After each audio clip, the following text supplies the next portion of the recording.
We want to have a short word with the media quickly.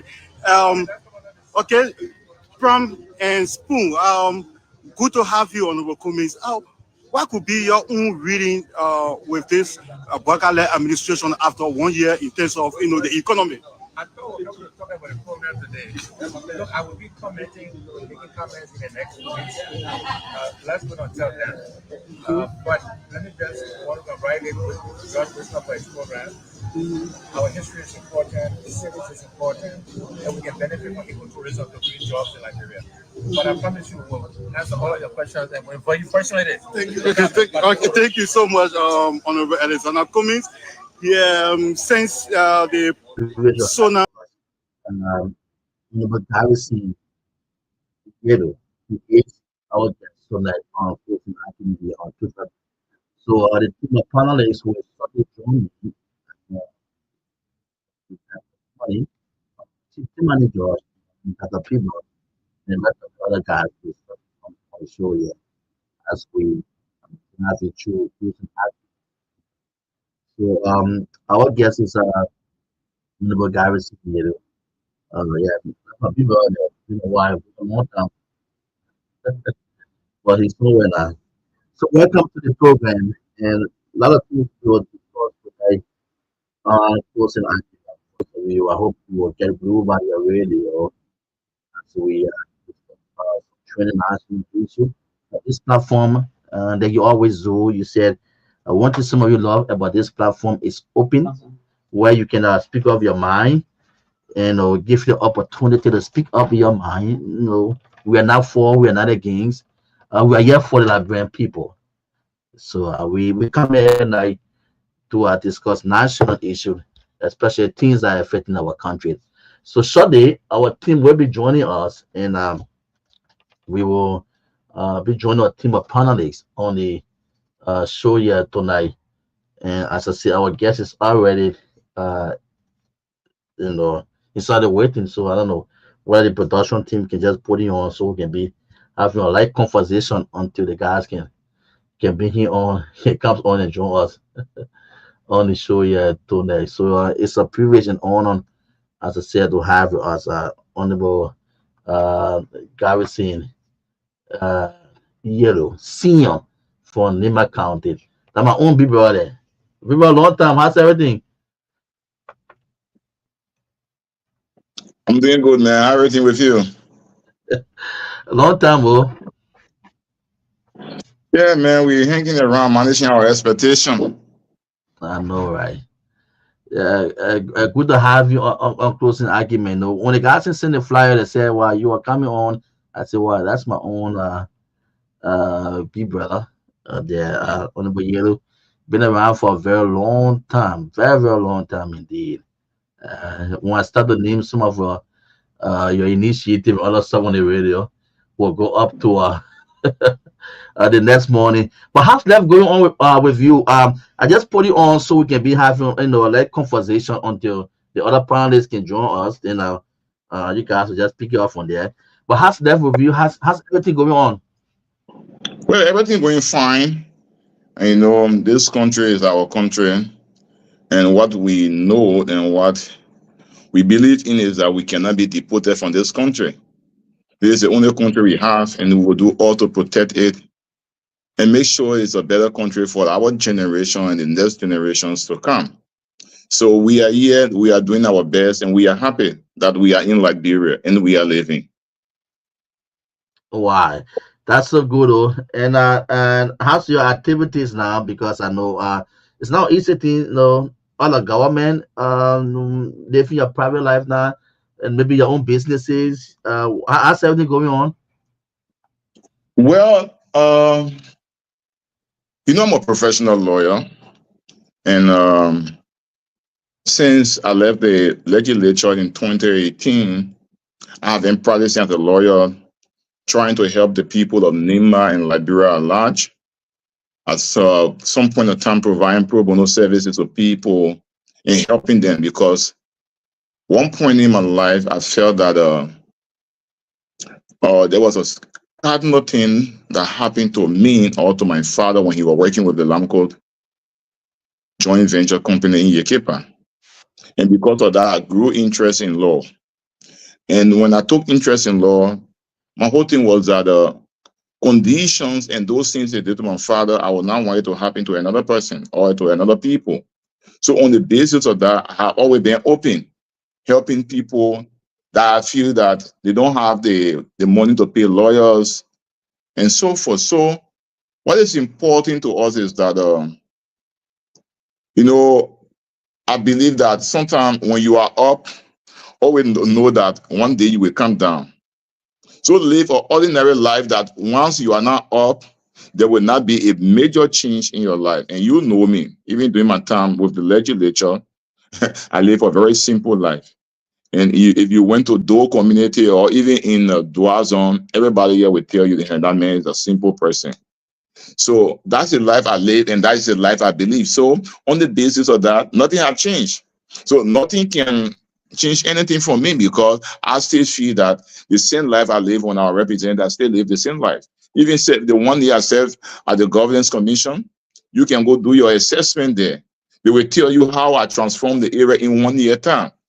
I believe I'm a people-centered person and believe in the down-to-up approach and making sure that anybody of an organization is very important. And because of that, I respect the little men even in an organization because I know with their impact and with my own knowledge, we can work together and make that organization to be very successful and be impactful. So we have been navigating our way, even in the private sector, helping people and making sure that our dreams and our aspiration will not die. This is our country, and we all need to help to make it better. And I think that's the best way to go. But in life, consistency pays a whole lot. And maybe at times, people think that it's a wrong thing to be consistent, but I can tell you it's always a right thing to be consistent. Because people respect you by that. They say, oh, that's God. When he says he's for you, he's for you. When he says he's not there, he's not there. That's the way people to live their life. And I say, I believe in that. And but I can tell you on the average, I'm happy with the life. And I'm grateful to God that he gave him the knowledge to say, go to the law school. And today I'm a practicing lawyer in this country. Okay, Chief, thank you so much. So we have the team is already set already. Chief Tomalin George and the rest of the guys, they are already they're coming on. They are set already. So as I said, just having you on because really guess you've been beyond it. They're seeing that monitoring the broadcast. So I said, let me keep you on until the guys can come on. But since Tomalin George is already on, and shortly he will be joining us on the show and the rest of the guys in right here on closing argument tonight. So as I said, we will just be chatting until the rest of the team can join us. So and where are you now? Are you in Nimba? I'm in Monrovia. I came from Nimbat and I'm in Monrovia, but our team is also in Nimbat and having on-the-ground work, having consultation with the people in the country as it relates to the upcoming by-election. I know it's no longer a news that I will be contesting. And what is important is that how we're going to do it. And what we're going to do is that to make sure that we emerge victorious in this election, because we have been tested and we are proving our constituent base, our support base, and we are proving it on the national scene, even on the senatorial or the 2020 senatorial election. And every time we work, we feel that we make impact in the life of young people. And I can tell you for sure, this election, you will get most of the young people gravitating to me, not because of anything, but because of the impact I've made in the life of so many young people from the country and even Liberia at large. When I took over the governance commission, you go there, the old governance commission on 9th Street, and you compare the new governance commission on 16th Street. You will see a major change. You understand? And we were trying to live the governance life. A very professional area, an area that you go and see professional working. And that is exactly what we intend to do until we reach the point where we were removed by the current government.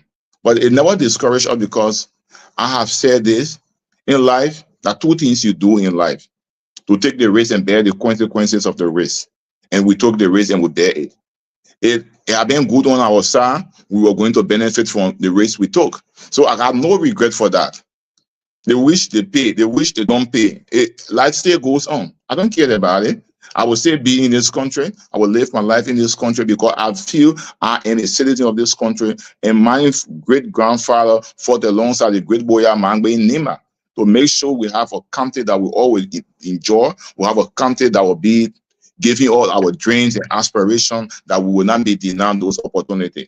So for any reason that somebody think that they can get a garrison, so be it. But one thing you will not take from me is that you will not take my citizenship status from me. I will always be a citizen of Liberia, and I will be a proud citizen of Liberia. I think I did hear you talking about it won't be a surprise to hear or to see Garrison contesting in the by-election. Is that what you think? Are you thinking of contesting in the by-election in Nima County? I said It's no longer a surprise. But that it's an affirmation that I will be contesting. So nothing big about that, brother. You know, it's an affirmation. I'm just saying to you, it's no longer a surprise. Yeah. Wow, that's a very big news out there. From District 4, is that District 4 lawmaker, right? Yeah, District 4, yeah. Yeah, District 4. I can still remember though, because I used to follow your activities here in Nima County. Former District 4 lawmaker in Nima County. Now thinking of the senatorial seat of that county. So let's just talk a little bit about your activities there in Nima. You know, in terms of how prepared are you, how strong are you, to win that seat. Let's look at your scrim there in Nima County. Okay, thank you. The first and foremost thing you need to understand is that I'm a politician. I've worked all through my life from my youthful age to be a politician in my country. And I have never wavered or been afraid to express myself or to take the risk or to take a challenge. At times, it doesn't work, and at times, it works. So what is important to me is that I have decided, I have made up my mind that I'm going to contest this election, this particular by-election. And I can tell you, mark my word today, with the support of prominent sons and daughters of the country, some of them who are doing extremely well in the country, more beyond their district, I can say to you, with these people, collaboration, having a one Nima goal that we need an alternative voice in the Liberian Senate so that the will and the aspiration of the Nima people will be heard. I can say to you, we're going to win these elections. We will win this election on our past records. We're going to win these elections on what we have done for the people in a very short period of time, serving as representative from 2012 January to 2018 January. And also the 1 year we serve as chairperson of the Governance Commission, the impact we make in the life of young people of the country. You can go and the benefit that we took to the country. You know, I don't like to come brag about what I have done, but I want for the record to speak for itself. You are, as a journalist, go to Nima and check around and see in the very short time that we serve at the Governance Commission what we did for our people. My life have never been about myself. It has always been about the people, and it will always be about the people. And trust me, because I have a clear heart for the people of Nima, no matter what people say or what other people think. What is important is that the grassroots that we have built and worked with for over 25 years, they are still there, and they will work with us. I can tell you, people are volunteering their own motorcycles. People are volunteering to work to do the Jehovah Witness campaign all across Nima, and the movement is getting bigger and bigger every day. This is no more about district now. We're talking about our country I level. said from Yeah. this, I said from district to district. So I'm not talking about district. NEMA comprises of non-counties, non-district rather, the non-district. So you have people all who are working for you there. It's a very big news. Okay, that's it. The voice of our honorable Garrison here. As I said, I was just having a very So when light you call my conversation. name, I always feel excited when you say Garrison Do Dead Yellow Junior. Yeah. Okay, Chief. So the team is already on. Chief Tomalin George and big brother Gongloe is also on too. So as I said, I was just having a light conversation waiting on the team of panelists to join us tonight on closing argument. Chief Tomalin. Yeah, thank you so much, Ansel. We appreciate it. Thank you so much. It's good to be back on a closing argument. Today is Friday, the 31st of January 2025. And for the first time, we have the former Nema County District number 4 representative and also former chairman of the Governance Commission of Liberia, Councilor Garrison Dode Yelu. Councilor Garrison Dode Yelu. And also senatorial hopeful for the upcoming by-election in Nema County. Councilor Yelu, it's good to see you. We have also one of our veteran political analysts and also good one of Liberia's best, the Honorable Kehleboe Gongloe. And good to have you, Councilor Yelu. The rest of the panelists will be joining us later. Well, it's very good to have you, and I want to say first of all, welcome to the closing argument. And just for matter introduction, let us a little bit about yourself, and then Kehleboe can give his intro. We can get it going. Okay, thank you, Chief Tomalin Josh, and it's always good to be on a platform like this. And actually, it's my first time, and I feel excited, and I'm delighted to be here. Well, my name is Garrison Dode Junior. My father hailed from Sylvester Pewee River Administrative District and Garguah Sanctuary District. My mother is the daughter of former Paramount Chief Representative Honorable Chief Woto Mongu, who hailed from Kample, and then in the same Garguah Sanctuary District. So my both maternal and paternal background is in Garguah Sanctuary District.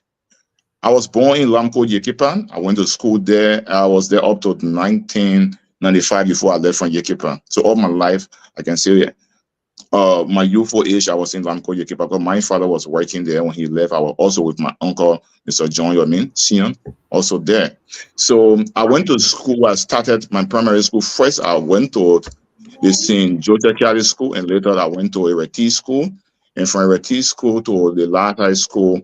When my father was redundant, then I came for a year in Kample and returned back to Yekipa to Last High, and then I came and graduated from the San Nicolas Central High School. And then later on, I got a scholarship to attend the AME Zion University, and I graduated from the AME Zion University with a degree in public administration. And then we went through and went for among one of those that went for the first graduate certificate program that was initiated at the Liberia Institute of Public Administration, went through that in public sector administration. And then I enrolled at the law school, the Louis Arthur Green School of Law, where I also went and after the LLB degree in law. And currently, I'm a counselor of the Honorable Supreme Court and also a former lawmaker of District Number 4, Nema County, and the former immediate chair of the Governance Commission, Republic of Liberia. So that's just a summary of my life. But I can tell you, during the war, people don't understand some of the things we have done. We have been in the advocacy for very, very long. I can tell you that I was one young man in Nema that never loved the idea of civil war, and I spoke about it. I spoke against it. And for that, people used to threaten my life all over Nema. And maybe I think this is where I got my bravery from, because at that very young age, I was there against war.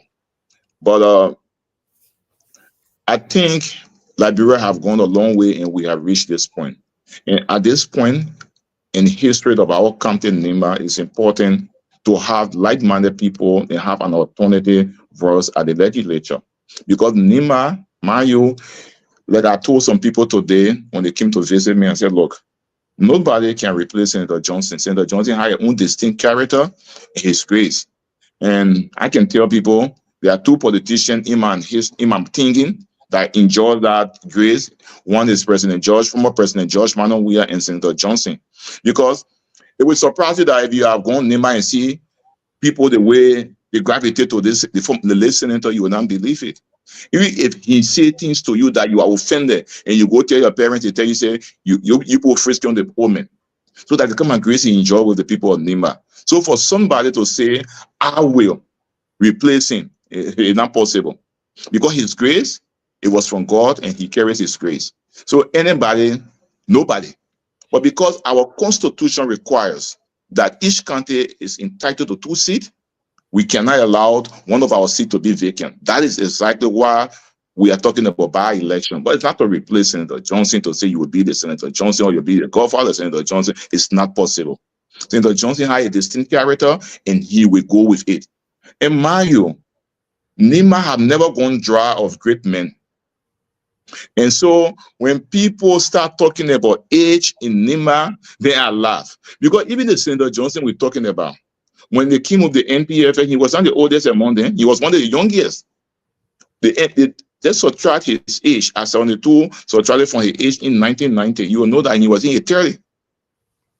You understand? He was in his late 30 when they came. So always there have been the younger generation standing up for the county. And this is what we are saying to our older brothers who want to come in the race dog. We have had men who were young and in transition to politics, and he was there for so long. You allow we the young people now to take over so that we can stand for this county. And Nima needs an alternative voice. So if you look around the tough counties in Liberia, the bigger counties, they always have an alternative voice. We don't want to say, for people to say, well, they think we want to say this, but party mandate and this and that. We name people who will speak bravely for the county of Nima, not to disrespect the government, but to speak for the people of Nima. And that is something we have done in the past and we can do now. So, Mr. George, look, let me say this to you. The election in Nima is a turning point for Nima, because it is an election that is happening after the death of a great man. Yes, at times we have our own differences. We never agree with him on a lot of policy issue.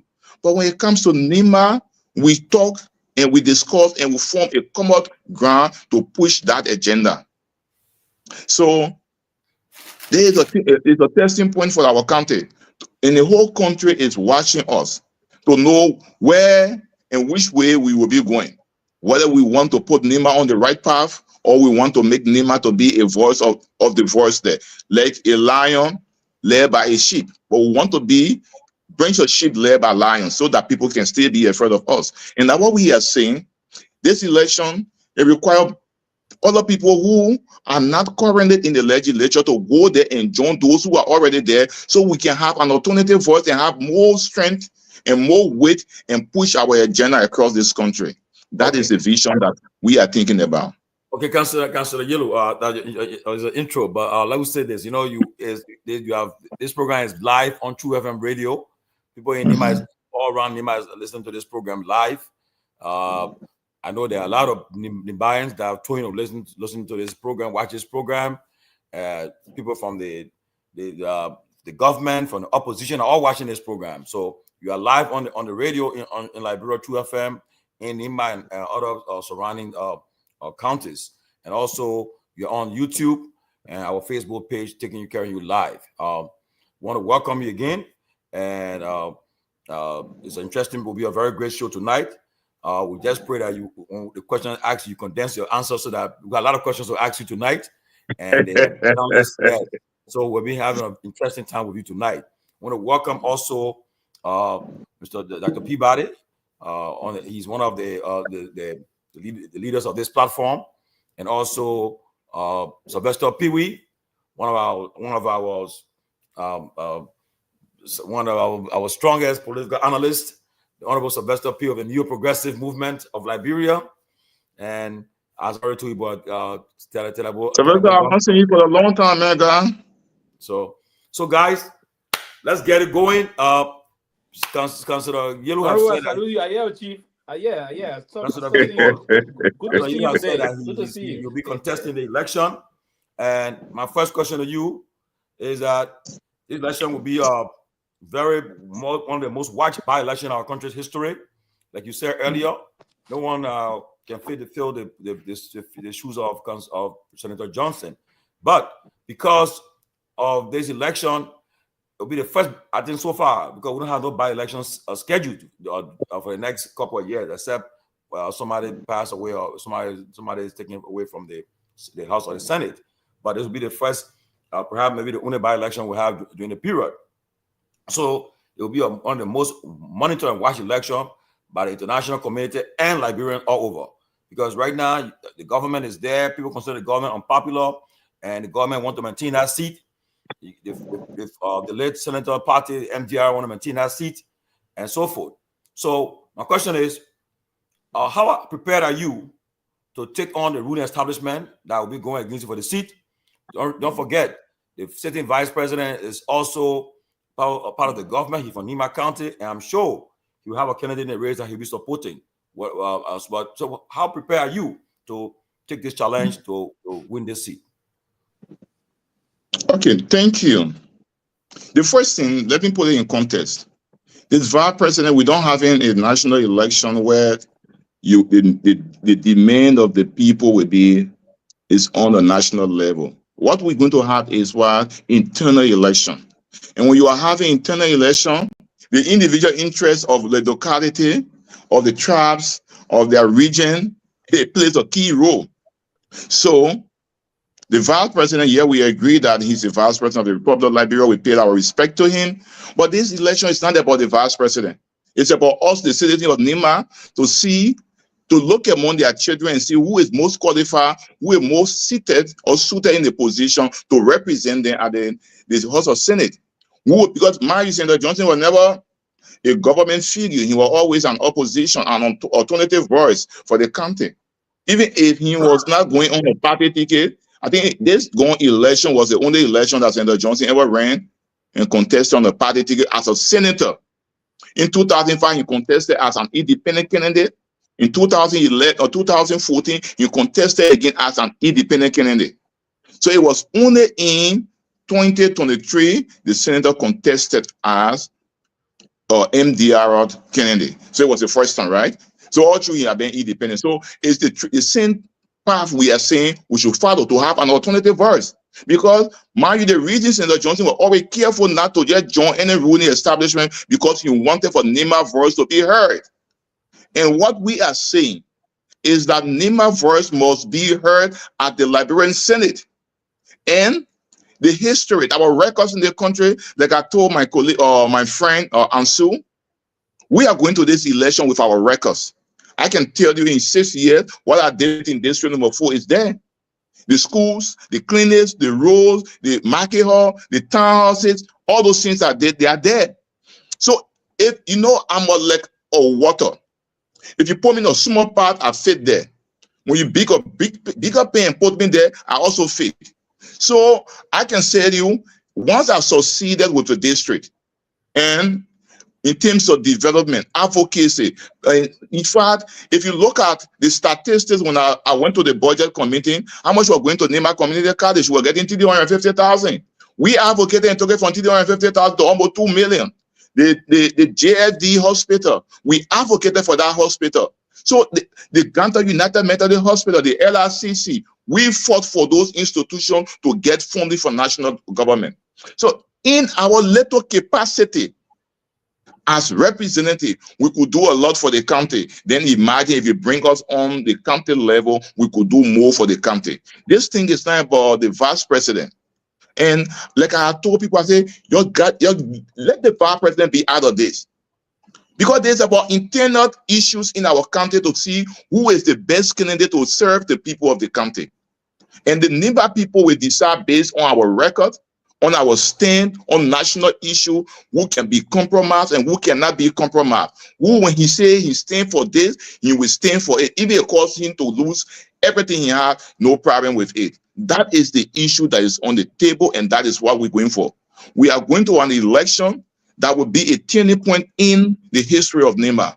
And like you said, nobody in the election, even at 7 or 8 or 9 of us that will be on the ballot paper, nobody is taking it for granted. Mind you, the international community, they will be paying a key attention because they figure that is going, we're fighting to say someone should go to the center to be there.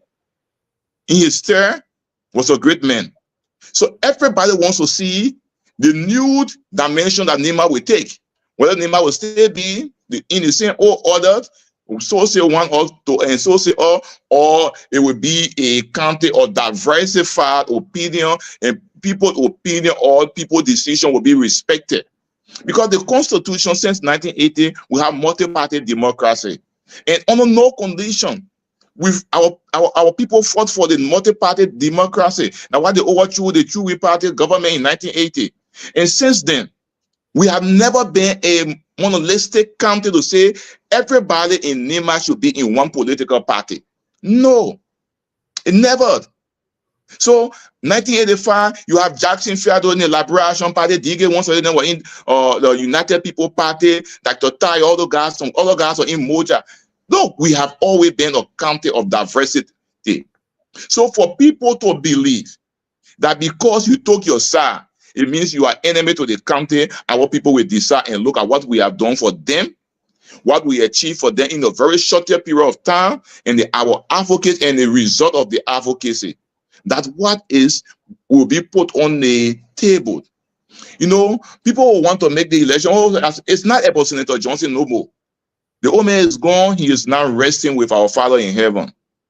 This election is about us that left behind. Which direction he has played a part? He fought a war. He that played a part. He has reached the level he should have reached, and the old man say, "Come and rest." Which, of course, any one of us don't have control over that. But the election, the by-election, is cardinal, is important because this election will tell the larger Liberian society or the whole world that Nema is now a county of all. So that perception that when one man say A in Nema, everybody follows it, I don't think is what Nema wants now. Nema wants it to be a county that it will be marketable more, that people will go, will want to work with people, and make sure that Nema benefit from every sphere of life. Okay. Councillor Yellow, I beg you, please, your answers, please try to condense it so that people can ask you questions. You know I'm a lawyer and politician now. I know. But we're not going to Kehleboe Gongloe for his question. Well, how you doing, Honorable Yellow? I'm doing good, sir, and hope you are doing good as well. Oh yeah, thank God, I'm okay. I just walked in from work, but I saw you on the screen. I said, "Oh, I have to be on the show tonight. I have to ask some questions." You know. But thank you for coming, and I appreciate the fact that you said a lot of interesting stuff.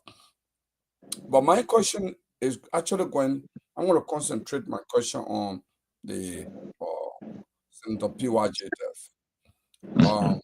As the record shows, you are one of those close to Senator Johnson.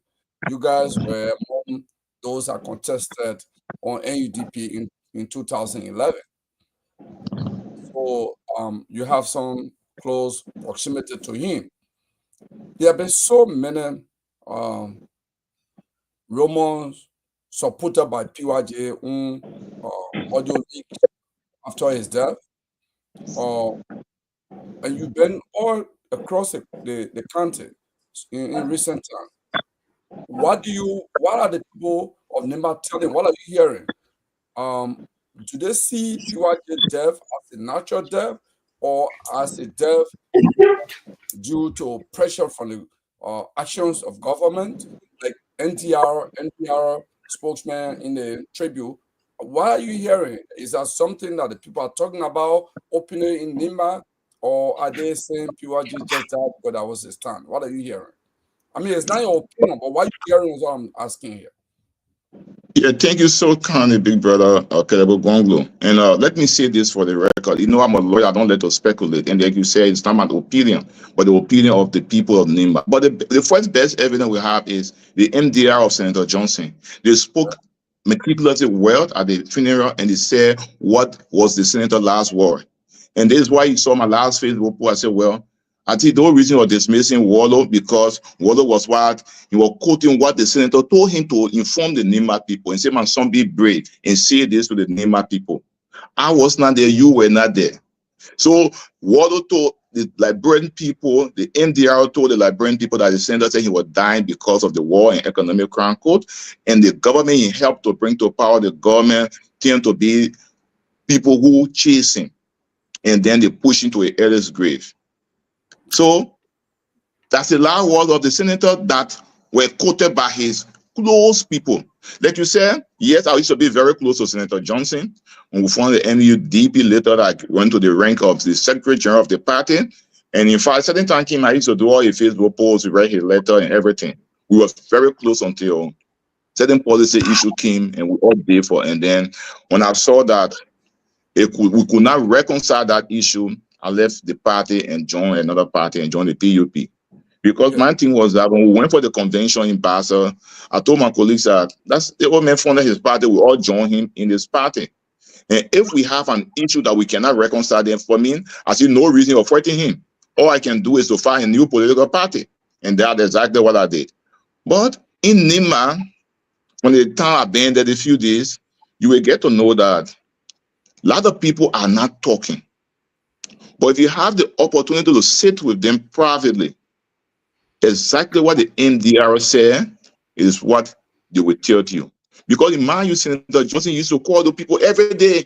He was one person that pick up your phone and call any time of the night. And sometimes I sleeping, he called me by 12 and say, my son, you know the thing about the war and economic crime, we were talking to the Senator, be calm. We will defend you. Don't worry yourself about this thing so much. It's not you alone. Like we just try to bring him down and talk to him.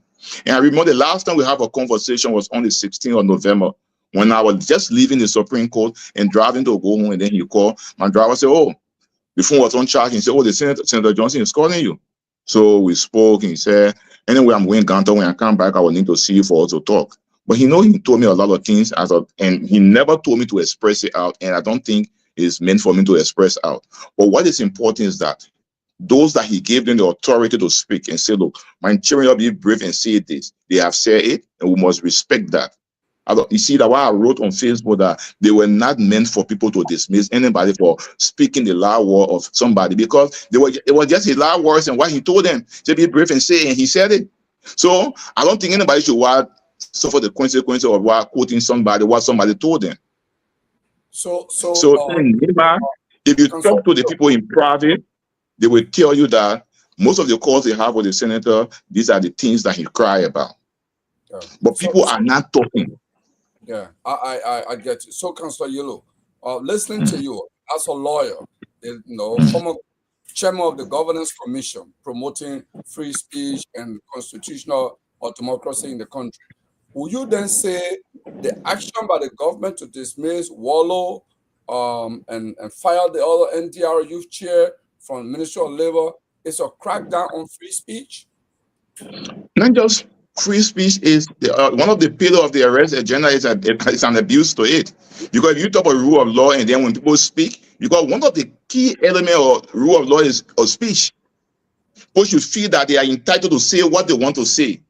The fee should be plain, it should be leveled, and people should express themselves. But when that right is things up, and because you express yourself and you are dismissed, and then I see something wrong with it. Because other people told me, say, well, the man are security man. I said, well, he was not speaking as a security. Somebody told him, when this thing happened to me, be brave and say this. For heaven's sake, does that warrant an immediate, well, nobody questioned the president because the appointing power and the dismissing power is with him. Because even if they can dismiss people from tenure position, they have people who serve at the will and pleasure of the president. So there where we go. Because when people are dismissed from institutions, the central bank, from governance commission, and the very reason they say they were dismissing us, now the government officials and those guys who are now managing directors, some of them ministers, some of them serving on board and holding managerial position in a political party, when the ombudsman told them to resign or they were going to take issues with them, they ran to the Supreme Court. So why were they chasing us? Yesterday you said we violated. Today You guys are the same one now running with the same thing. You say, why we should not do? You see how the war is not fair? Yeah, so This thing yesterday. Councillor Yellow, this is my last question. This is my last question. I hope it be your last question. Yeah, no. My man, I'm from Nimba, so give me the privilege. Let me talk more. This is not Lofa issue. So, Councillor Yellow, let me ask this question. On record, you fled to the Supreme Court when the government was acting against you. I believe the established opinion of the Supreme Court on turning position. Do you care to explain what was the outcome of the Supreme Court ruling? Then, embedded in that, I want to also go one step further. The fact that Talu of the Central Bank, you went before Talu. You're actually aware. In fact, you are the first victim to be of the government. You went to Supreme Court before then. Then even before LTAPO could follow you. All these people have been settled, but you have not been settled. Do you see some invincible hand there trying to suppress you? Well, I will not speculate, but what I do know is that I think they say I was the biggest enemy to their progress in Nimba because I stood my ground, because I supported the CDC. And between you and myself, Mr. Gongloe, under no condition that somebody will give me a job to work. If I agree that I'm a citizen of Liberia and the code of conduct have been amended and it had a lifespan that it was not operational at that time, and you tell me not to help the man who brought me, apart from the legislature, who brought me at that international and national level, and when there is no law that bounds me for it.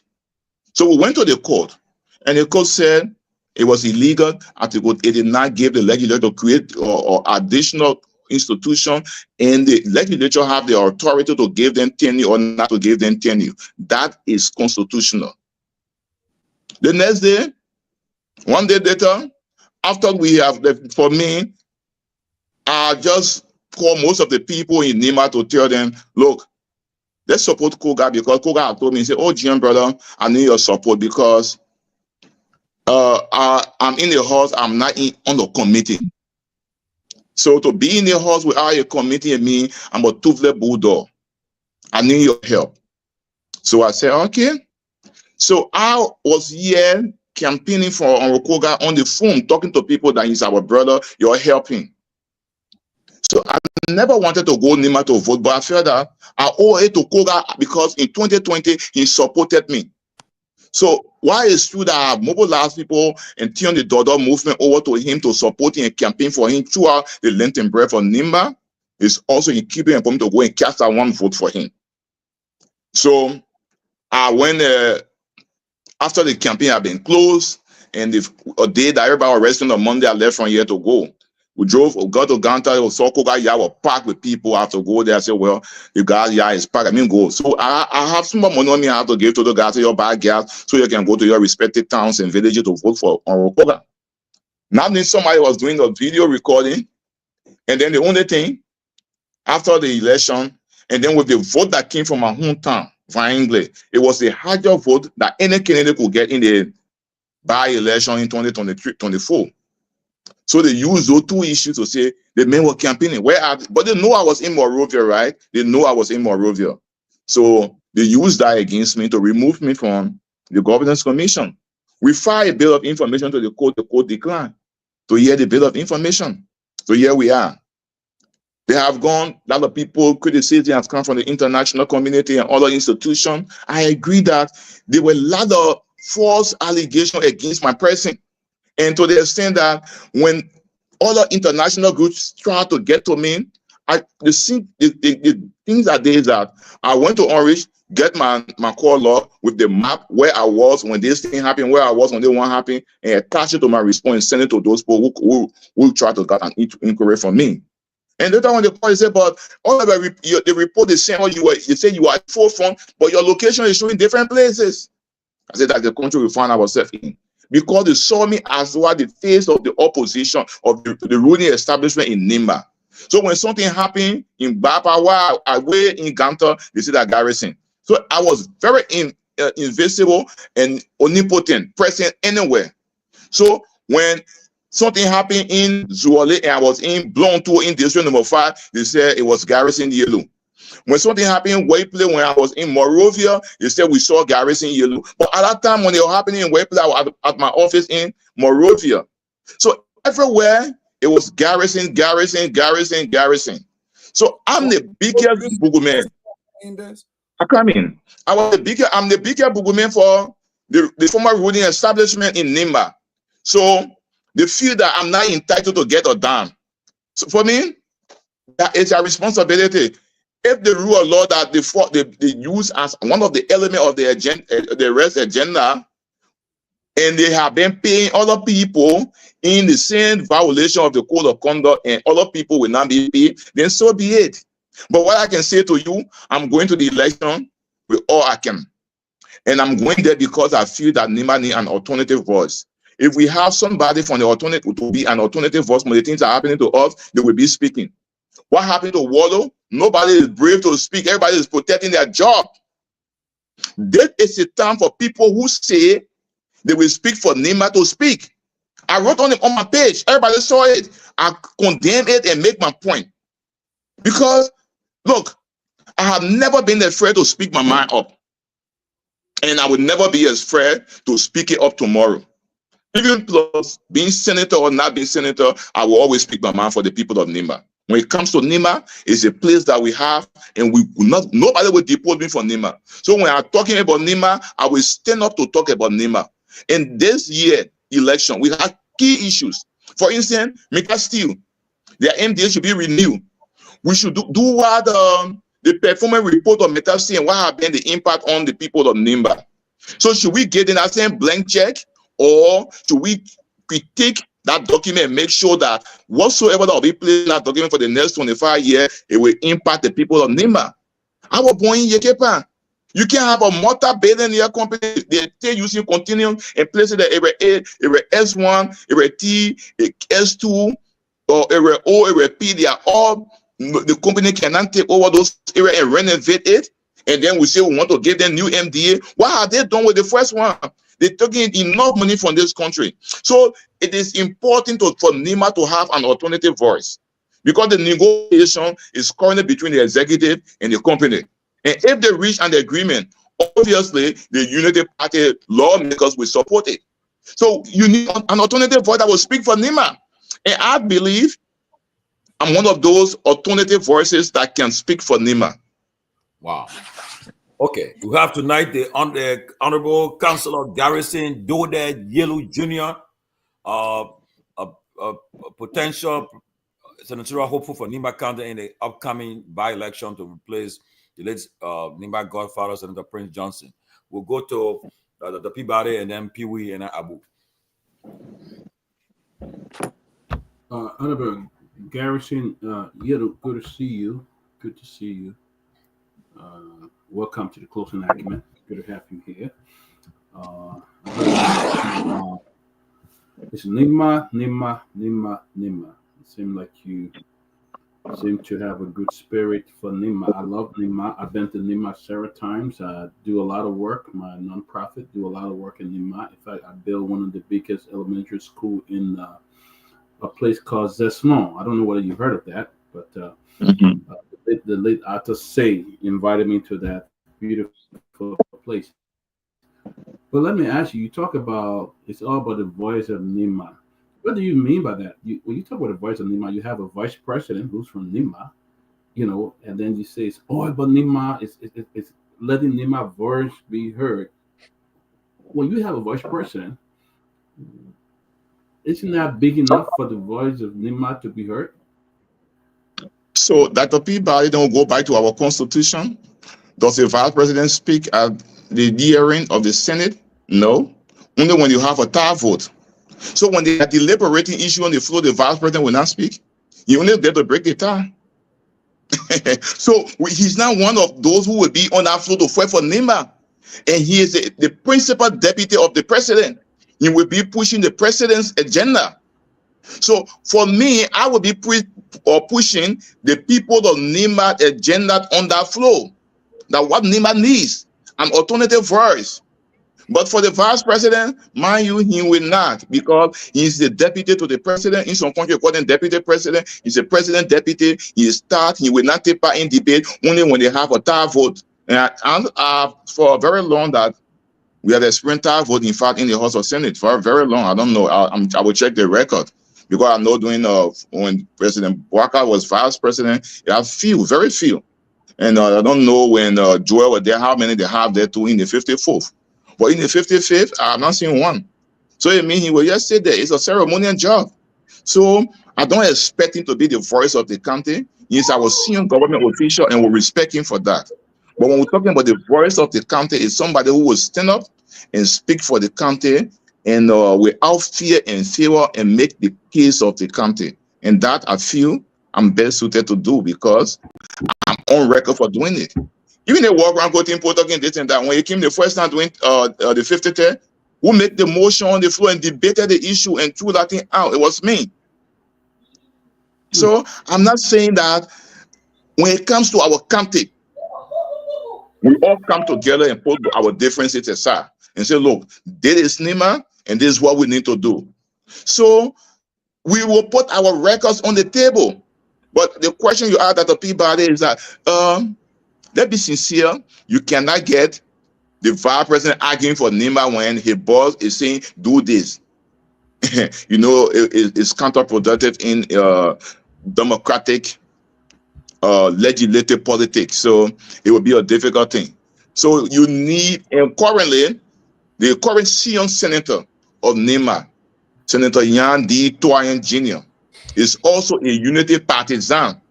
So you see why it's important for NEMA to have an opposition, an alternative voice, because the current senior senator of our county is from the ruling establishment. So if you put another person who is aligned with the ruling establishment, it means NEMA is finished. And that is the case we are making to our people, that we need a voice up there to speak. For those in the House of Representatives, we maintain them that they stay there and fight for us. But we need another additional voice up there who will join you guys in the House of Representatives to make the case of NEMA. It sounds like you have a great vision. You know, for NEMA and want to work. You have a vice president who is probably, not representing his the people, because we see that two strong members of the very party that he's part of have been fired for government for speaking out, and little has been said about him in terms of addressing what's happening right now within the MDR. Honorable Yelu, what are some things, Jeremiah Kuhn was senator for NEMA County as well.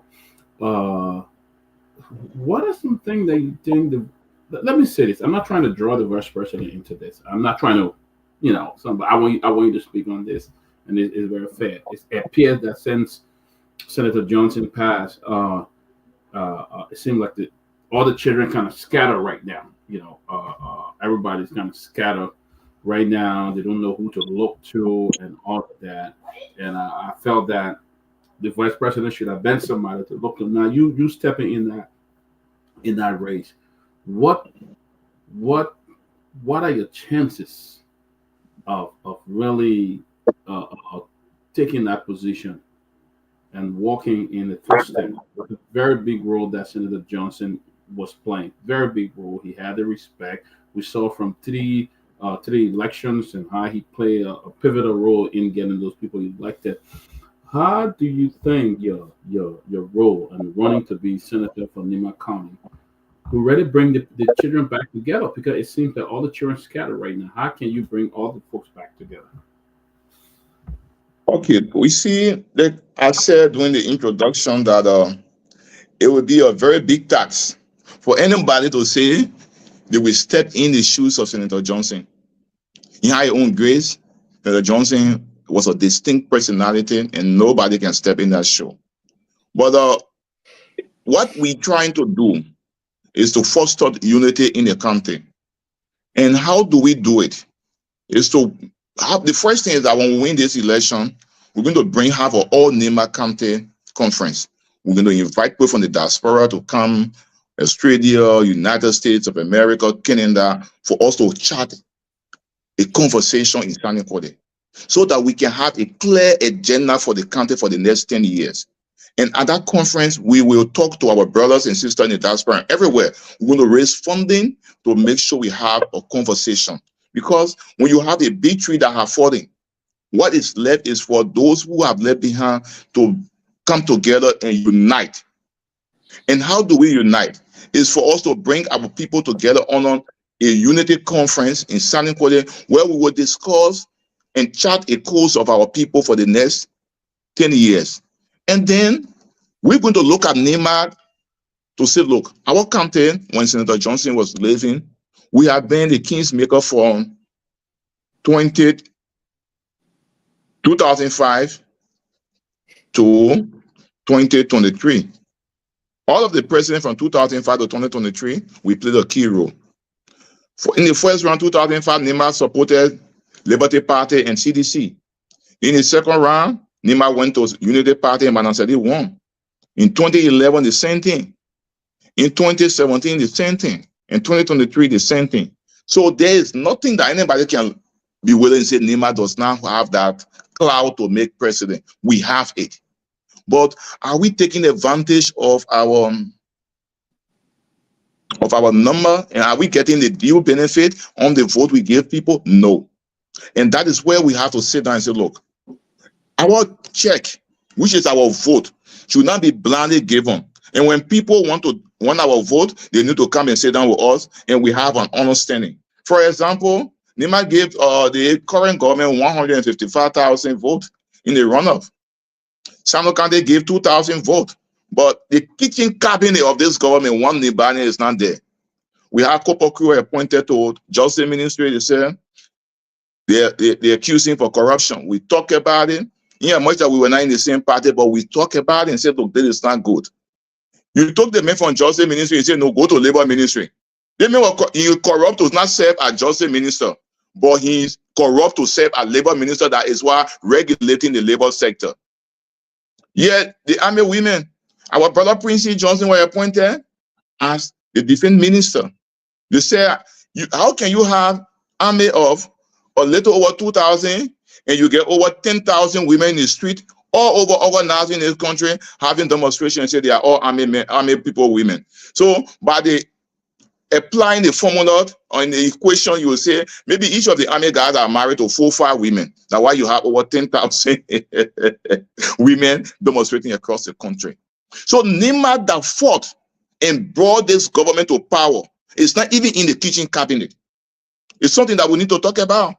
It is why we say we'll call for the NEMA conference so that we can have a clear understanding. Before we give our vote to people now, they should tell us what they will do for us. You understand? We need to know because we cannot be a cheerful giver without benefit to us. If you look at the ministries, the combination of the ministry, counted that NEMA is not even in the kitchen cabinet. Then when you talk, you say you'll get a vice president. But you know the vice president he is not active to be a minister or to be on the floor. Like when Senator Kung was on the floor, he will argue for NEMA. But right now he's a vice president. Then they say you get vice president. And now what you see, even most of the time, history have not been good enough to most vice presidents because of their role, and people don't understand. Unless we teach our people to read the service and know the workings of the vice president, it will be a difficult thing.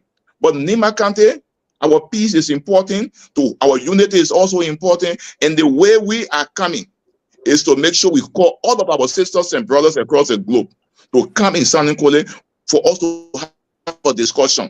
Look, when the ANC knew that Africa, they called for that conference where Mandela was not or could not attend.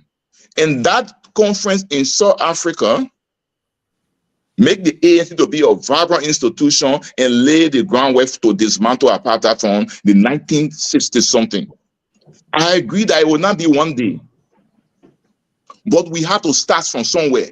And there's where brave men and women need to stand up for our country. We have never been scary people. And what people tell me, I say, I'm not scared. We have never been scary people.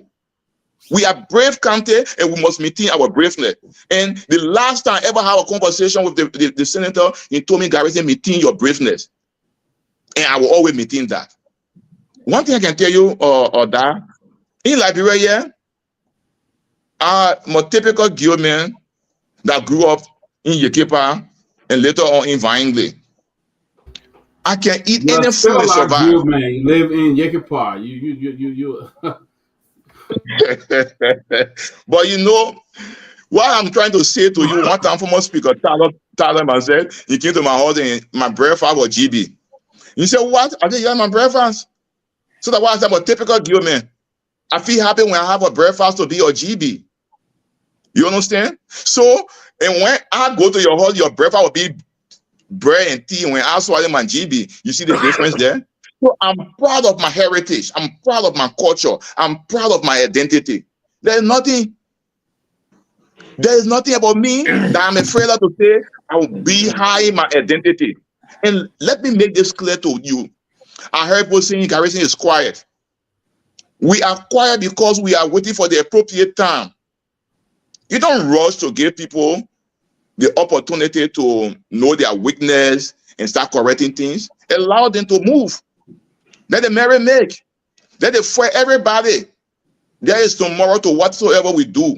So on your man posted today on Facebook, I call him and say, my man, leave the people there. They pay me or not pay me while living life. One thing you will not take from me here, I'm a Liberian and I'm a Nimbani, you will not take that. When you rough, I'll go to my home. I go sit down there, I'll swallow my game back. Good. No, nothing will happen to me. Says here, it sounds like it's long, but it's nothing. Now we're counting 4.5 years now. We are no longer talking about 5 years. We're not talking about 6 years again. So we're moving. So let people continue to repeat mistakes of the past that brought other people down and think that when you repeat the same mistake, it will make you to be successful. Because the country is for every one of us. I remember when the Unity Party, the rescue team went to campaign in Campley.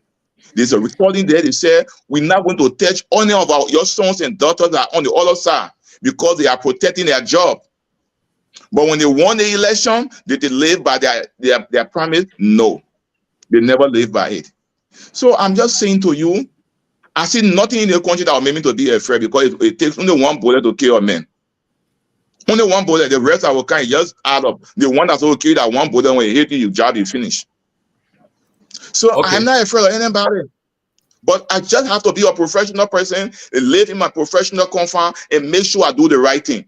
I just hate to do the wrong thing, but I need to do the right thing while other people think that I'm quiet. I'm not quiet. I'm not afraid. And this election is about NEMA having an opportunity for us and maintaining our unity and making sure that NEMA will come together and regroup and be more stronger than ever before. Our well has never gone dry, our heroes. We are always been a great country, and we'll maintain to be a great country. Senator Johnson taught us to be great and to be brave, and we'll be great and we'll be brave. Wow. Okay, we have tonight as our guest, Councillor Garrison Doda Yedu Jr., the former chair of the Governance Commission, also a potential senatorial hopeful for NEMA County in the upcoming by-election. Councillor Yedu, I see a lot of people watching this show tonight, and I think almost a member of it. I see NEMA, like the Little Caucus people are all watching this. They are watching tonight, and it's good for the platform and good for Liberian people. This program is being broadcast live in Nyenwolo County, through Nyenwolo County on the radio station. People are monitoring this program, and in Liberia on True FM, the program is live on the radio. People are monitoring the program in Monrovia now. But it's good to have you again, and we're now introduce also who just joined us, our sister Susan Bangay, also Grace Guar, and of course our own man Lofa Julius. We'll go to Pewee now for his question. Thank you. Before Pewee comes in, he's not councillor. He's not councillor. Abu, that is no. You have to stop interrupting. You're on call. Councillor, wow, the man. He's not councillor. Who, me? I'm a full-fledged councillor at law. Okay, so the man. Thank you very much. Thank you very much, Councillor. And you clearly that you you are considered a law. Abu, you have to be, you already saturated. Yeah. You got to reduce You can't the come level and of start saturation condemning people. That was bad. You can't do that. You Yeah, have But no don't you do just those told me the things. Supreme Court recently, Anthony Alo can go to the Supreme Court. Yeah, don't be doing those things. Before you come out to say something, get the facts before you come out to say something. Well, give that information to the person- And when you person came out, Jenna, you came out definitively. Like you have all the facts. And that's not the issue. Go ahead, We're go discussing here to attack people's character. That's not Yes. what Quickly, let me say thank you, Georgie, for the show. Honorable, we come a very long way, and I respect you as one of those individuals that represented Nimba in the lower house. You're very firm, and you're one of those process. Your thought process is genuine and genuine towards our democracy. Let me congratulate you for your past service in the country and also the governance commission and the rest of that. I will quickly before I go to I will be fair. I will try to work in at least 1.5 to 2 minutes so our other panelists are here. How you talked about this issue about kitchen cabinet and the rest?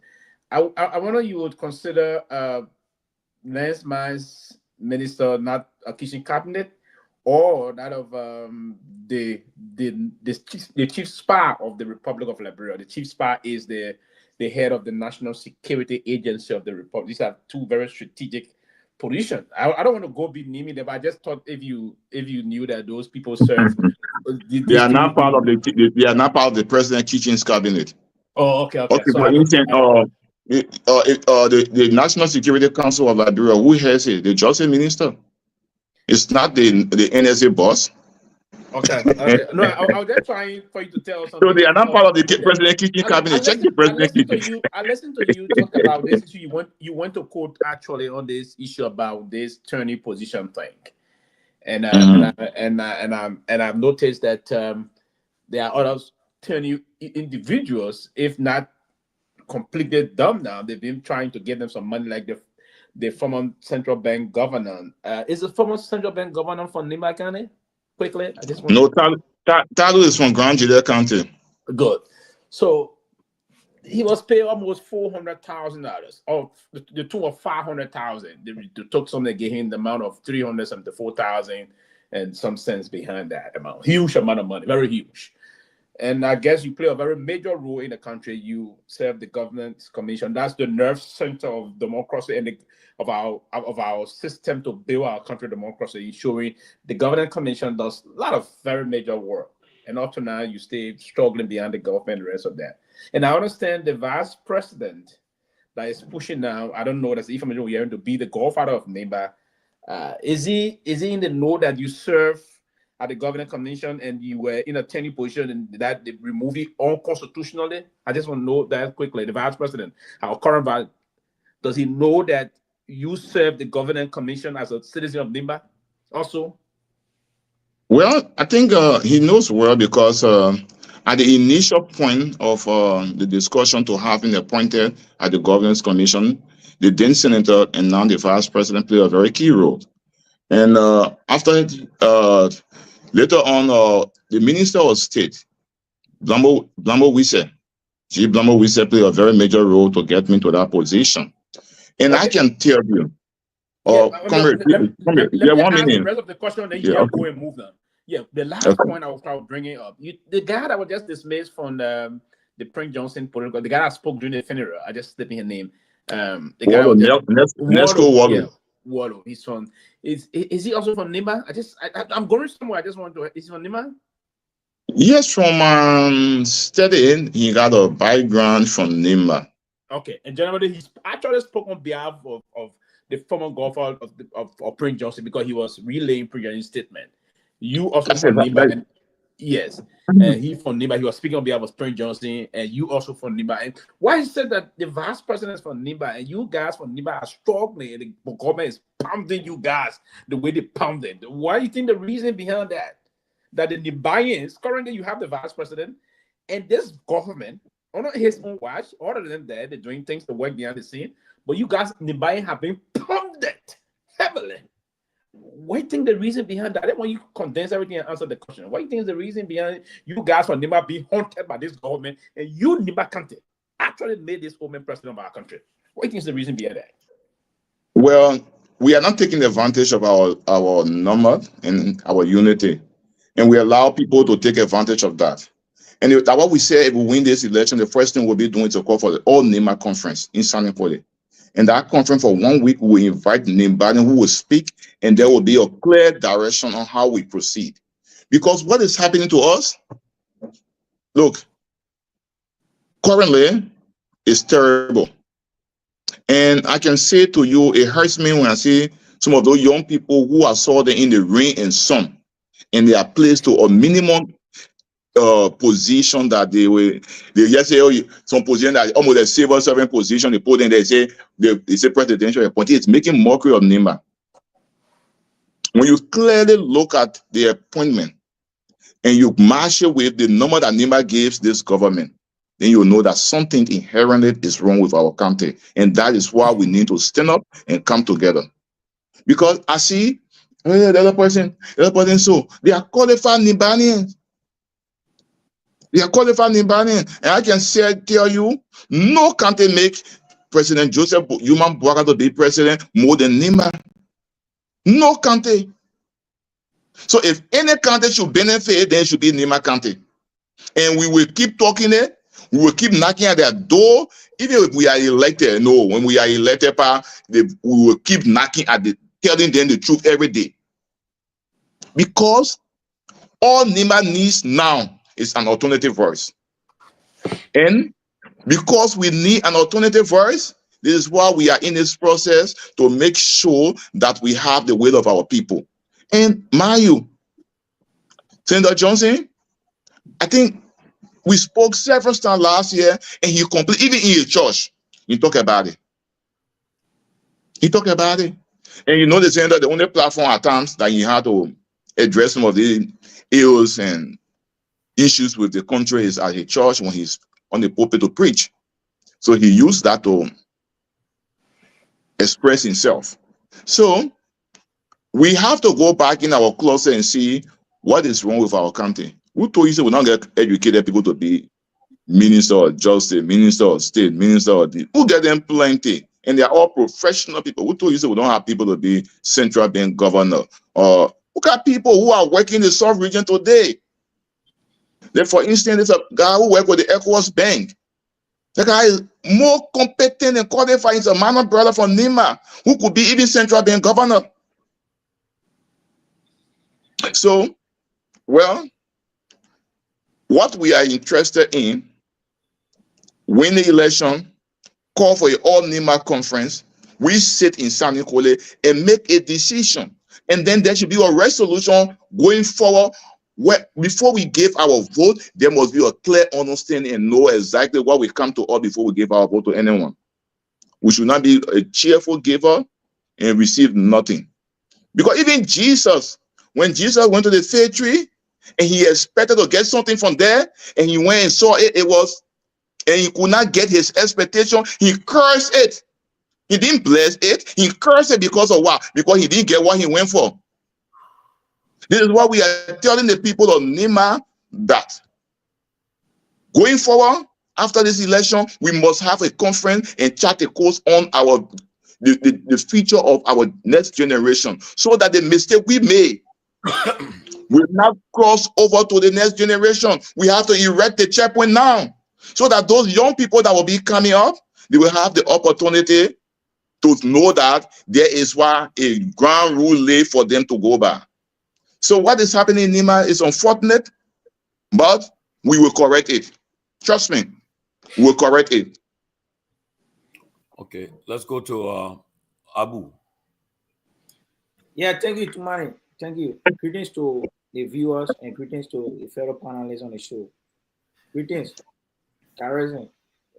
Happy to see you. Why is true we may not have the same political, but one person that I respect. Quickly to the section you made, has to do with the government going after you because you canvassed for a candidate that was now on a government ticket. And are you aware that as government commission chair is forbidden to participate in electoral activities?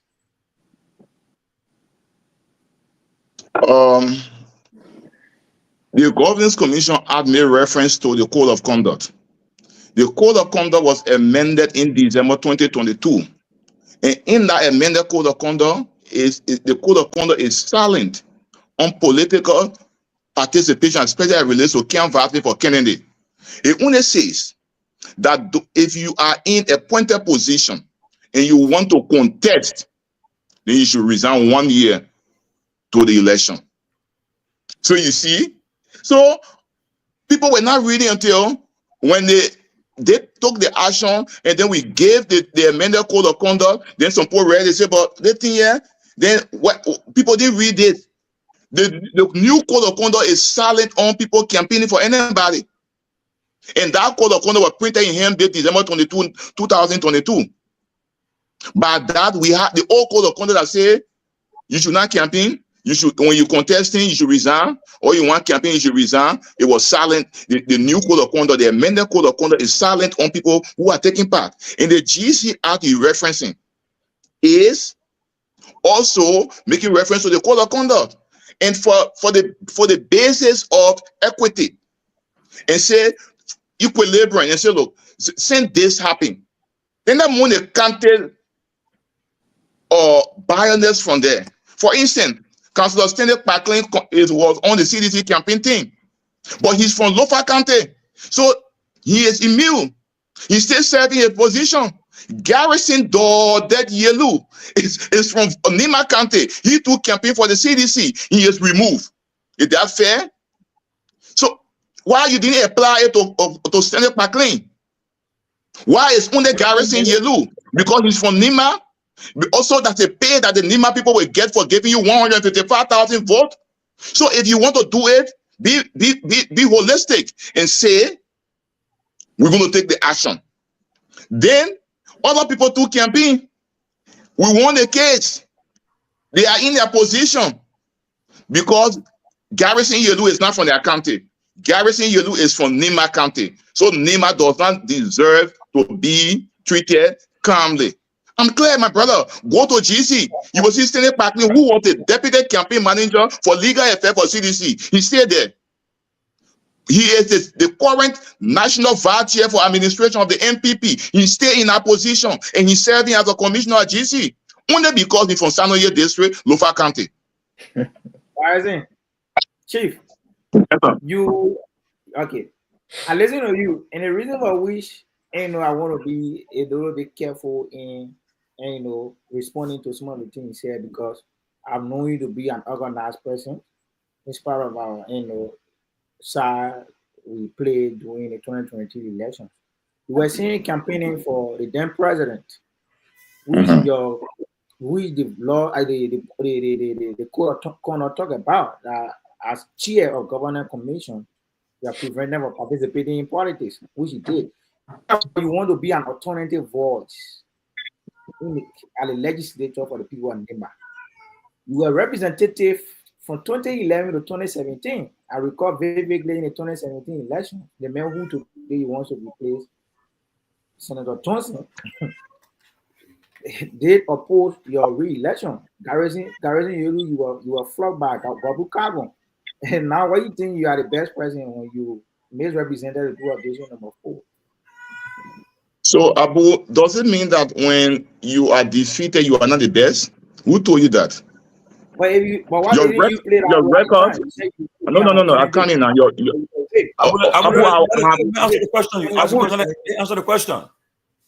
Abu, then you contradicted yourself a bit because you say I'm an organized person and I'm being someone who feared nothing, and you know me for that. Abu, I can't answer the question. Abu, you asked your question. He did not interrupt you. You got to give him a chance. He didn't interrupt you when you're asking your question. You got to be respectful of folks, Abu. We keep telling you this.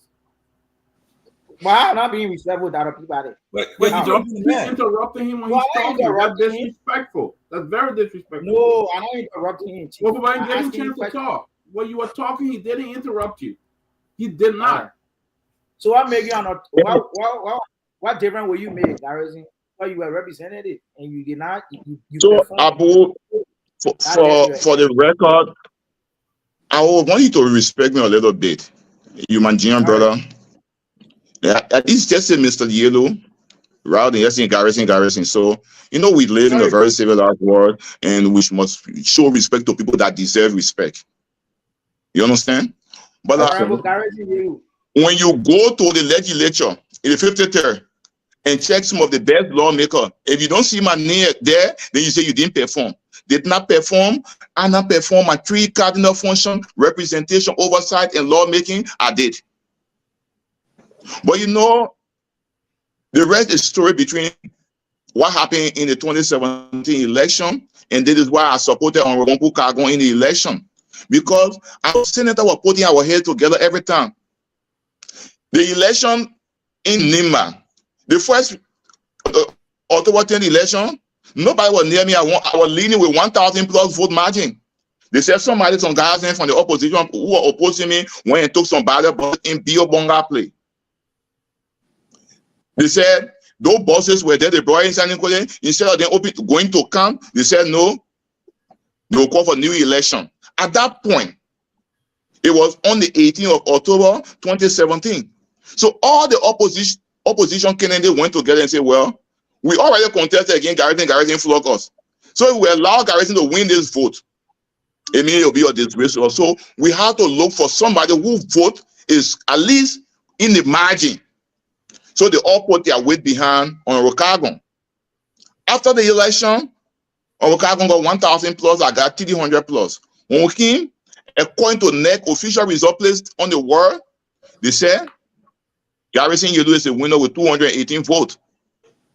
The next day, when Jerome Kokoya announced the result, we heard on Garguah. We went to court. We filed a complaint. The Supreme Court, you were in Liberia, you know what the Supreme Court said. The court said there was not right to change the result, and the magistrate said, well, you know what happened? There was a mistake. So the issue, we asked the magistrate at NEC, did you call the parties involved that there was a mistake and you want to correct it in that present? He said no. How you did it? I said when I opened the TTD form and then I altered the result. Then Councilor Jada Babu was my lawyer, and he asked, so the current result you put in Nimba, who is the winner? He said Garrison Yelu. Then he said, but why the result changed? You know the answer the late or magistrate gave? You ask Kokoya. If you Google it today, in your Princeton Mamia, you see it there. You ask Kokoya. So nobody is saying that it will be called I didn't perform. I performed. The result I got, it proved that I performed. But the rest is history. Because at that point, the court had ruled and said expediency for the sake to maintain the integrity of our electoral system, they will hold the result. And I issued my press statement and said we must respect the higher court. The court has spoken and we'll respect it. But it doesn't mean that, we tell you, go back to the district since I left the legislature and see whether I'm not still popular there. Since 2018. If I performed desperately, I will not be strong in our district. People will not want to see me there. But I'm saying to you, there is politics. And politics in Liberia is complicated. A lot of things involved. But one thing I told Senator Johnson always is that, Senator, who can take the job? But my mom, you not take it from me. But there will be no way that I will compromise the interest of Nima. No. I will not compromise Nima interest. So for you to say I didn't perform, how will you say I didn't perform when my district benefited more than 30 projects from me? When we placed over 7 clinics in the national budget during my regime, and you say I didn't perform? When our district never had high school, and we made sure we have high school, and you say I didn't perform? When our roads were completely damaged, and we made sure we fixed the road, and you say we didn't perform? Then you must be a rocket scientist to go check better to know what is performing. And the last thing about performance, Abu,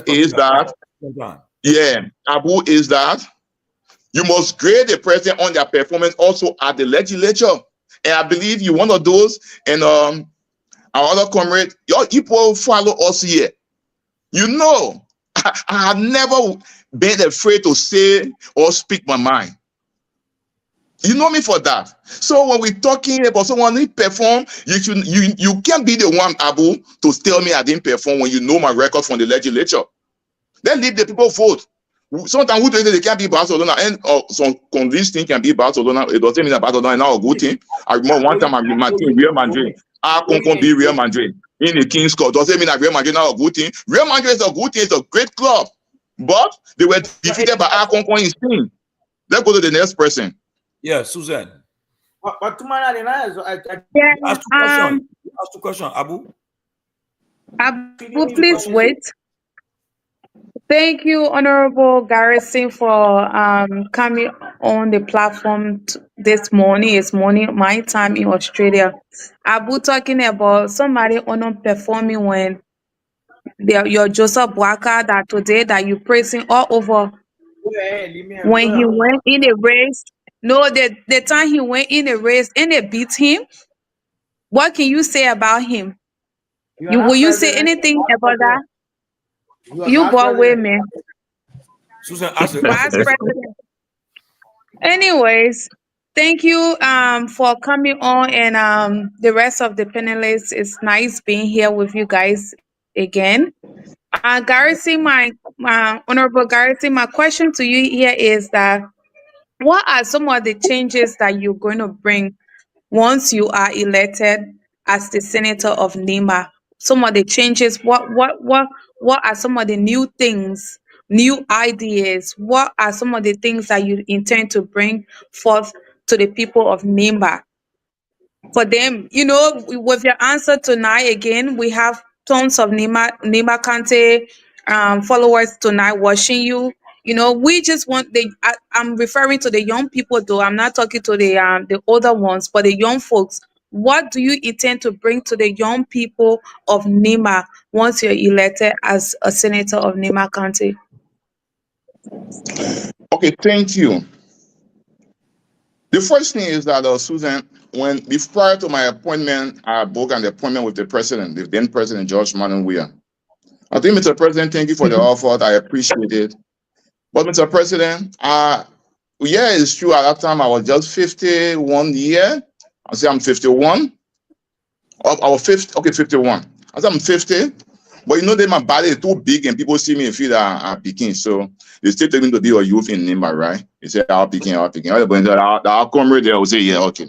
So I say, Mr. President, the first thing we want is to have the opportunity to employ young Nimbanians and other Liberians. I can't go to a place and I can't make impact in the life of the people. And the president was very magnanimous to me. And he said, work with TWE. We'll make sure you have your will to help the young people. And when he went to campaign in Campley, he stood there in Campley and Bang, he said, the people, where Garrison advocated for the young people to employ them. If we have everybody doing this, it means the young people of Nima will get more jobs. So I must appreciate Garrison and say, Garrison, if I win the election, anywhere we appoint you, if you have the opportunity to employ more young people, you have my support. That was the word of President Weah in Campley and Bang. You understand? And today, you go to the GC, the first thing, go to the GC on 9th Street, see the building they were using on 9th Street when I took over. In 2 months, we transitioned to 16th Street and go and review the 2 areas. Leadership come with some responsibility. It's not blank check. So the changes we're going to make is that Nima will have a fair share. For instance, Metal Steel, reading the MDA, are they getting Nimbanian job as per the MDA, the last phase of the MDA, which will get close to 50% of Nimbanian employed over there? But while in our own country, we have Metal Steel and the big job they're giving our people that security to cigar. Oh, Nima deserve better. Let me tell you, Susan, like I said the last time, 2FM in second PA, if that education, we get 6 universities in Nima, all of the children learning book there. If that money, you get most of the richest people now in Liberia, sitting down, Floor Toma, Ferry Deck, but all the guys are sitting down in Nima, God winning, they are many. Adonis, there are many young people. But you know what Nima needs now? Braveness. Who will talk for them? Who will protect them? So I will be there to protect them. Man, you're my lawyer. So when we can't handle it in the political theater, we will seek the legal redress. Nobody is going to say, you need to pay Garrison to go seek NEMA interest. We will do that. And you understand? We're going to do that. So what NEMA needs now is an alternative voice. Because if that money, we get money people in our county. If that development go Ganta, you can't compare, apart from Morovia, no city in Liberia can compare with Ganta. That tells you that we are far ahead of a lot of county. But what the people need, protection. Money without protection, without power, is nothing. Those of you in America, some rich guys, P. Diddy, they're in jail. They're not billionaires, they are money people. But power is bigger than money. And because our people are business people, they are strong people, they are energetic people, they need a voice that will protect them, that will not be scared, that will not be compromised. And there is what NEMA will get a fair share from everything that you get. And then one of the things that will be bringing on the table is that we will stand up for NEMA. We will not compromise the interests of our country. If that matters to give the people 50% of the job, they should give it to the young people. We get more young people that are graduating every day. They're looking for jobs. We need to give them jobs. We need to improve the health sector of our country. We need to improve them.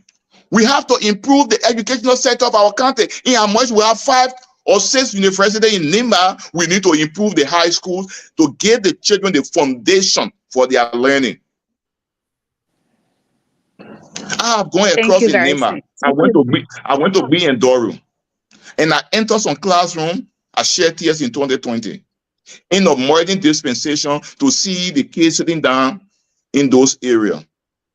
They were protected. And for me, I feel so sad. But what we can do for our country is to come together and have a clear plan that in the next 10 years, this is what we intend to achieve. And there are a lot of policy issues that we will be looking at. But the cardinal issue that NEMA needs now, Susan, whether you like it or not, is protection. Somebody who will speak for those business people, that people will not take advantage of them. Someone who will be there for them. Someone who will be in the house to speak for NEMA when they, for instance, Methodist send an MDA who will speak for the people. Someone who will read that document meticulously and make sure that they get the result. Thank you, Honorable. I just have my second question here before we move to the next person.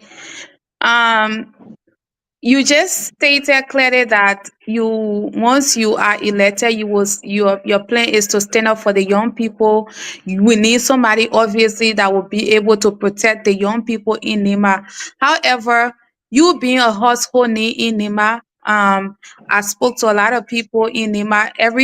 Almost all the young person I come across, they always mention your name. My concern here is that, most times when they invite politicians, that's when they come on platforms, the bigger platforms, and say these things. However, being a household name in NEMA, one of I think 2 of our brothers were sacked just recent time from the MDR, and we have not gotten any form of statement from you being a host, like for somebody as powerful as you are. What's your take on those young boys, for somebody just taking food from on their plate just for the fact that they went up and just stated what they feel or what they saw? What's your take on that? And why are you not speaking out for somebody who many young people look up to in NEMA? So then maybe you didn't follow. I did speak on our radio secretary, and then I issue official or post on my Facebook page, my official page. And I'm thinking I'm the only person so far who have written something about that. So, like, for me today, maybe you don't know me. When I was in the country when the cabinet general issue came, I stood up to it. I condemned it. I was moving from it. I spoke about it. I went on my Facebook page. I argued it. I have never, when it comes to NEMA, to say I will be afraid. Like I said, it takes one bullet to kill a man. And I only one single bullet.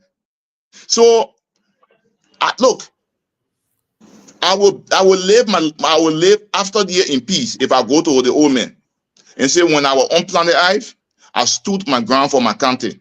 And because of that, people hated me. And because of that, people bullied me and said, use all kind of names on me. But I will feel safe in the hand because our founding fathers will be happy to receive me. Jackson Fiado, my grandfather Woto Mongo, Bozoto Way, Tuazama Sougbe, Johnny Voka, Soda, all the people, these great men from our country, will say, son, come and rest. But the day I will go quiet in talking about Nima, trust me, don't never trust me in your life again. If you friend of me on my page, go there. When government is doing the right thing, I will tell them. If it's wrong, I will say it. I have never, ever shy away from expressing myself and speaking out when it's an ill in the society. So the water issue, I came out and said, well, water was quoting, it was the last word of the senator, and there was no need to dismiss him. The picking that they dismissed from labor ministry, I tried calling him. I said, my man, your own part, you have contract, and your contract have gone for over six months. Well, your employee now, who told you that because you get a contract, it should be perpetual? The decent word law says it should be perpetual. So I tried to call him to come and we filed a complaint to the very labor ministry. We will test the labor ministry. We will write that complaint to CSA because saying that civil servant will file a complaint to the CSA for illegal dismissal. You understand? We can't live in our country and we'll be afraid to speak our minds. Because when we speak our mind, people will take jobs from us. Because when we speak our mind, people will go after us. You understand? That is unfortunate. And now what you see in Nima, all the lies they put on my head.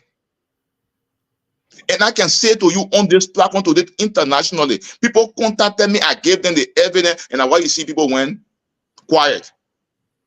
Because I don't believe in violence. When you say Garrison is frisky, I'll tell you say I'm frisky. I'm not afraid to express myself. But to say violent, no. I was asked to be the deputy campaign manager. I was going to my idea if I wanted security, who give me ERO, or PSG to guard me. I told them, no, I'm going to my country.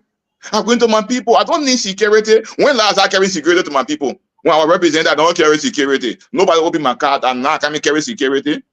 People will tell me about Garrison when you change. I'm one person getting the town, walk all around, shake everybody's hand, speak to the people, eat with them. I'm a down-to-earth person. So I'll never change from that, my sister. And I will not. Not because we're on the platform. This year, I'm 53, right? And if you are 7 years, I will just be 60. And when you come and buy that guy, I will still be a young boy. Okay. Thank you, Garrison. So if I tell the people today, tomorrow, at a very prime age, where I should be getting more from the people, they will let me down. So I can't fail them. And like I say, our manifesto is clear. Alternative vote to speak for the people and unite the country so that we can get our fair share from whosoever government will come. Okay, Councillor Yellow again. Thank you, Councillor. Because we're limited on time, and the people on Nima want to call will open their phone lines. People in Morovia and Nima want to call to maybe engage you to. So I will appeal to you, please. I know you're a lawyer. Please try to limit your answers so that there's more time to ask you questions. I will try. People on Nima, everybody can call and ask you questions. So we'll go to our sister Grace, and then from there Lofa, then we can move around. Okay. Hi, Mr. Yelu. Yeah, Margaret. How you doing? I hear you stating that. Yeah, I'm good. I hear you state that you pride yourself in speaking the truth, which I already applaud you for that, because it's not easy to speak truth to power, and a lot of people will be against you when you speak the truth. But I want you to speak the truth on this matter for me. So, concerning the Speaker of the House, the legitimate Speaker of the House, who is Sanati Kofa, concerning what took place in the House of Representatives, that he was removed with all due process. And also it is alleged now that in 5 days, the legislatures, the representative HOR, they are planning now to remove him from his office. Can you speak to that? Can you just speak the truth on that? Okay, man, Grace. You know, I will do a full disclosure. I was one of the lawyers for the majority block. And anything I say here, you say my opinion is partial. So I will beg that Funati Kofa can get a team of lawyers. Can they go to the court and seek the appropriate action? Like I said on Spoon, the action filed at the time by the counsel Arthur Johnson was in re, and in re is a non-adversary proceeding. Is for the court to interpret position of the Constitution, and the court smartly did that.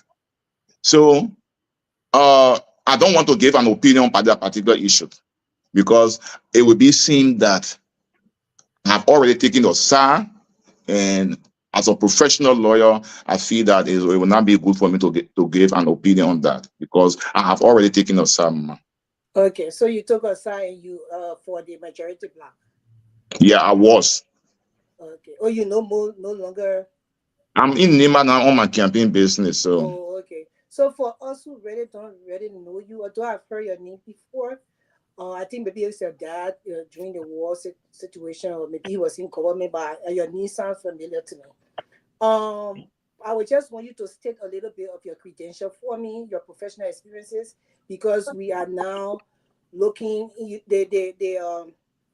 the representation of the legislature is the representation of the people in Liberia. So you see who our people are, because the people in legislatures in the House of Representatives and the Senate, the group, they are not representing the people very well. You know, so some of us is concerning, and I personally feel that because some of the credentials of the people before they get there, although it's not mandated that you have any level of education to become a representative or senator of your county, but still we need people with professional experiences and also credentials and tangibles, showing things that they have done for their county and things that they have done for the people to be in such positions. So, you know, I know you claim but I heard you saying here that you are a lawyer and you also were a representative before. But for us who don't really know your background, can you just state your credentials for us to see how you'll be well fit to represent the people of Nima?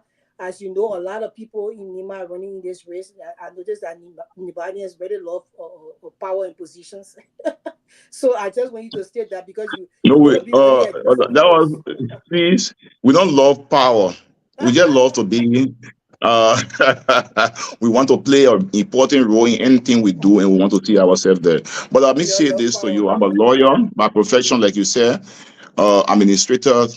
I also did some courses with theology. I'm a pastor. I used to be a pastor, but I'm not my lesson. I'm not been lesson to practice for a few years because I went to politics, because I attended courses with some pastoral courses, and I used to preach on the pulpit. So I work with the Ministry of Public Works. Before going to the Ministry of Public Works, I also have my own local NGO on advocacies, working with women in Nima, the youth, and working called Global Youth Initiative, working in Bedegas Bell Complex, going to Bopley on the other side there, or working there. And we empowering women, making them to meet their full potential, giving scholarship to young people, showing the way on making decisions as it relates to career and all those stuff.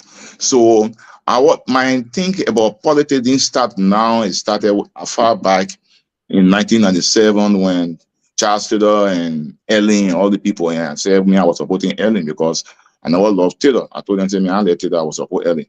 So at that time, Taylor was the most popular guy in Nimba. So a young man to go against Taylor, it was terrible.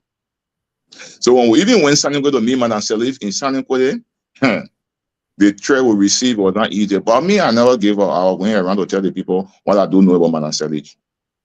So I'm just trying to say to you, my background from public administration to law to theology. So I used to be a preacher in the AME Zion Church, a local deacon there. But because of politics, there did some courses in procurement. So I understand when you're talking about buying, how government should buy, I understand it. When you're talking about governance, I understand it. You see the work I did at the Governance Commission in 1 year, you could see it for yourself. That is a clear picture of what we do when it comes to our credential.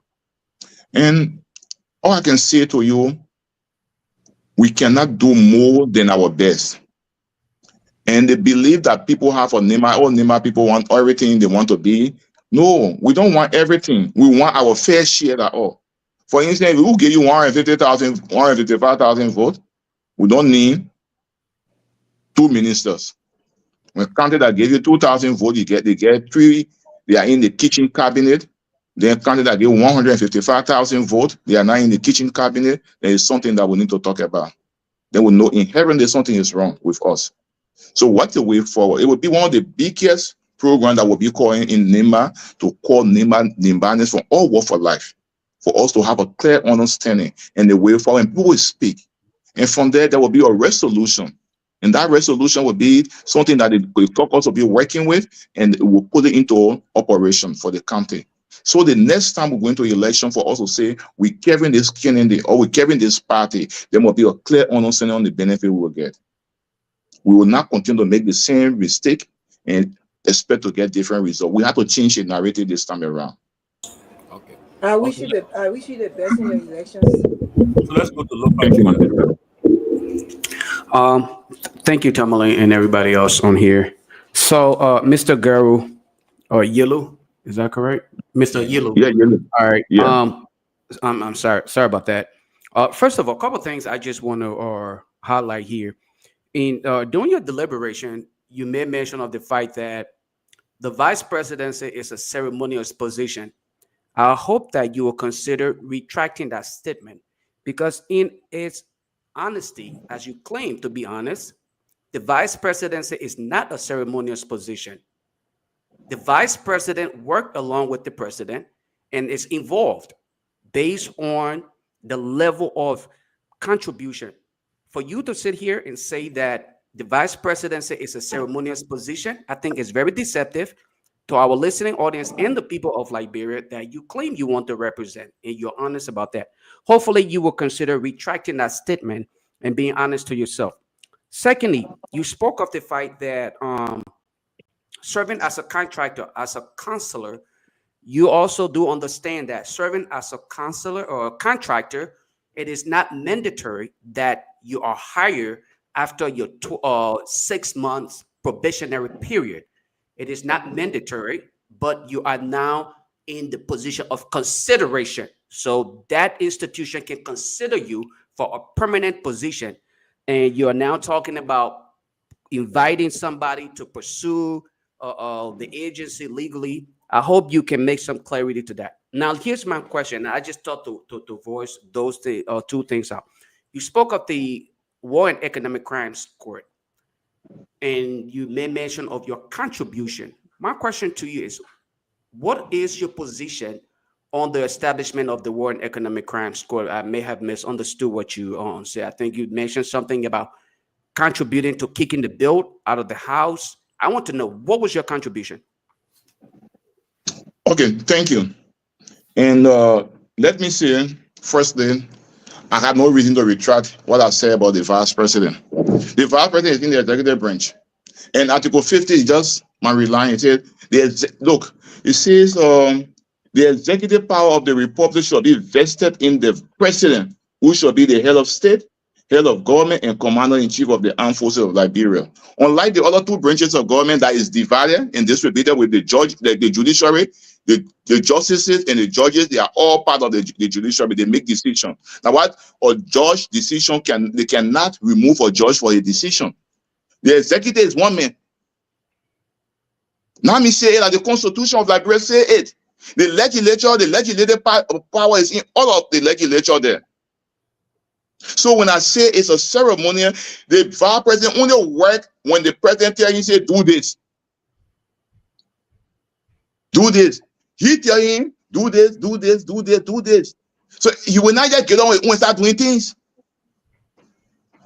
And what I mean, in the Senate, the vice president is not on the floor arguing. He sit up there and he only vote when there's a tie vote to break it, because you have 30 senators. So when you got 15, then he vote and cut the tie and break the tie rather. So I see nothing wrong with that. I'm making my statement. When the president dedicates a power to the vice president, then he goes ahead to execute it. For the issue of contract, it is not me. It is a decent work law. It says nobody should be perpetually on contract for more than 6 months. For more than 6 months. So,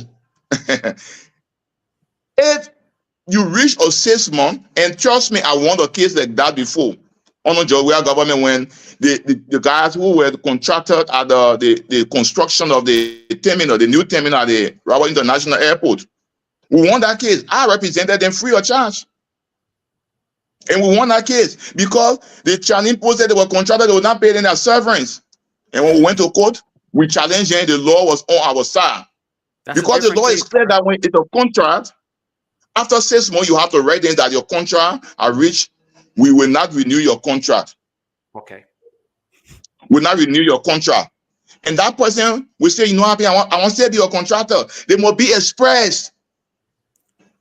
But if you don't do that, it is assumed that that person is considered employed after 6 months. You cannot keep the person on contract for almost 2 years and say because they are on contract and you just terminate them.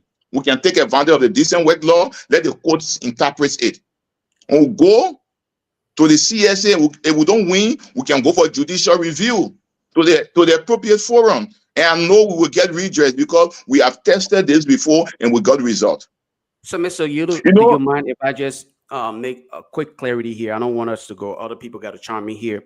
You just agree with me that it is indeed not mandatory that you're kept on or brought on after 6 months, because you made it sound as though that is the law.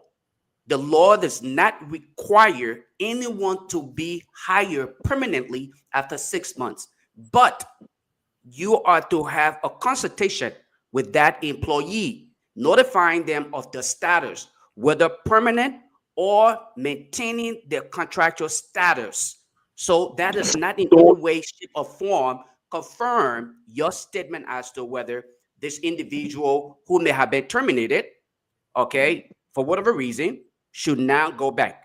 My second question to I know. I have to tell my brother 1 minute, Lofa. Please, I said, and let me, because it is a public forum, I have to clarify this. I said, when you work as a contractor for 6 months,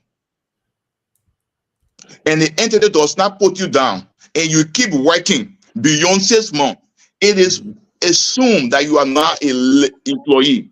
You are no longer a contractor. As a legal practitioner, you should not. I told you that I tested before and I won. I'm telling you, I tested before and I won. So I don't want to go back when we reach to the court, I can't be now, my brother. You know the thing, there is nothing about law. Everybody understanding of the law is different. I will get the court. So if I say, can they go? If we don't win the case, that's it. If we win it, fine. But I can tell you, Zapede is talking about them. I'm picking from the community, that people we made in the community, and we brought them up. When we used to be there arguing, they come to see us arguing, that put we nurture into politics. So I will try, I will test the law. The law is for everyone. When we test it, it doesn't work for us, then that's it. Okay. But let's test the law. The law is meant to be tested. Can you respond to your position with the War and Economic Crimes Court? Okay, my position. You know, the position is so common that it's so embarrassing that before then, we said in Accra, Liberia they now go for what? Prosecution of people. We said we wanted to reconcile the country and move forward. That's what we went for. That's what we agreed to. That's what we signed for. And the very TRC in the Supreme Court opinion in 2011, where they wanted to ban Madam President Johnson Sirleaf for political participation, the court said it was unconstitutional. The TRC never have that authority. We have left, we all suffer the brunt of the war, my brother. Nobody in their mind will support war, or nobody will support anybody killing innocent people going against them. But we went to Accra. There were options given us. We choose a path. We say, well, we are a young country coming from war. We want to resolve this thing and let bygone be bygone and reconcile the country. We are lived in peace and harmony for over 24 more years. Then we come back to reawaken the wounds. In my mind, our peace is still fragile.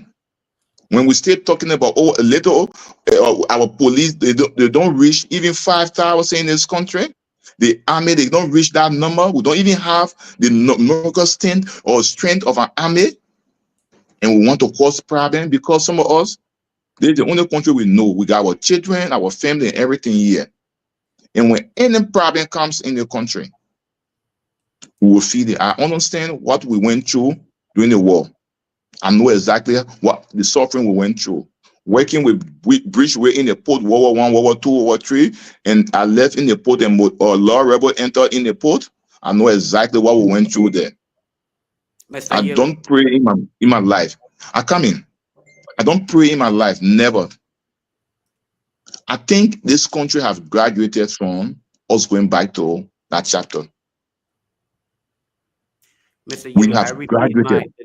So my question, I'm making my position clear to you that I don't support war and economic crime code. Thank you. That's my position.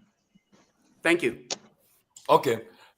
Because of time, we'll go to the phone lines. We'll ask one more question, and we hope the guest can condense his answers when he answers the question. But Councilor Yellow, it's good to have you, and thank you. I will have a lot of people watching this show tonight. We appreciate that a lot. That's good for our platform, for the country, and for NIMA too. But my question is to you is that I know you served in the former president we had government, and also as a governance commission chair, the last position you held, and you have already announced that you're contesting the election. So my question is, are you going to be contesting as an independent candidate, or you running on this ticket on this CDC ticket, and also have you consulted the former president to seek his endorsement or support? Okay.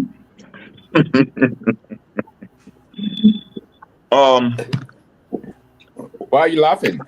One thing, Chief George, I want to say to you tonight, I'm going to be a candidate in this by-election. How I go into it, we are working behind the scene, and we will make sure we get the best available option that give for the results. That's a politician question, but because I mean, I won't say, but I heard earlier today that a particular party will be carrying, but I don't know. I just heard by in the grapevine. So I'll ask you that question directly, but I don't know yet. So, maybe you. If the party along with the vision of the CDC and they are in common understanding, we don't have problem. All we want in NIMBA is an alternative voice to be in that place to represent the people of NIMBA, so that NIMBA can have a say there. So have you spoken to the former president about your intention to run? Yeah, is what you want to hear tonight. The former president is my boss, and I will not be in the race without telling him. Very good. You understand? I will tell him that I'm in the race. Okay. So that is a non-issue. I have to tell him. Because, George. Yeah. Let me come in, Garrison. I listened to you. You said a lot of great things here today about yourself, and from my deduction, you're a great man. You represent well. You from the religious background. You know, you former AME pastor. You're a lawyer. You seem so passionate about the people of NIMBA. Who do you think is the legitimate speaker of Liberia, right? The Liberia House of Representatives right now. Well, it's not my question. It's not my question to answer. Those in the House of Representatives will handle that issue because the Supreme Court said they should go handle their issue. So they will handle their issue. But you represented the majority bloc. So why did you represent them? As a professional lawyer, when I have an offer to represent people, I represent them. Even if a murderer asks me to represent, I feel that there's doubt in the case, you think I will not represent the person? I will represent them. At one point, as a public defender, at one point as a public defender, I represented armed robbers in the country. In fact, most of the notorious armed robbers, yeah, I used to be public. That one thing I forget to tell you, I used to be a public defender, right?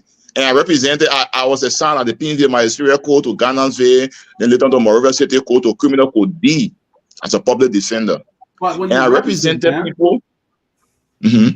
Honorable, I think you're a great guy, and I really hope you be the senator for Nima County. But when you represent these people, you are trying to convince the jury or convince the judge beyond all reasonable doubt proponents of the evidence that this is what happened, and based on the proponents of evidence, and you can win the case. You not just go in there because you go in there for the money. You go in there too to ensure that they are represented fully and ensure that there is a proponent of evidence. So what led you to go and represent a majority block when you can't say who is the legitimate speaker of the House of Representatives? I find it very disturbing. You're a good guy. I want you to be the representative. I mean, the senator. I want to come with the Nima and meet you, and we drive out to Zesno and other places and talk. Do you want me to decide for the lawmakers? The lawmakers elected their speaker, and they are working with their speaker, right? You asked me. I come in. You said why I represented the majority bloc. Because from the review of the document they brought to us, I got convinced. You understand? From the review of the document they presented, because we were looking at the Edwin Snow case. Did you have a complaint against the speaker? Yes, we have the complaint. Where is the complaint? They brought the complaint. Did you cite the speaker for the hearing? Yes, we cited him 3 times for hearing, and he did not come. Here are the 3 citations to him. Did you conduct the hearing consistent with due process? Yeah, they say yes, we conducted hearing. These are the meanings of the hearing. So these are the things Councillor Vice Chairman myself put together and presented to the Supreme Court. And it was based on that the Supreme Court ruled. They said they ruled in the way that they should have ruled. And I, as a lawyer, you expect me to critique the Supreme Court ruling or to interpret? I don't have that authority to interpret the Supreme Court ruling. One more question, and then. So you believe in the Supreme Court ruling, right? I believe in the Supreme Court ruling. Do you think that the Justice Minister should have come out with his own interpretation of the Supreme Court ruling? Well, that is unprecedented, because what I do know on the court rules, the court rules is final. They are the final arbiter of justice. So what they say is final. It's binding on everyone. So I don't know whether can you just interpret in 1 or 2 sentences on the Supreme Court ruling? What did it really say? Could you just interpret that, and I'll be done? I will not ask you no more questions. The petition from the petitioner was in read the unconstitutional action of certain member of the majority bloc. Certain action by certain member of the majority bloc. And in read is a non-adversary proceeding. And in that proceeding, they asked the court to interpret Article 33 and Article 49. And the court went ahead to interpret Article 33 and Article 49. What constitutes a quorum and what is not a quorum, and how the speaker can be removed. The court interpreted it. And the court said anything that falls short of this interpretation is ultra virus. That was the ruling of the court. So okay. Do you believe which interpretation? Okay, I'm done. I'm not asking it. Okay, let me I wish you have an opportunity to call me back here for us to look at that. Yeah, so because I was actually prepared for the Nima issue tonight, and I think I was on spoon. And if you have the opportunity to invite him back, we can discuss that another time. You're a good guy. I hope you win that election in Nima. You're good. And trust me, we won't really stick you here. And for me, I don't have much. I know, and I personally know the role you played before. And on a serious note, one cannot, I've done a personal analysis of that before in Liberia, in terms of how lawmakers are not being elected. It's not on the basis of performance. No, it's not on the basis of performance in the House that most people are being put out. It's on the basis of elector's personal feelings.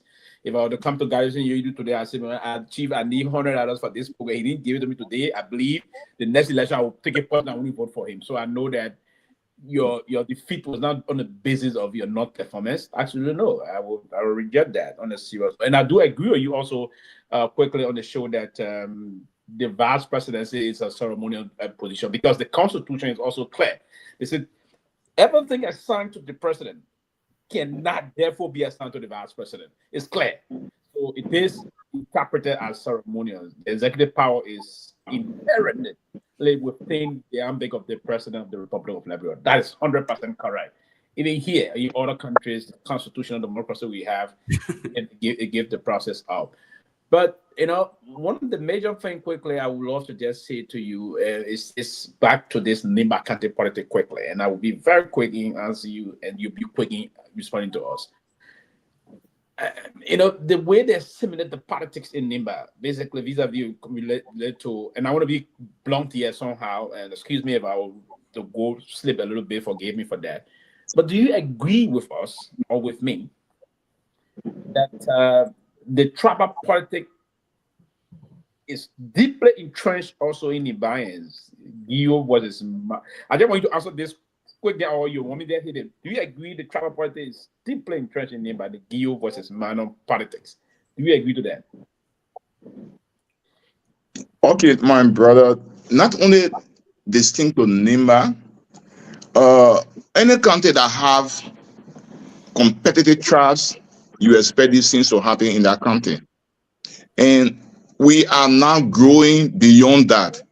The fact that our current senior senator, Senator Myean Jr., got vote in the Guar area and the Myean area, it means we are going beyond tribal politics. And I can tell you, just recently in Ganta, I got people from District 8 District 9 coming to have a meeting with me. And as we speak, our sales are on the ground working. So I'm just saying to you, it's the mindset.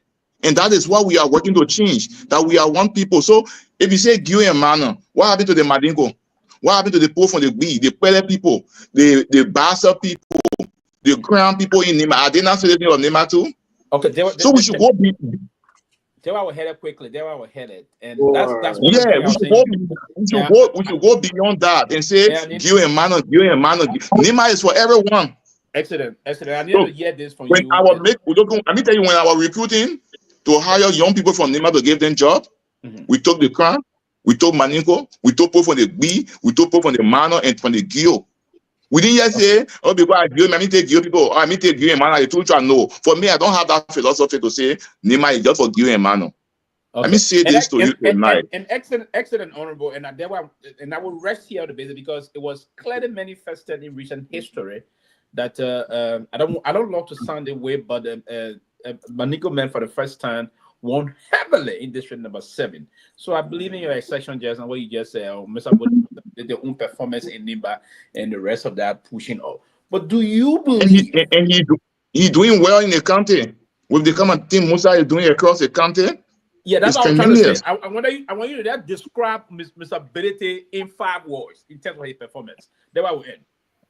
Effective, participatory leader, progressive leader. Yes. People center, developmental, and I will it'll go beyond 5 words. Rest. Okay. Go ahead. Okay. I'll quickly before go to Abu and then Susan and Lofa for the last question before we go to the phone. Let me ask you quickly: are you a member of the CDC? Well, I'm not a card holder of the CDC. Prior to the 2023 election, I was a full-fledged member of the People's Unification Party. Okay. And the People's Unification Party supported the CDC. And for me, I'm a partisan-driven person. In 2017, the party took a decision to support Ambassador Joseph Nyeman Boaka. And we all supported Ambassador Joseph Nyeman Boaka at that time. The going election, the party took a decision to support the CDC, and we all supported the CDC to the fullest. You understand? So I don't want to come on the platform and lie and say because I have not officially resigned from the party, I'm the vice chair for legal affairs for the party. Okay. Abu then. Somebody they crashed in very happily around the. I'm pretty crying for the Philadelphia just. Yeah, plane just crashed on in Philadelphia on Roosevelt Boulevard. Plane just crashed. Wow. Oh my God. Pray for the people, but Abu, Susan, then Lofa, then we'll go to the phone lines. Councillor Garrison Yelu. Yes, sir, Chief. Glad that you are on and you air out that this government owe the people of Nimba their dividend because of the role Nimba played during the 2023 elections. Well, the president appointment list, and it is right before me. We have sons of Nimba that was given active position in government. Namely, can you please name some?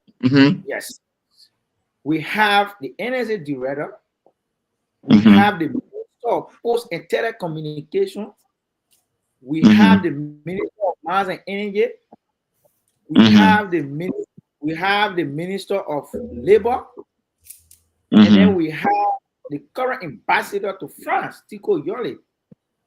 Oh, that's good. And you come on the show and say the people dividend. What dividend are you talking about? So can you also name the ministers from Lofa?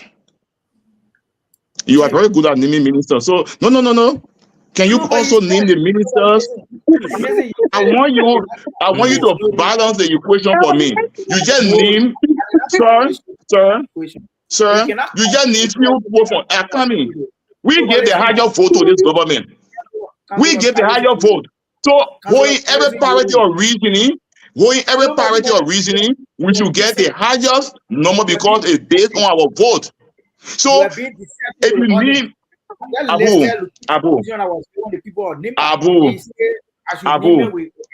So it should be proportional representation? Yes. Abu, we compare two counties. Lofa County gets 75,000 votes, we get 155,000 votes. How many ministers from Lofa County? Come again?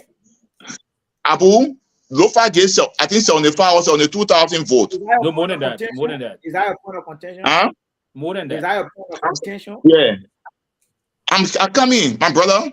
And we get 155,000 votes. So if I start naming for you, ministers and autonomous agency help from Lofa, will not move from here tonight. No, but not will not move from here tonight.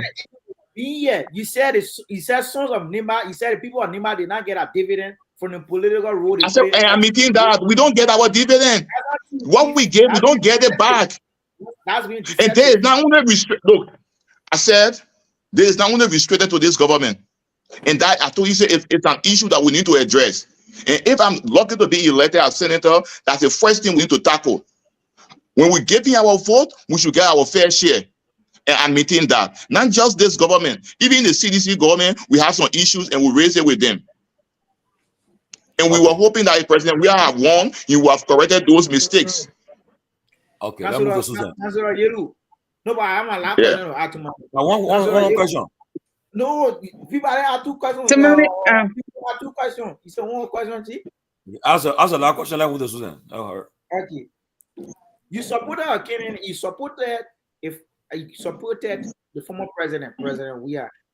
And the reasons why the late senator who position you vying to replace did not support him. Because at the time he said the people of Nimba did not get what was promised them during the 2017 elections. If you were to compare and contrast, the 10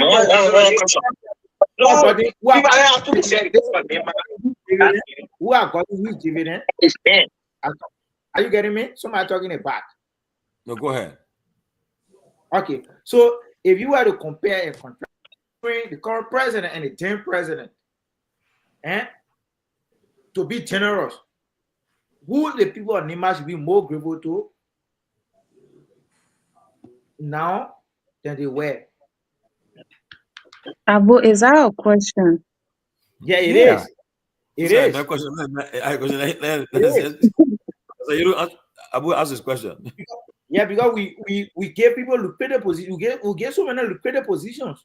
Well, you know, ask a question. Let it get answer the But question. frustrating our Gopa in our dying. That's some of the positions there. Answer, you answer the question. Yeah, guys, please. Answer the question. Sorry. The councilor frozen. Eh? He frozen. Well, I guess then Abu can use this time to elaborate on his question as far as. Yeah, because the thing here is, Lofa, here's the thing. The late senator vigorously campaign former President Weah because he said the agreement the both of them had prior to him becoming president, he did not live up to it. That's the reason why he did not support the former president. Okay, and what was the agreement between him and President Barkai? The agreement between him and President Barkai, one of the agreements was that when you are elected as president, the people of Nima wants to see development in the country.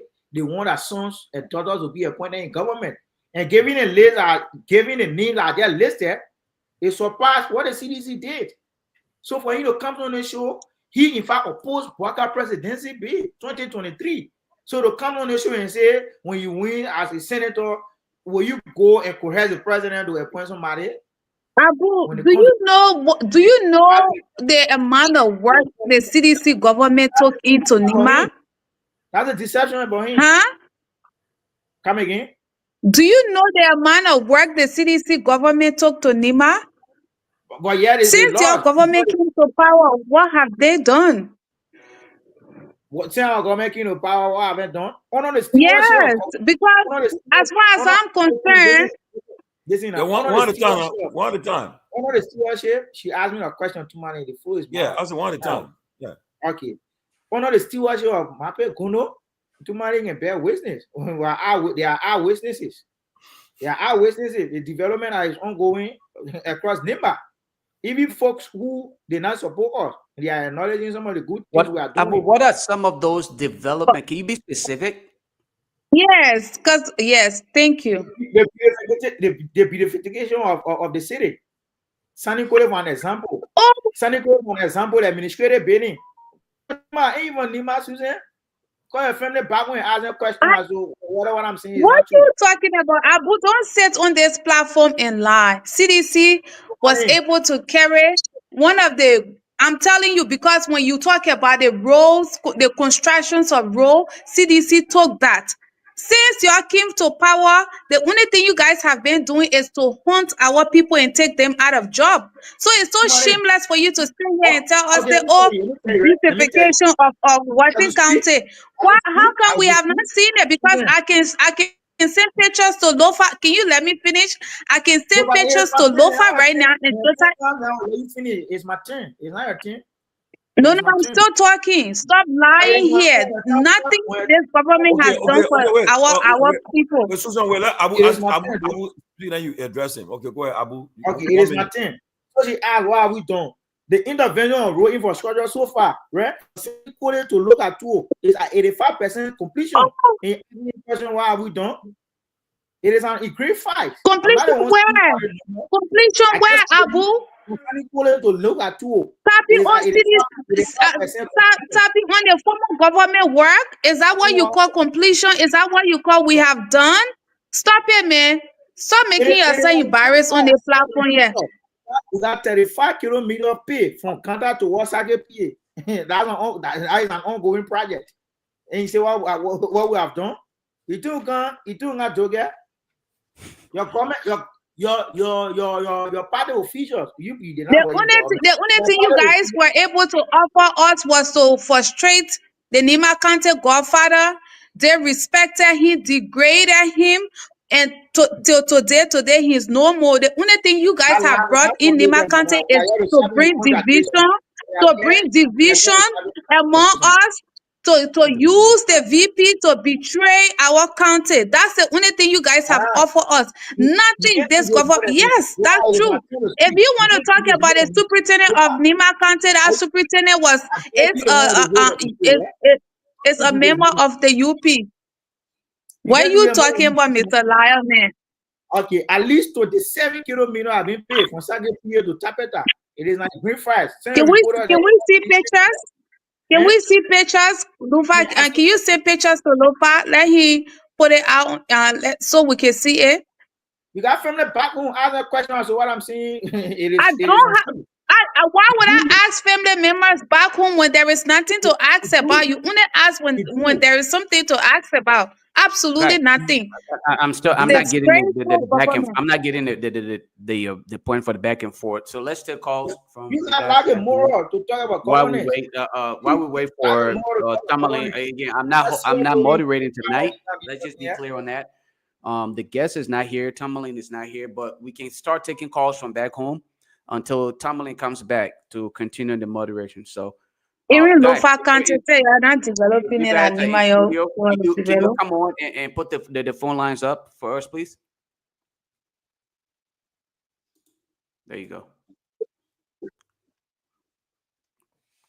Okay, so if you've been listening to the closing argument here on Truth 96.1, you can start to put the course in 0777285961. If you want to call us on WhatsApp, it's +231 777285961. So let's pick up this caller. Hello, caller. Wow, the call is coming in too much. Hello, caller. Wow, love that caller. Okay, let's take this caller. Hello, caller. Stay away from our monitor. Wow. Yeah, hello. Yeah, your name and where do you call from? My name is Kehleboe and I'm in Garguah. Okay, listen to the conversation. Go ahead. You know, I want to thank my brother Abu in there. You know, the lady, I don't know when she left Liberia and when she'll be coming. Let she go Limba. Former president, we are giving Limba one post and telecommunication job. We got the same Cooper crowd, man. When the man is standing there, the program that Well Joseph Father nominated the vice president, we are sacking. We are saying here, you can say you give vote and you get almost 5 ministry, you get director position, and you say you not get nothing. This is the pressure of the government. If possible, as time go by, Nima will get enough job. But for now, I think Nima gets on your whole audience. President, we are who kept or at the post and telecommunication and then let it out. So we are saying that this all the things we don't want to give her a good chance. Ask your family member. You guys remember show you picture, you say mental picture different place and send it. If you do that, consider for the senatorial position and see whether you can fit or if it takes place. Thank you. Okay, thank you. Hello, caller. Wow. Hello, caller. Yeah, your name and where do you call from? Okay, go ahead. Listen to the conversation.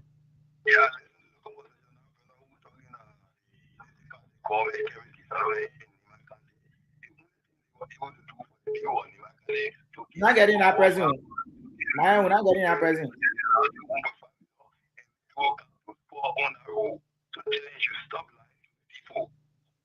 Okay, thank you. That's a view.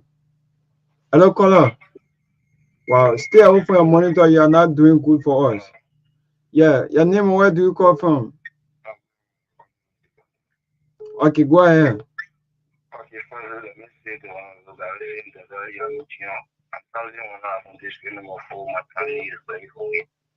Okay, go ahead. We were and caring. You knew what I was talking about. And the brother who told me was Lofa Julius. You guys say from segregate. Wow, love that caller. Hello, caller. Okay, go ahead.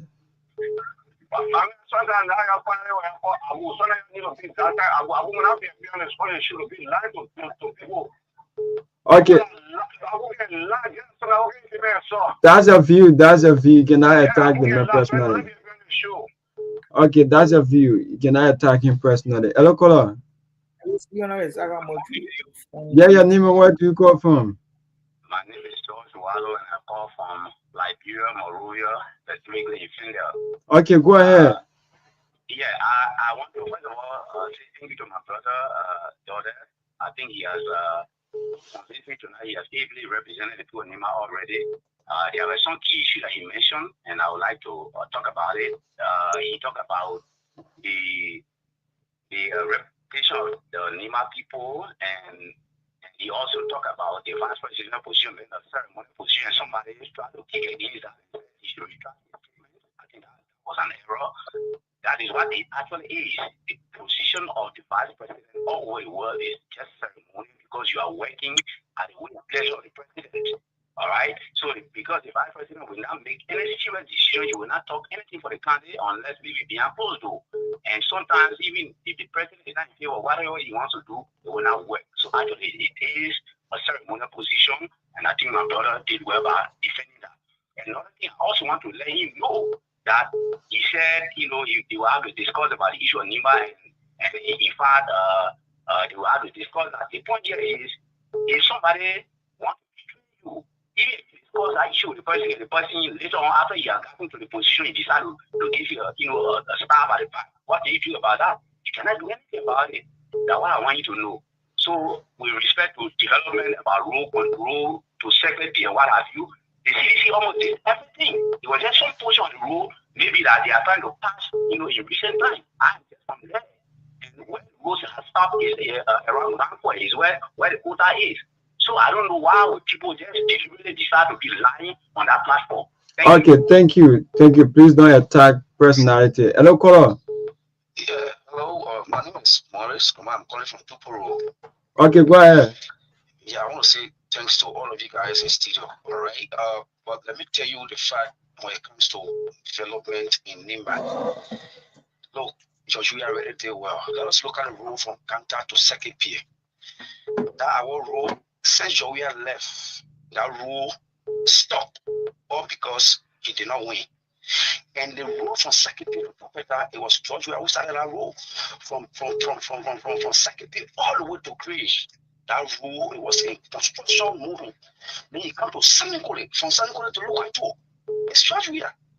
So all of these things, if the people feel they want to develop our country, want to fix our country, let them take the rule from second peer now to let me just take it from that way where they start on that second peer rule Flumpa to second peer. But up to the left side. Then they can't talk about the care or more development. Somebody want to grow right on it. Why you learning that? Thank you so much, my brother. Okay, you're welcome. So let's take this caller. Wow, we lost that call. So the lines are activated 077285961 to be a part of the closing argument here. Hello, caller. How you doing, sir? I'm okay. Your name and where do you call from? My name is Peter Since you fine. I do John from LPLC Ghana here. Okay, go ahead. Yes, so sounding at the honorable left, I'm not hearing him. Yeah, he in studio. He already in studio. Yeah. He's listening. I love him. We from the same country, in fact, from the same district. But my question to him, I did not hear him mentioning about person with disability. Most disabled people from Liba, even myself, I told him we have degrees, but we're not getting a job. So how can you address that? We find it difficult, and we need somebody to, actually speak for us as well. Thank you. Okay, welcome. Hello, caller. Myean, after that call, let's take some calls from here, okay? Okay. Yeah, go ahead. Yeah, go ahead.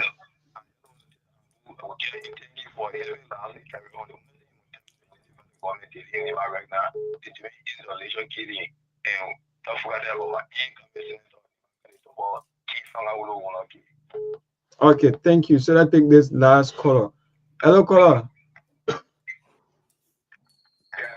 Yeah, your name and where do you call from?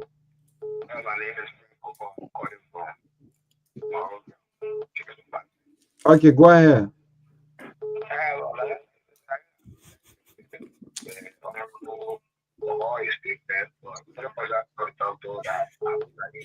I will very come to the Democratic or you can't see what they're doing in the country before you say they are doing better than CDC government. They tell you that respond to the country like all very thank you for it. Okay, you're welcome. So Lofa, I can take it from your end. All right, caller, let's go. Your name and where you calling from. Let's hear from you. Go ahead.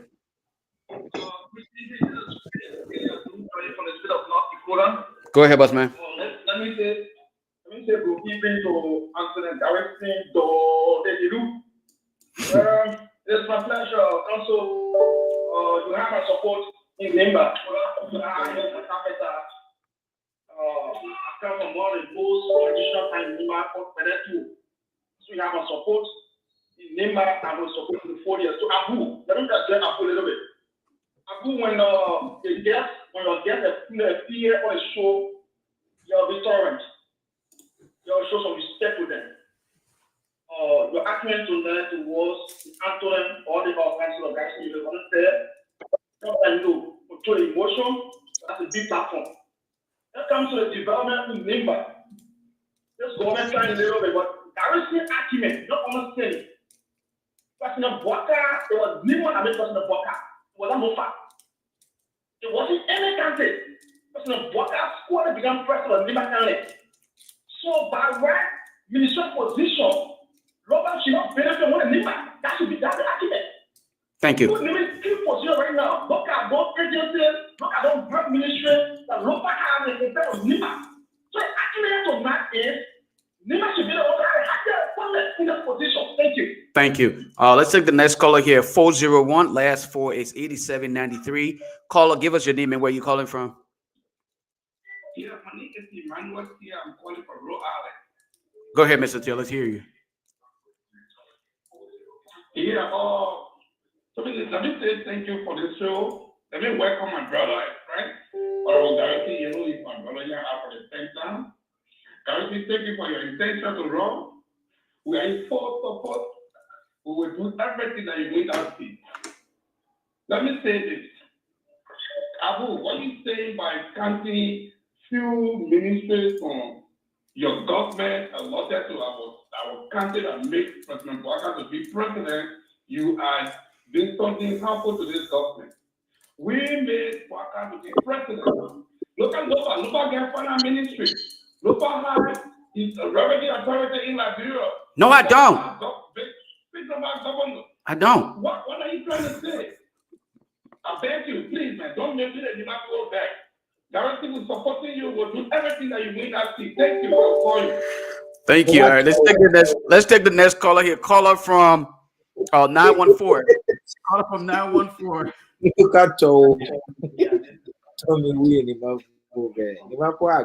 Hey guys, I will stop. The callers are on the line, bro. Come on. Go ahead, caller. Yeah, this is very from New York. I just called to rectify a few things Abu said concerning the rules, especially I was surprised for Abu to mention Ganta to faculty. Here was a contract or a condition given to the Liberian government under George Weah that they all Ganta to faculty and to pay the rest of the role. World Bank, African Development Bank, that if you guys are serious with road construction, and I left from Liberia 2024, 23, just after election, January, I was there. The road from Sackett to the covers, the layout, everything was done. I can send Susan or whosoever I'm connected to, I can send a video to show you how far the road went between the election and after the election, before the inauguration. Thank you. Look at what, right? Misleading. Thank you. My conclusion, let me end on the Councillor Yellow. I personally think it's a good decision he took, and we are going to support him. We are going to campaign for him because we want for NEPA to be the look. The best thing Guar could ever give Prince Johnson was to defend him, especially concerning the War Crimes Code, which was his number one one priority. Number one, I would say it's called. You can listen to the videos, you can listen to the recording of Prince Johnson, and you get an actual behaving like they have done. Thank you, caller. Thank you, caller. Let's take the next caller here. Caller, go ahead. Caller from 609, last four, 0633. Let's hear from you. Caller, go ahead. Go ahead. Let's hear from you. Yeah. My name is Mark Kadam from Lima. Thank you so much for the time, and thank so much for you guys taking your time and being on this platform and educating the people of Liberia. I appreciate you guys for that. And when it comes to Honorable Garguah, I say thank so much for Honorable Garguah to also the courage to come in the race. I know I saw his first time when he made that advances in the race, what he did. I know at this time we're all put our bid and pieces together to put him in as much that the race is going to be tough, but I know Honorable Garguah is going to do better. So kind of encourage me to step forward more than what he's doing, to start educating the people on how to vote. And one important information I would like to give to Honorable Garguah, it would be prudent enough for them to observe the borderline between Government Place, which is Ivory Coast, and that of Nigeria, because that's where the guys can bring people from Ivory Coast to vote, and most importantly, to train the pool watcher to make sure when they go into that prison, that voting room, to count whosoever are coming to vote, count them. That should be the most important thing, to count those people that are coming to vote, not to just sit there and be dormant and wait for the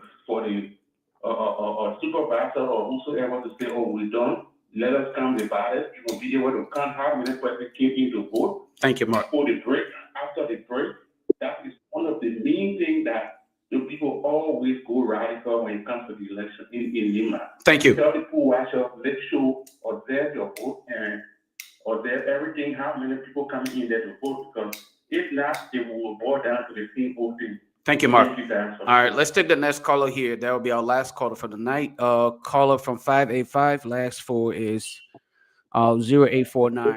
Go ahead. You name me where you calling from. Yeah, this is Joseph calling from New York. And to the panelists, man, good evening to all of you, and those who I think maybe from Liberia, good morning. And my brother Abu, man, the people are in Liberia, they know better than you. They're seeing it, they live there, they know what is going on. You don't know what's going on over there. You don't sit in Monrovia to be describing and telling them what the CDC government did and Unity Party is doing better. If you want to see that, it was manifested right at the barrier of Prince Johnson. You saw how the people here, Joshua, when he went there. And you listen to the brother down there, the councilor. He's telling you he's not partial. You saw development and things that are going on in Lima under the two different leadership. And he's not partial. He even talk about Billiton, what Billiton is doing there. When he give me a model mayor, but he's praising Billiton as an achievement in Lima, what he's doing for the people there. Then when he resign. But you come here because you work for government or they give you a little job here and then you come to start, saying this kind of thing. It's not good. And let me tell you, Lofa is not Liberia. I'm for Lofa.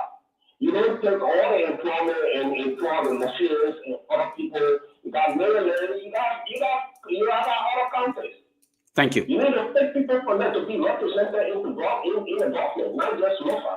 Okay? Thank you, brother. God bless you all. I didn't get no job, brother. I don't know what you're talking about. Okay. Can I say something to Abu before we respond to the callers quickly? Unfortunately for me, I'm sorry that I didn't know my phone went off. I had to run to get a charger, put it back, and then I came back. But Abu, let me say this to you. You are not more Liberian than anybody here. You keep in your name for position. Go to LTA. The entire commissioners are LTA, they are all from Lofa County. Will you mind to talk about that? One agency, you get 5, then you thought you need 5, you're happy. You don't want to lucrative that one lucrative area, you give it to Lofa. LRA, Lofa, Fana, Lofa, the other place, Lofa. We give you 155. You think we security people in the country so that when you say security, maintain Nima, we are above security. Honorable, Ben Fofana is not from Lofa County. I just want to correct you. Ben Fofana is stating my giving is from Lofa. Ben Fofana is from Myean County. He's not from Lofa. I don't want to tell me and Tomalin Joe will say, oh, I interrupting again. But no, Ben Fofana is not from Lofa. He's not from Lofa. Sir, Ben is the Lofian, but he was born. Where his parents from? I was coach here to Ben Fofana. You get what I'm saying? I was coach here to Ben. I know Ben Fofana good. What I want to say to you, Central Ben, Lofa. You think we security people in the country for anybody, eh? Those days of being security party, we are educated people. We get potential. We get some of the best brain in the country for our country. So for you to sit there and say, you hear Nikiri for, look, you are doing a disservice to your own government. I expected you to say to the Liberian people that we are working on things to improve with the participation in NIMA. And that what we will be calling the All NIMA Conference for equilibrium and participation in a national decision-making process. And by that, some of the mistakes we have made in the past, it will not be repeated. You say, no one, we will not hold the president hand, but since there is nothing, so we're not going to force him to say, appoint NIMA people. If the president may well and say, okay, rule of law, like I said today, he gets in the party from Sanoye District, Lofa County. He was on the CDC campaign team. Why you did not remove him? Or because he's from Lofa and he's immune. No one can touch Lofian. But when at NIMA, you can touch NIMA. Okay, so let me tell you, you can't tell us, say, this government have built 27, where the 27 kilometer of roads? Where your own project you have initiated in NIMA? Tell us, tell the people. I can tell you, a president, we were there. The first project we were initiating was from Campley to Bobby. To be after paved road. The road from Bound to Butuo, we wanted to be quota. What they say was doing an apple before the former president. We said, if he can do this two road for us, we will be happy. And he committed himself in Bound and in Campley to be the Campley to Bobby and the Bound to or Butuo to be upper paved roads. Look, my brother, I think, like I said to you, I'm not here to back anybody. But where the truth belongs, we will say it. For you to come and sit on this platform and say, why is it 27 kilometer road? The road that I was contracted that you condemned yesterday, that you said was nothing, that the road you're taking glory of now? Mr. The road you want to take glory of? Sir, let us be clear to each other and do the and say things, not because we are partisans.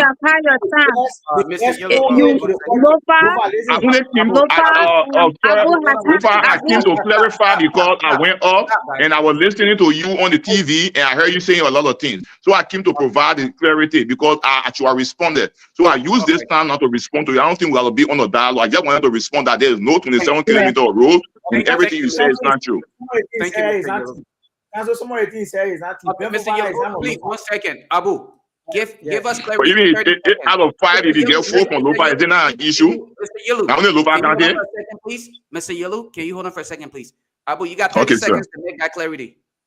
Yeah, I sent the session in a session in May. You got 30 seconds to make the clarity. You talk about the president not taking action against Lofian. The president coerced Moda a Lofian to resign because when I experienced to purchase that car in a tune, I got in a amount, and he can't say you're not taking action against it. You supported a president. You supported you council of garrison you supported a president who could not appoint the amount of the 5 presidents we have appointed. Did he appoint it? The man you supported. Thank you for your clarity, Abu. Abu, so you made your clarity. Thank you, Abu. Abu, thank you. Thank you. Thank you, Abu. Keep your 5 votes in your security sector. We'll come back. Thank you. We'll come back, man. Don't worry yourself. Abu. So can Abu be quiet? Abu, you know I can't. You know I'm not gonna play that. You know better than that. Yeah, sorry. Kehleboe, the fact that you just came on and you have not had the opportunity to ask a question, I will give you at least a minute or two to pose your question, and then we will have the honorable man to respond. I think, General, that I was here earlier. I asked Honorable Yelu some questions. Oh, you did? Yeah, I was here. I went out, but I actually came by because I wanted to help to put in context this whole competition or debate about development. You know, for me, I'm a nationalist. I'm a patriot, and I understand development. You know, I get the fact that the Unity Party and the CDC go to World Bank, African Development Bank, the Islamic Bank, they take loan to build roads. But what happened to the revenue we collect in Liberia? Why are we not able to use our own revenue to do something? So if I see government come and they're managing their resources well and building infrastructure, I would call that real, authentic development. But what they're doing now, they're actually buying the future of our children. They are buying the future of the country, they're mortgaging the future of the country. And I think it is our policy of the UP and the CDC that, for me, I have a little bit concern. I have concern on, because all of these stuff, those are future obligations for our children, for Liberia, you know. But the truth is, on the question of the role, in 2023, I was in Nimba. I grew in Nimba, went to school, graduated from high school, St. Mary's, one of the best in the country at the time. And I saw it. It was the CDC government that started everything. Okay? And there's no dispute about that. And to even go further, the whole thing about the Gantor Zwedu corridor, that negotiation even started under Ellen Johnson's Sali, but they did not secure all the loan. So under CDC, they managed to secure the additional loan for the project to start. So there's a long history to that, Abu. If you don't know this thing, you sit on the platform, please be careful not to mislead, misinform the listening public. That's all I came back to say. Bro, Kehleboe, 1 minute. Those issues were actually addressed in the previous administration. And what happened?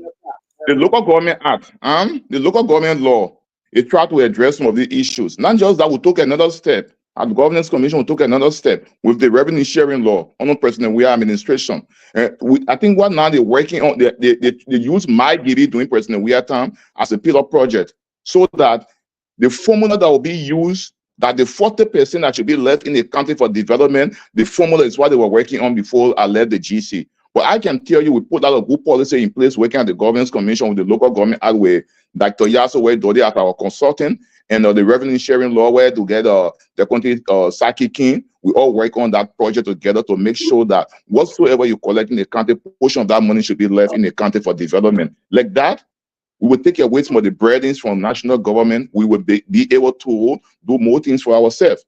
You know, when somebody come and tell us that the administrative building that they renovated from our social development fund is Unity Party, then it's laughable, because it's our own money that Metal Steel gave. And we renovate. It's our work money that we use to renovate our building. So what are you boasting about? It's like I use my own house here. I use my money to paint my house. Someone will be boasting about? So I just want to say to you, Brother Gongloe, we address some of the issues. And if we are opportune to be elected, that's some of the issues we'll be highlighting. How we can make the revenue sharing law more efficient and effective, that will reflect the participation of the people and what will be left for the people. So that formula should be clear. And one thing I will tell the commissioners and our technicians at GC, I said, look, they think we need a system that will be automatic. When you collect the money, the 40% you leave in the county coffer, rather than coming in the central government coffer before they send it back to the county. That we always have that complication. So we need to put a system in place that will be automatic. If you collect 100 million, send out 40% for NIMBA. The 40% should just stay there. It should just be transferred to NIMBA account, because when they come to the consolidated account, Government will always say the big hole, cover hole. And then we'll be into the thing that government owe also. So we got to find a more effective and workable solution and formula that it will not be a law on the book, but it should be something that will be workable for our people. So that's some of the things when we go back those policies, we'll try. Same we were on the policy, we'll try to push it so that our people can get that just benefit. And mind you, if we decentralize more and more, development will enhance, it will increase in our respective country. And that's what President we have signed the local government act. And that's what he signed to law. And that because of the local government act we say Mr. Yellow, let's do that. Due to time constraints, unfortunately, we are not able to have you to go through all of that. We're just going to have to go through. Abu, stop doing that.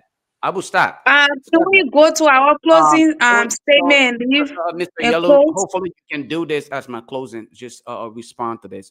What is your take on legislature having to take home $45,000 vehicle if you are elected? Will you be one of those to participate in the acceptance of the $45,000 vehicle as a senator? Well, when we were there was not there's something called there's a package for your salary, and part of that money is deducted from your salary on a monthly basis. You go, you take the vehicle, and then every month they be deducting that money from your salary. I don't know the new policy. And it was not a standard price. If you chose your salary and you know you don't want to do more for your people, you wanted 200,000, it's up to you. You understand? Currently, it is alleged that there have been a disbursement of $45,000 across the board for the purchase of vehicles for senators. I'm asking you, if elected, will you contribute as a senator to the wasteful spending of accepting $45,000 vehicle when you're complaining about roads, hospitals, schools, and other places, but you want to drive in a $45,000 vehicle? Will you contribute to that wasteful spending on the part of government? Well, you said it is alleged, sir. And if we on the show for the next time you bring the factual information, then we'll respond to it. But for all those speculate here, and then because you know what, as time cripples politicians, because when you just follow speculation and you don't go to the details and the actual happening, tomorrow the country hold you by your statement. So I'm very careful. Sir. I'm very careful when I'm making a statement when I don't have sufficient facts and I cannot prove it. But in the legislature, what I do know is the vote of the majority. At times, the minority, you have your will, you will speak, but the majority will prevail. Okay, It's a number game. Considering the fact that you grew up, grew up in Nyenwolo County, and you know the living condition of the people in Nyenwolo County, what will be considered a considerable amount to put towards vehicles for senators? In your view?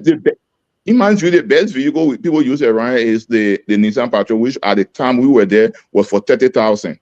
And I think in my view, if you get a 30,000 vehicle, it's out driving for you to go Maryland. All the lawmaker is going Maryland. And at the time, looking at the road condition, you will need that vehicle to bulldoze the mud to get to Maryland. So I think it's reasonable enough to get a 30,000 vehicle that you will use to go. If you want to add it up, the government should say, look, this is a standard. Or another thing government should do to avoid all of this thing, go to a factory, get the vehicles that you will give to all of the lawmakers. So that branding of 50,000 or 75,000 or 100,000, if you want to buy from your pocket, from your own salary.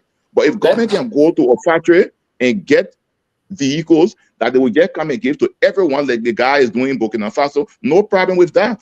But you know the problem is that if you put the 30,000 or Rufa, and then another it means okay, that 30,000 you give me, no problem. I will add 30,000 to it to buy my vehicle. But you know the perception out there, the country say the man using 90,000 vehicle. But obviously on the book, it's actually 30,000 that is distributed to lawmakers for vehicle. But the other lawmakers say, well, maybe the man is a lawmaker of Montserrat and say, I'm not going places like Nima, I'm not going Maryland, I'm not going Bapodo. So I would just buy a luxury vehicle. I'll be using Montserrat and add money up to buy a luxury vehicle. Then they say, the man using 200,000 cars. But I think the best way to curtail this problem is for government to yet negotiate with a company that will bring the vehicle, aspect our climate conditions, and just give it to all the lawmakers and the ministers. Like Metal Steel So did it would, to you guys with the pickups, right? yes, it would be something that would be across the board. If they say that you go to the factory, Did you receive any of those pickups at the time? no, I was working with the Ministry of Public Works at the time. Were you not in the house then? No, sir. Okay. So it's better you go to the factory if you can buy a car for 25,000, 20,000, you bring it 200 pieces, 300 pieces, they will give to you on a discount basis. And come and distribute it. So all the vehicles, the minister using the other car, the other minister doing this, the representative doing this, the senator doing this, that thing will be finished right there. Taylor did it before. During Taylor time, he saw it. Taylor went to the factory and brought vehicles, the Mitsubishi, and the Nissan factory and brought it and distributed it. Yeah, then he brought Scion and the Mitsubishi, yes. Yeah, he gave it. Yeah. Yeah. Go ahead. All right. Go ahead. Yeah, Can let's do our let's do our closing yeah. now because we should let it honorable Yeah, go. yeah. No, we're coming to our closing, Tomalin. Honorable Garrison, I just want to say thank you for embracing the platform once more. We had a great show, and I wish you all the best. But I don't know if this is a question, but I will just put it as a question. What will you say to the people? Because, I mean, since Senator Prince Johnson passed away, there has been a whole lot of desperation of this whole Godfather title. What can you say on that? And secondly, what's your say about the people who also think Nima is an empty ground where anybody can walk through and just grab anything they want to grab at the moment? That's just it. Okay, Susan, thank you. After the 2011 presidential election, we were sitting in Senator Johnson push up there. He said, distinguished, I told you I'm the godfather. Now we are made the next president. That time, and I said, I have won the runoff election. He said, going forward, I'm the godfather of Nima. I will decide who become president in this country. And it was something we yet thought jovially and from there we start calling godfather. There is no event or occasion in Nima that they say they call Senator Johnson and bestowed or conferred a title called godfather. It's a news for me because working closely with Senator Johnson then, what I know is what I told you. And you know, say, unless it happened that I don't know about. But for me, godfathership is not about title given to somebody. It's something you work and earned. You know what I'm saying? If you, for instance, if you work, you unite the county and do more for the county, you will be the decision maker of the county. You will direct the decision of the county. By that, you are godfather of that county. So all you have to do is to win the minds of the people. Let me tell you one thing. Do you agree as per his record, what he's did? Do you agree that he was the godfather of that county? Between you and myself? Honestly, yes. I would say yes. You know what? No, I'm okay with that. That's what I wanted to hear. I mean, say something to you. This man will come on air and say anything he wants to say to you. Yes. If you go to your people, they say you're P4 on the paper. Yes. No, that's what I they say you're frisky on the paper. And their bigger thing is, in their mind, in the Guar manner and the people of Nima mind, their biggest enemy was Samuel Doe, President Doe. I said it the last time. The fact that he killed Doe, it was the biggest achievement for him. So he owed nobody to build school. He owed no one to build roads. He owed no one to build hospital. He had pay his price. He had pay for whatsoever benefit he was getting. So when you go to your people and say, the senator didn't want to me, and say, you're frisky on the paper. You can't respect the paper. And you know what I'm saying? And the sad thing about it is that there will be people who their children living with you. You send their children to school, feeding them. And something happens, you go, they look at you and say, you, what made your frisky on the old man so? You don't know that the man who liberated us? Where were you people when we couldn't speak our dialect in the country? I make closer. Okay, Councilor Yelu. Okay, No, my last question is not answered yet. With Susan, please remind me. You can't keep. We are out of time. What's your last question, Susan? No, forget about that. We're out of time. I know what she asked. What do you mean with it to forget about that? What do you mean? Okay. It's important. What do you mean? As we bring the Yes, program to, okay. as we bring the show to a close, I mean Let, to let you go. Let me ask quickly, right? let's arrange another interview next time. Yeah. As we bring it to a close, Abu, wait, please. So Abu, you already spoke. Abu Naka already told me. Don't get Abu any chance again, please. We can't be making closing statement. You asking question. It's letting like the honorable needs to rest and go out. Let me finish it. Okay. Now I want you. The vice president said they let Samuel Johnson designated him to be the next president. He said, I want to be president. Okay. And now, and also too, with that in mind, said, I want you to also give a honest assessment of like the performance of the vice president and the superintendent in the first year before you close.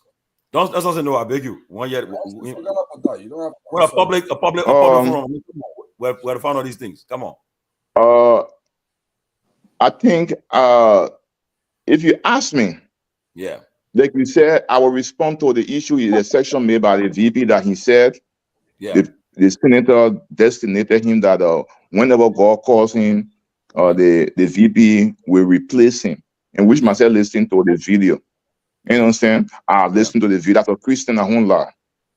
But I have not had the opportunity in NEMA to do a complete and holistic review of the work of the superintendent matching with the money she spent. You understand? Because as a procurement consultant, as a procurement expert, the first time I know how much you spend and does the money or does value for money was actually applied, then I will grade you. But in the absence of that, I cannot grade anybody here. Okay. Tomalin, let me close on. You do your closing. No, I guess you do your closing comments. No, but Susan, they are closing. And Kehleboe said you shouldn't ask your closing comment. The guest is doing his closing comment, the closing parting comments. After that, he leaves. I want you to be. I mean, do my closing. Still on the platform, he will be listening to you. Hey, man, do the closing. Councilor, I want to say thank you so much for coming. And we know it won't be your first and your last. We appreciate you coming. And as you have started a campaign, you're welcome to the closing argument. The campaign this platform is open. I know some of your opponents will be coming to come and make their case. And you're welcome anytime. You can now do your parting comments. Okay, thank you. Like I said today, 1997, I supported Mana Ellen Johnson Sirleaf, and I have no regret for supporting her against Charles Taylor because I felt that she was the right person. 2017, I supported the current president, Joseph Boakai, and when we saw the development in our country, and that not just because we saw it, because even the very senator who my brother Abu was talking about mentioned that the president was doing a lot for NEMA.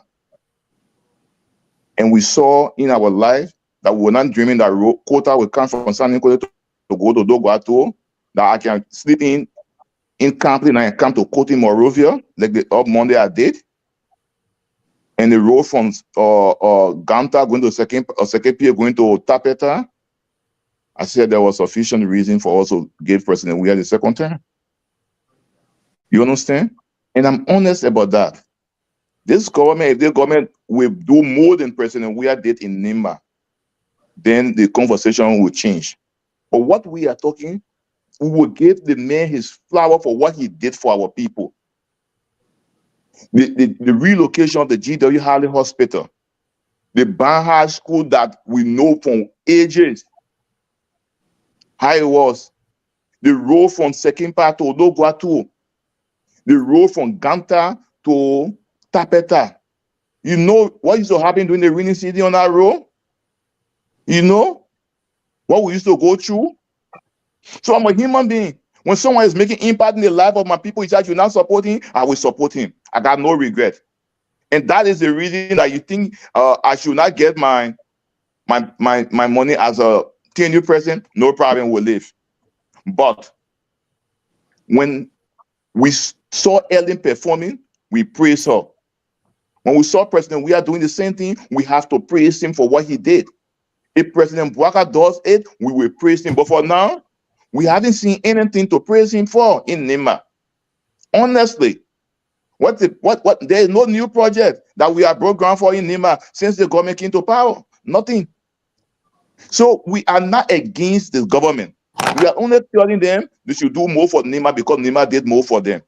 Like the appointment issue, my brother, when you name 5 for the county that gave over 155,000 votes, and when we start naming over 20 some more for the county that gave 70,000 votes, or over 70,000 votes, then you will know that it's disproportionate.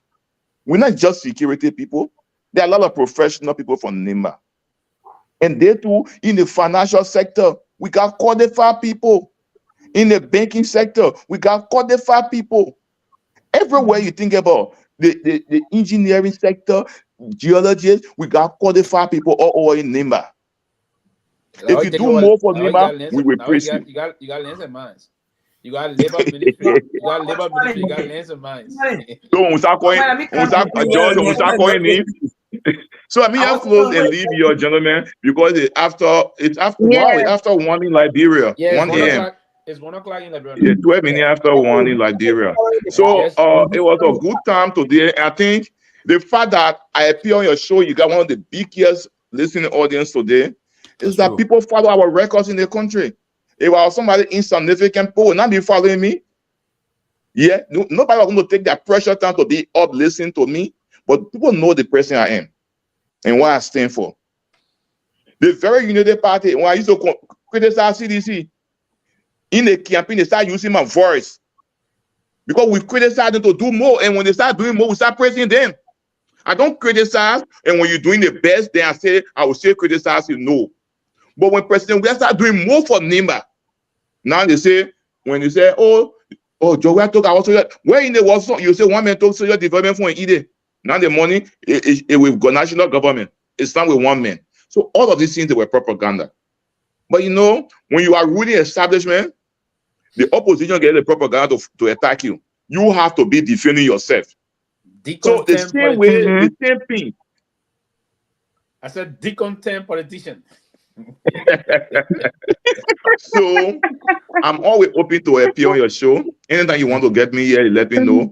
We'll come and we want to debate. And like I was telling some young people from Nema, I said, look, this election will be interesting because it will be policy driven campaign. It's not just about, I will say, we got to go beyond that. And we are running one of the most, let me tell you, I get a very good history of our organizing grassroots campaign. In 2020, our campaign in Nema was under $10,000 in a country like Nema. And people who campaign with 100,000, they tend to know the vote I put on in Nema.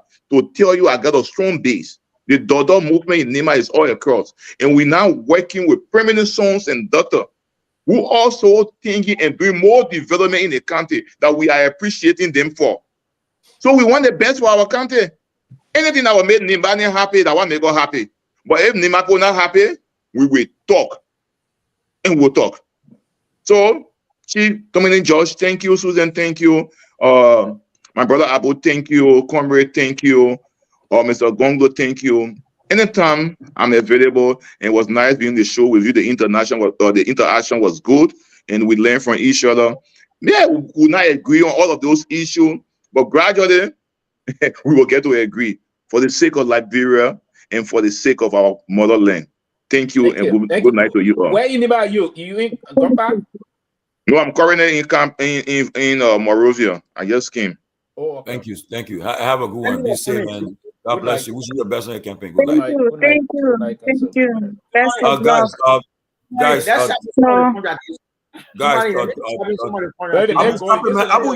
broken blame. Abu, stop it, man. Don't do that. You want shopping what?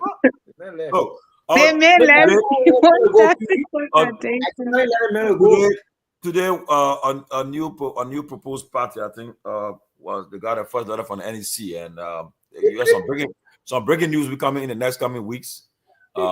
Liberian political landscape about to change, about to switch. Look, I'm telling you, the news are behind that party, not joke.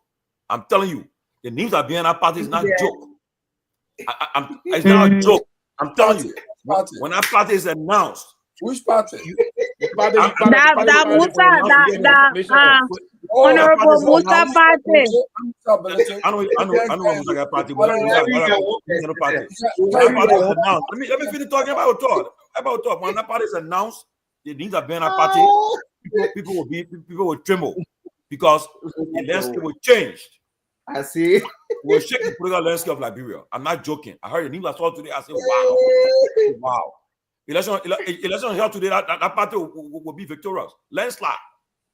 I'm not kidding with you guys. Election here today, that party will win election. What do you the party? We will be a second round either. What do you mean? I'm telling you. The party got strategy. The guy people that answer Liberian politics. They got money. They got everything. No joke. Where? So that party, if I said when you people heard the party today, they say, wow, they got scared straight. But again, look at you. And one thing again, the last thing, another point I want to talk about too, the Supreme Court of Liberia. It's about time that we pressure the Supreme Court to take on the case before them. They must come clear to defend to take the case about the case the impasse at the legislature. They must do it. They can't be pushing the case around, pushing it around. The 4 bench got to act. They have to act.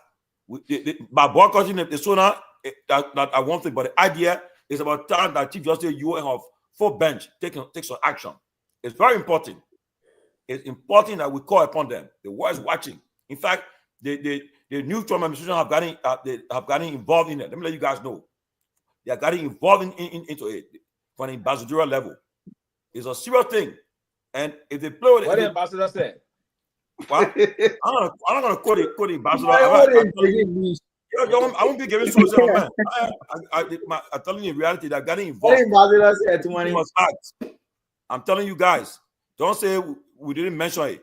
No, but there will be serious consequences. There will be serious consequences. Okay? There will be serious. I will have to let you guys go. I will see you next week because I work at night. I just totally want to. Yeah. So thank you guys for watching. Please, when you come on the show, please help us share this live. It's very important because the more you share it, the more you share it, the more followers, the more listeners, and the more we come here and debunk lies from the United Party. Yeah. So thank you, gentlemen, for having me here always. I just got through night shift and I have to come here because it was about Nima. That's where I'm from. But I see my big brother Isaac in the comment section though. I know why he on this show here. He's one of my favorite big brothers on the internet. Isaac Zawolo, the professor? Isaac, what is he again? Isaac Jackson. Yeah, Mr. Jackson. Yes. But thank you guys, and I will be leaving you guys. Yeah. Bye-bye. All right. Tomalin. Yeah, thank you, Susan. Tomalin. Councilor Garrison, you somebody I know well with him 2017. When you're supporting you. Yes, 2017. But here's my problem. Here's my issue with him, right? At times it is good to be honest when you go to the public discourse. He came on a show, he said the people at Nima did not get or are not getting a dividend from the but you support our candidate who did not appoint a man on Nimanes who are appointing our administration. So you portraying the group of people who did not support President Bouaka as the entire Nima. That's my problem with him. He can't show you make it appear that the government versus Nima. If you want to go and run a campaign, but don't put the current VP and the rest of the government against the poor Nima. That's not the reality. The people that are listed, they got lucrative positions. Some of the positions they got President Bouaka nominated, President Bouaka appointed them into. The 10 president did not appointed sons of Nima into those positions. Most of the people that were there are deputy minister, my man, Lofa Julius, assistant minister, Myean Yelu, they are fearful that were in government. And one of the reasons why Prince Johnson did not support them Then he come on the show, he say, oh, we're 0.5. They make you support that. Just going election. They not 0.5. They not 0.5 presidents into the lucrative position. That's no problem. You go and run your campaign, but do not, create that kind of conflict between the government and people on the 18. That's the best way you be marketing yourself. That's my problem. I got with him. I don't have anything personal with me. But you come on the show, you be honest with yourself. Okay. Don't try and say. You have a Kehleboe down Pewee. Be honest with yourself. Kehleboe frozen. People there from here. Yes, I think basically that's just what we ought to understand in the country. And for me, I believe that these folks are now on the track to transform the country. Most of what they said, they came the mission aspect, the nomenclature structure by themselves, rescue. I think it now turned to something that we wouldn't want to always try to believe, if you will. So a lot of things being unfolding in the country. Particularly, I was listening to this young man, this very young boy. I can't even call him teen. He's not a teenager yet. I don't think that Appian is even around that teenage son, but he's their son, and I was trying to see if that could be part of my closing. The young man, he sang a campaign song for the former president about God's son. I know you just know that the boss son, where you're referring to former President Weah as God's son. I don't know if you permit me the time to do this quickly. This song. I listen to this song, and I believe that we all have to be very, very sunny up and get things moving up. So basically, I think.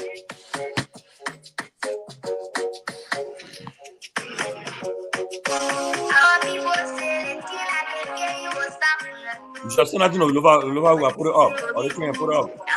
Yeah, that's the audio. I can't get a video, but I was trying to get a video. But let's listen 1 minute more.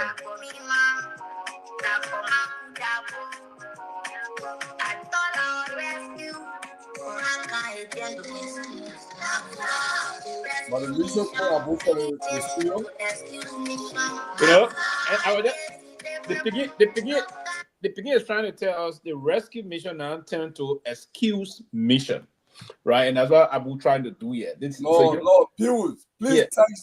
send that music. I love that music. I want to put it on. Yes, and I like it. Just like the lyrics. Yeah, like it's going my car, just driving the freeway, relaxing the freeway. It can really take me. It can take all my problems away. When I listen to the little boy, just drive. You can just drive. Don't stop. He said the rescue mission have now turned to excuse mission, and on a most of the that's a big hit. That music is a big hit. It is. The beginning is heavy sin. And you still not talking about Joey again.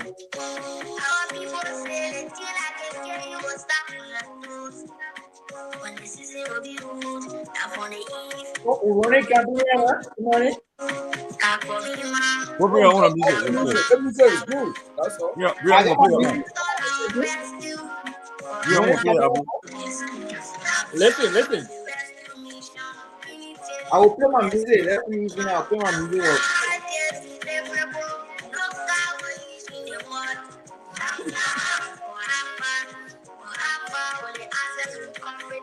Everything fake.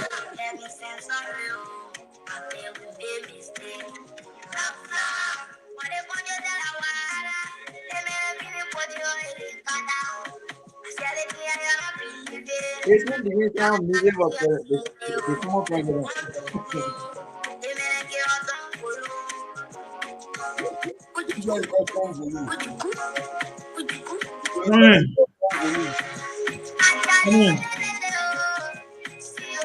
I tried to locate it picking. I got something to picking. I got Yeah. Let me create a link for the after show. Yeah, we got an after show. Ben, I don't want to talk to you. I don't have a number. Where did you get my number? No, you create one link, man. I want to talk to you on a Myean, listen, Myean, create one link, yeah. But Myean on. I see nobody on. What is Myean on? Tomorrow I have to play on music. Let's try to reach out to them, man. You got music. You got music. Play for your end. I love how you can now. No, but I wanted to be on the radio too. Oh, yeah. What if you ain't no more? Yeah, you know that strong man there, right? Yeah, they know they got man. Strong man there. I thought you be on me. You be on? I'll be on, yeah. You be on? Yeah. Kehleboe. No, I'm not part of your political party. Oh, my man, living man. Kehleboe,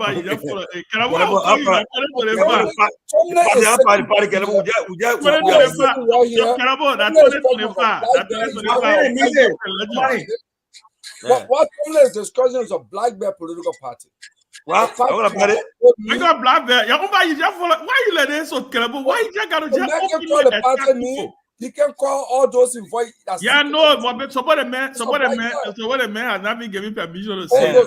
You have permission to come and say something incomplete. Kehleboe, why you always got to open fire with a circular firing squad? No, it's a Black Bear party.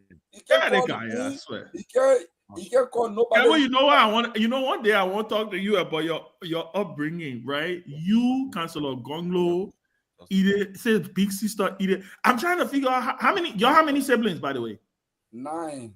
You're 9? Yeah. And where the rest of them? Oh, in Liberia, outside. Well, some of them here. My big brother is in Iowa, who next to Councillor Gongloe. Wow. My other little sister lives in New Jersey. Wow. My sister lives here in Liberia. We got Councillor Philip Gongloe. The one at that. Oh, you have another councillor. Yeah, he's a councillor law. The former representative is a brother. He's strictly commercial councillor. But you see, you know why I asked that question? Because I really want to know how you grew up.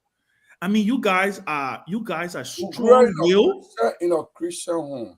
No. I know what I'm going for. Like, how was your relationship as siblings? You guys seem to be a very close knit, right? It reminds me. The reason I'm saying that is because it reminds me of my family and my father's siblings, right? They all grew up in one big house. There were 12 children, but they're all close till this day, you know. And I see some resemblance with your family, right? Well, like y'all got each other back. Ben, you are right. I will tell you this. In our district, the people I've not even seen Chinese person at the time. They used to call Chinese family. You know, they say we look alike, and some people say, oh, you guys are these people that are Atlantic Ocean, nobody can get between them. And the dead get it, pull you out. You know, I've not seen the Atlantic Ocean at the time, but people are referring to us as being Atlantic Ocean. That if you come among Gongloe children, and I mean, because I see it with you. I see it with you guys. I see even with you. I mean, you know how you come to your sister's defense, like, you know, you come to your brother's defense. Like it reminds me of my uncles and my aunts. I mean, it's not like they don't fight, right? I know y'all can have your own disagreements, right?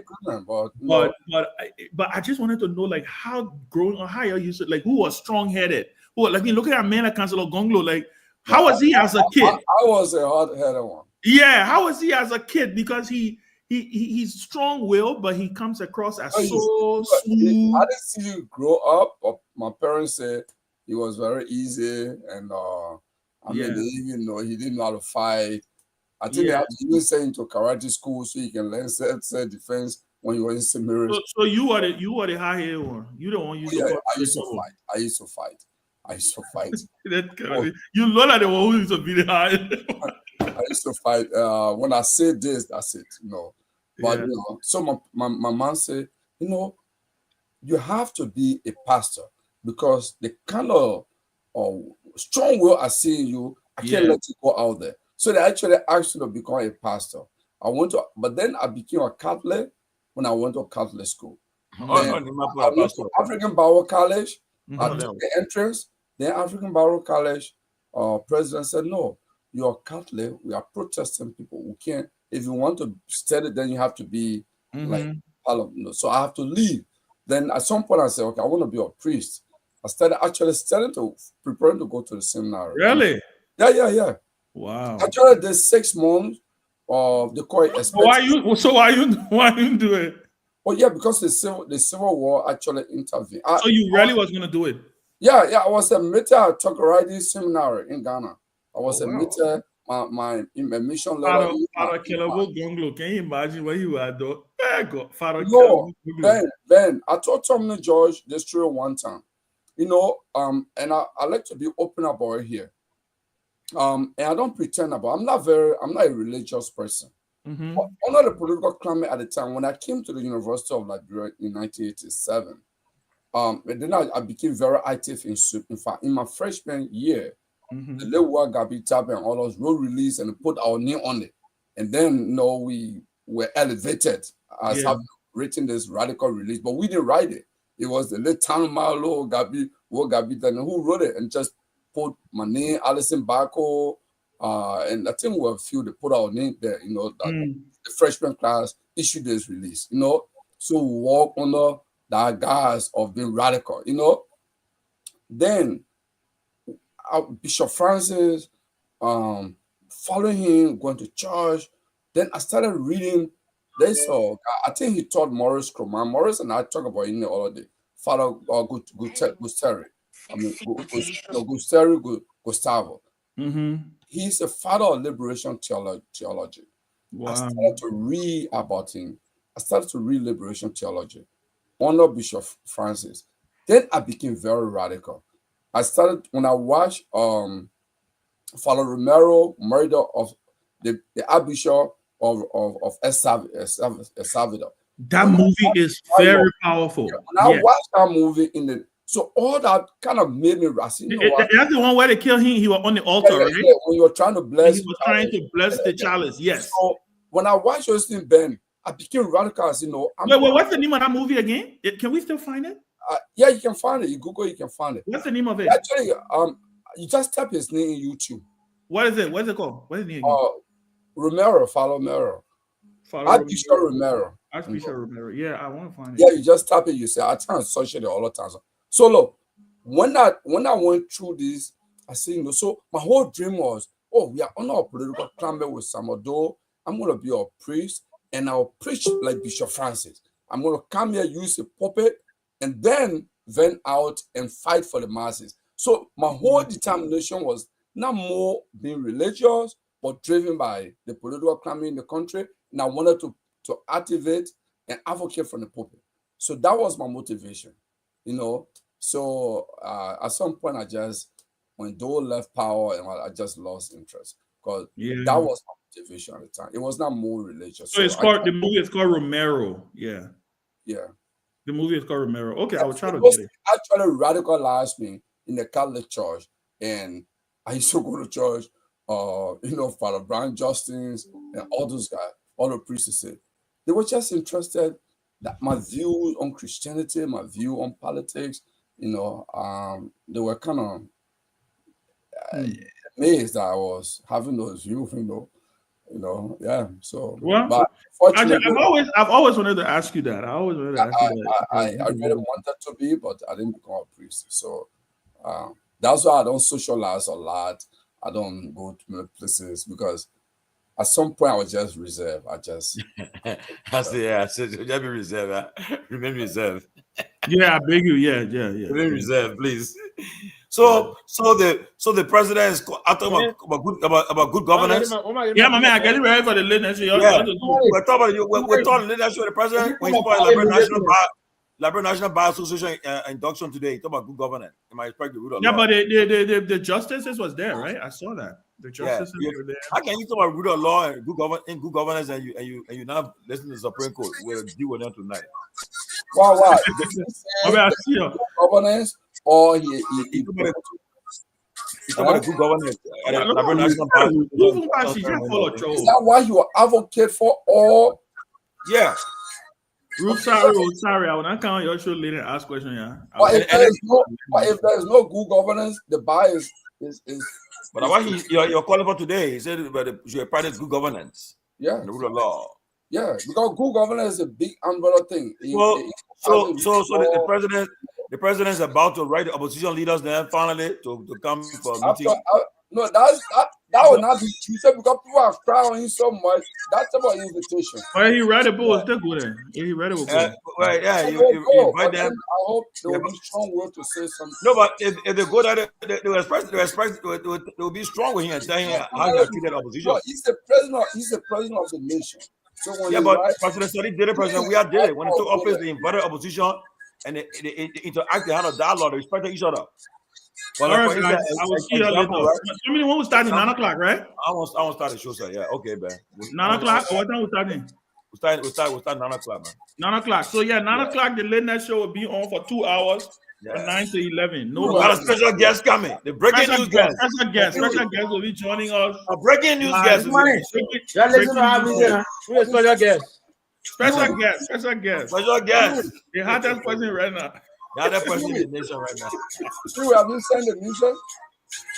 I come here. I said about the last time again.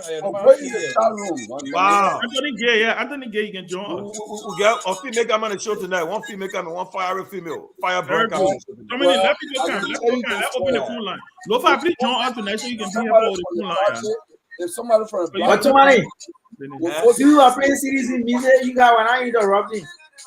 Yeah, God, you're not listening to UP music, my people. Yeah, you do now.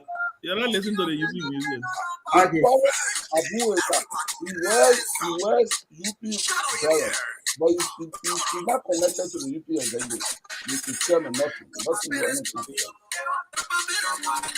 Look at say Gongano who are just causing cost that cherry all day. Look at it. I'm about to say that not right there. You walk on the coast now. You walk on the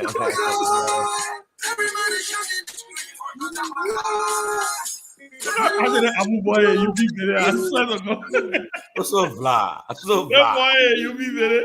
Abu, you be the only party you been part of? Have you been part of any other party? No, you didn't. I said we're going on right now. Ah, okay, that's good. That's good. Very cool. Rahul, I saw that Diabo. Yeah.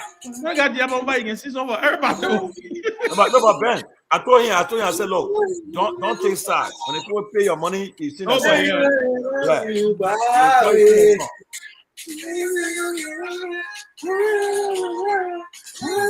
Yeah, I need to come and Liberia Party.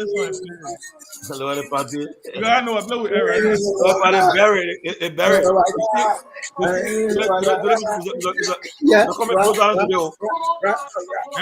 They're coming close down to them. They're coming close down to them. They're coming close down to them. You're going to be talking this week. Coming the week.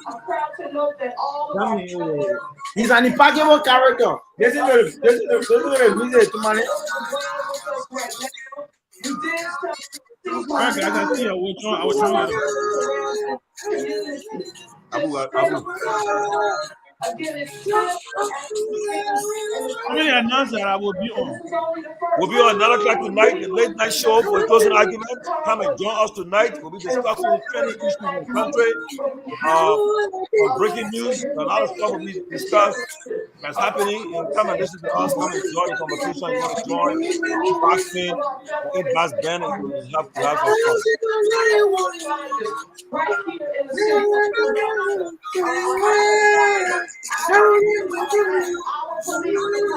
Who's Aliko Dangadev of Liberia? Who's that? Men are so ugly, man. Men are so ugly. Abu, that's so ugly. That's so not fun. This one's not fun. Not fun. That's not fun, man. Yeah, there's so like people play. I think I'm better than that. That's on. I see these on better. I'm sure I know. We're gonna see these on better. Let me pray.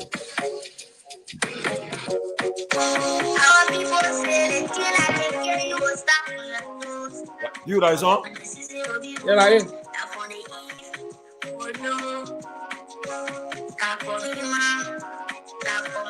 Hey man, I want to.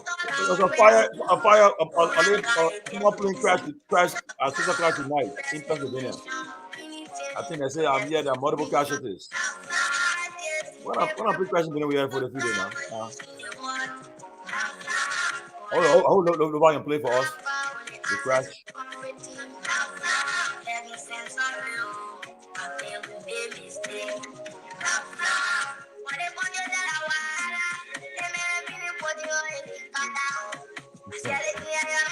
That's on damaging for UPO. What? That's on damaging.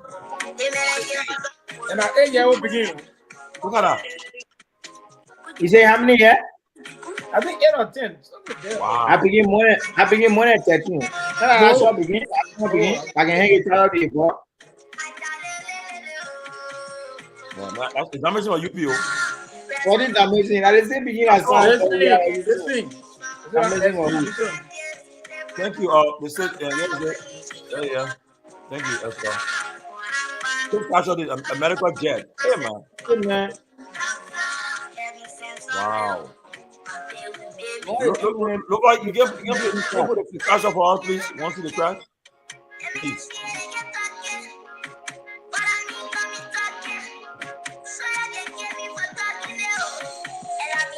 The plane pick up in the air for less than 50 seconds.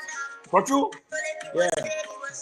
It was coming down almost coming mile per hour, but like come like a missile. That one in the air is coming down. I heard it hit some houses.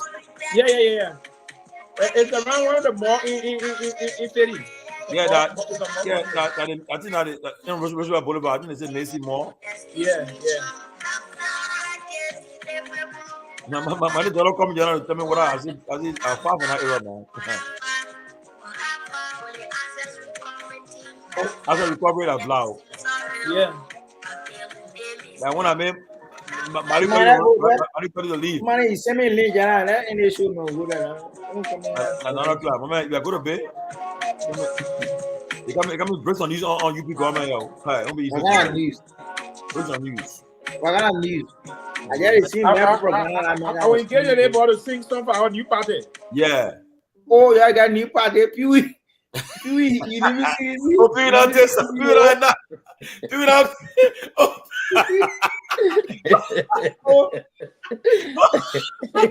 Pewee, not. I new party with John. Our new party. Oh, what happened for? No one know why you are moving away. We don't say school. Because men want you in the party. Men want some men like you in the party. I've been doing the very long. I'm good at that. But you and the man, the both of you relationship is very strong. And the man want you to be channel on that party. No looking for strong people.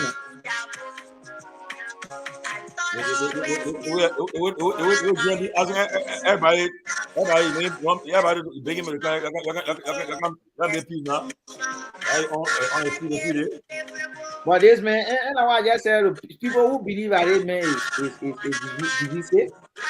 The major proven wrong.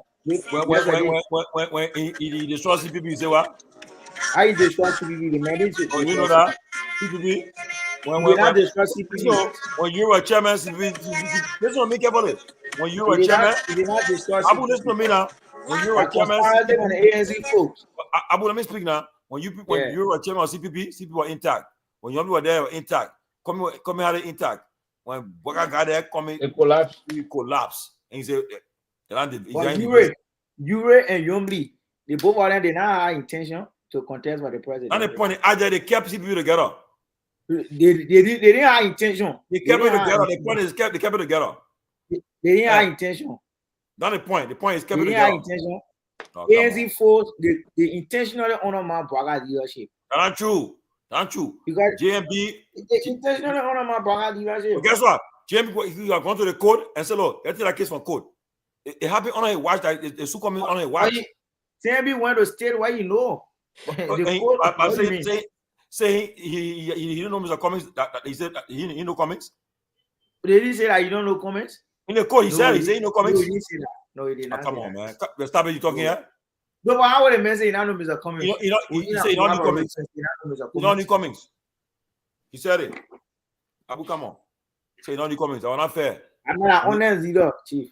He's to go to Georgia. when Cummings was in Coca, I used to go to Georgia and meet Cummings there. Do you know I that? didn't know saying that Mr. Cummings. Too many. What do you mean? But it was clear in the code. When No. you hear it? The man ain't saying you know Mr. Cummings. In fact, what I heard is that Mr. Cummings watch it live. He said what? But the man named his son after JMB, right? He named one of his sons, right? What are you South Africa? Yeah. Yeah, they call him Baga. So how will he say you know Mr. Cummings? I go ask JMB. JMB said he know the Cummings. Okay. No, JMB can't do that. The JMB we know will not do that. Okay. The JMB will know he's an honest person. See, and for that, we believe him. More Ali went and say what? More Ali went and stay there. He stayed there where you know that transpired. No, he said he couldn't kiss the back. He couldn't how to call it? He said he couldn't take an oath. But yeah, then still, whether he Muslim or Christian, he couldn't stay there right there because it was all planned. Yeah, I don't want to now the conversation the more Ali. No, but I want to tell you what happened in the court. What all your did to destroy the CPP? What I'm trying to tell you. Nobody destroyed the CPP or destroyed by Musa Pere. That's not true. UPP, I beg you. UP destroyed the CPP. You know that.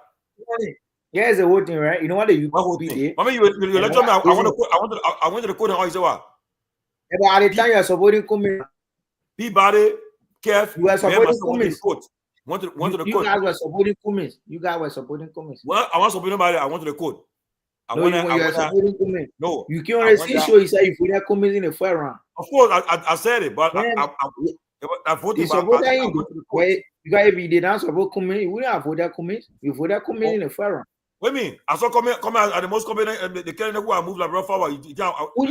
That's an opinion. That was not wrong. Opinion is fact, my man.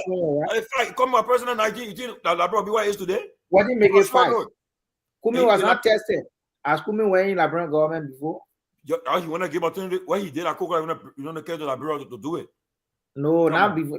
My man, Cummings will not go. Cummings be president of LeBron, and you put most of the budget, 70% of the budget on recurring expense. You will not do that. He was clear. But as someone who inherited to change your narrative, it has to be done. What you need change for? When you inherit something, you want to change it. But you inherit what you're doing. You're doing worse with it. Like problem with go. We are working on modalities to change your narrative. Modality where? First of all, right now, you got $8.3 billion agenda. And right now, to get it, you depend on 70% of the money.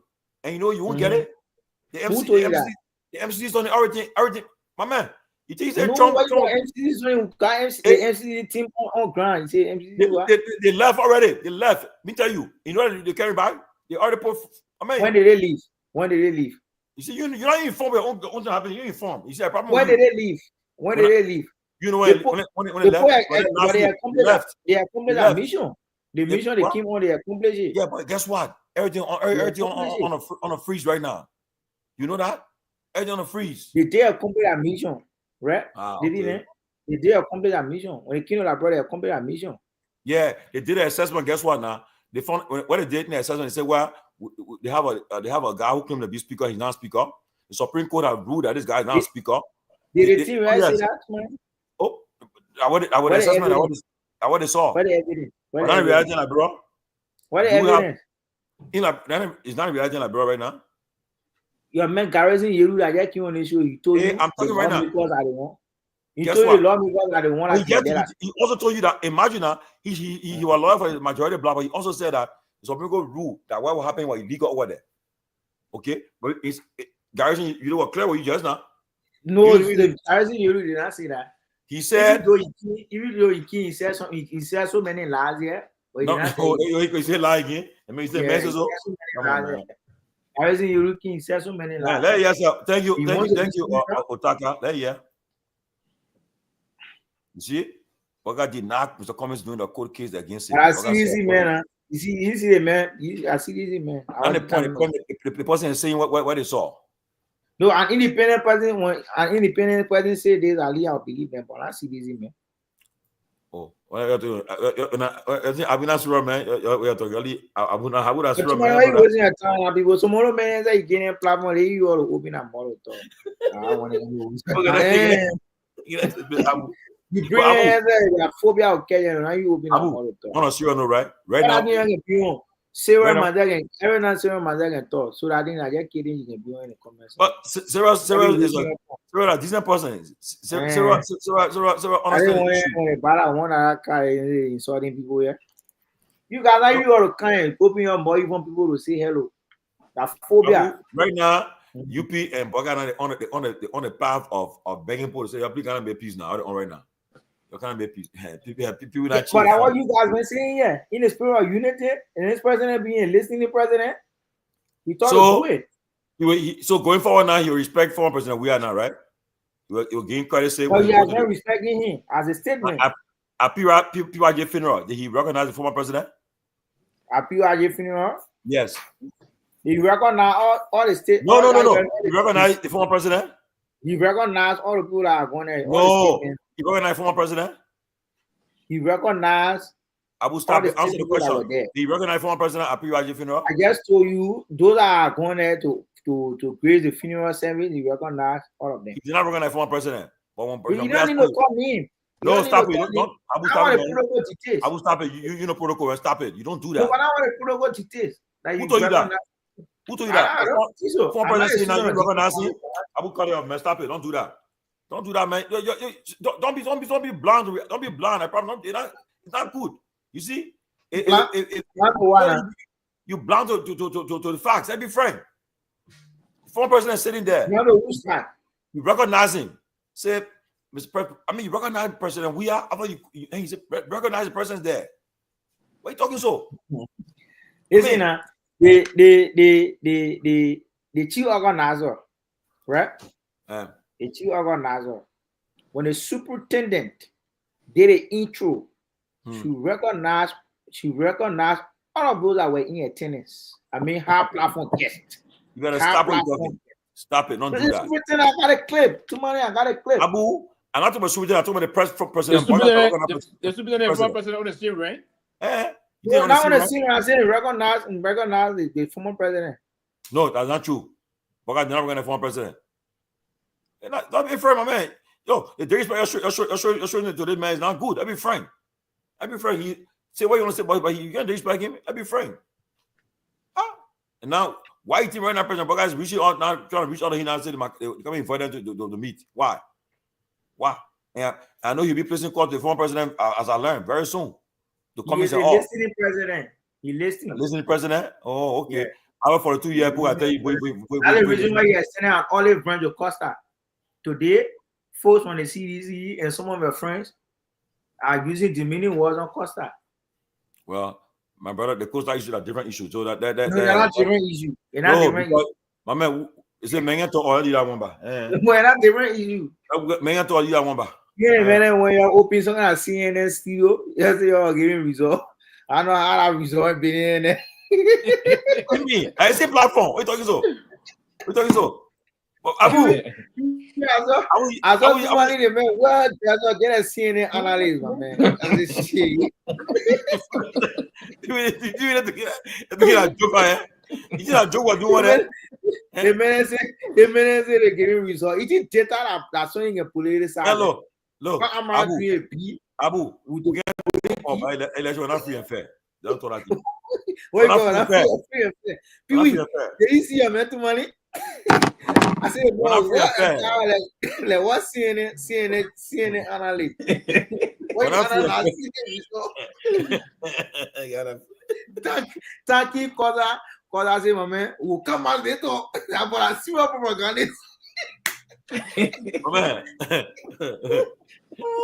He said, will come out. The numbers are pulling. The numbers is Southeast. Who the Southeast is all the men who call on them? Call the man result. I said no Southeast. How many countries Southeast? I laugh at that. I really laugh. They said the Southeast number will offset. Exactly. Number coming. I get the Southeast number offset. And look at it for me. Look at it for me. I'll eat Bapu. I'm making my way to town because doing the first one, I'm doing the second round. I was to Amara place. I was watching the message. I wouldn't show you watching it. So I said after hearing and say, look at Peabody. He said Peabody said. But Abu, look, Abu, you just right. Tell you what did tell you about no more? What do you mean? Abu, no, wait, I tell you so. Abu, look, we just right. We're leading. We're leading. That's Amara doing so and bringing spreadsheet. That's how you confuse the people. How you confuse people? The man was taking the numbers. He didn't confuse. It helped the Unity Party. It helped confuse the people about. The numbers, they're not according to the raw numbers, the real numbers. But tonight, you know who don't hang out data room. I know the way he did. You know who don't hang out room. Anything will happen. The way he did that in there, he did in a way because he wanted to confuse the people more. No. He did. But listen, you know who don't hang out there? People from the National Commission said to you that everything you're giving was we had Demet Dube, we had Baga Jariba, we had Josiah Torgbean. You know how many mathematicians don't hang in our room? Whatever you call that. You guys that went hard far courts. Yeah, man. When there's some numbers. No, we have real numbers. We have real numbers. Look, we have the problem. Our number for Nima when I get here at the time. We have numbers. You see too many experience and the cause I call and say too many. Can you see the numbers for great group?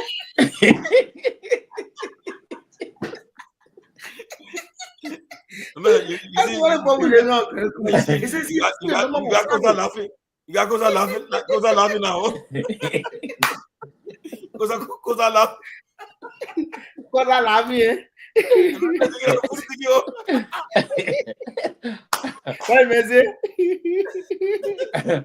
So, Abu, yeah, he said too many. Can you see the number of Sano? Are you seeing the number of Sano? No, the numbers are pulling. Is it guys? Number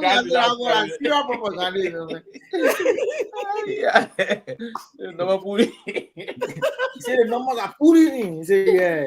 He said the people they not declare our own. Look, we're winning. We saw the thing. The only thing we're not getting the number from Nima the town coming at all. And I went to start doing a cheating Nima there. We saw it. But the men call one country was 6 times. How many times you tell too many? Are you seeing the number of Grand Coup? You go see. Abu. You go see that people are there. That one is in the chair, you know.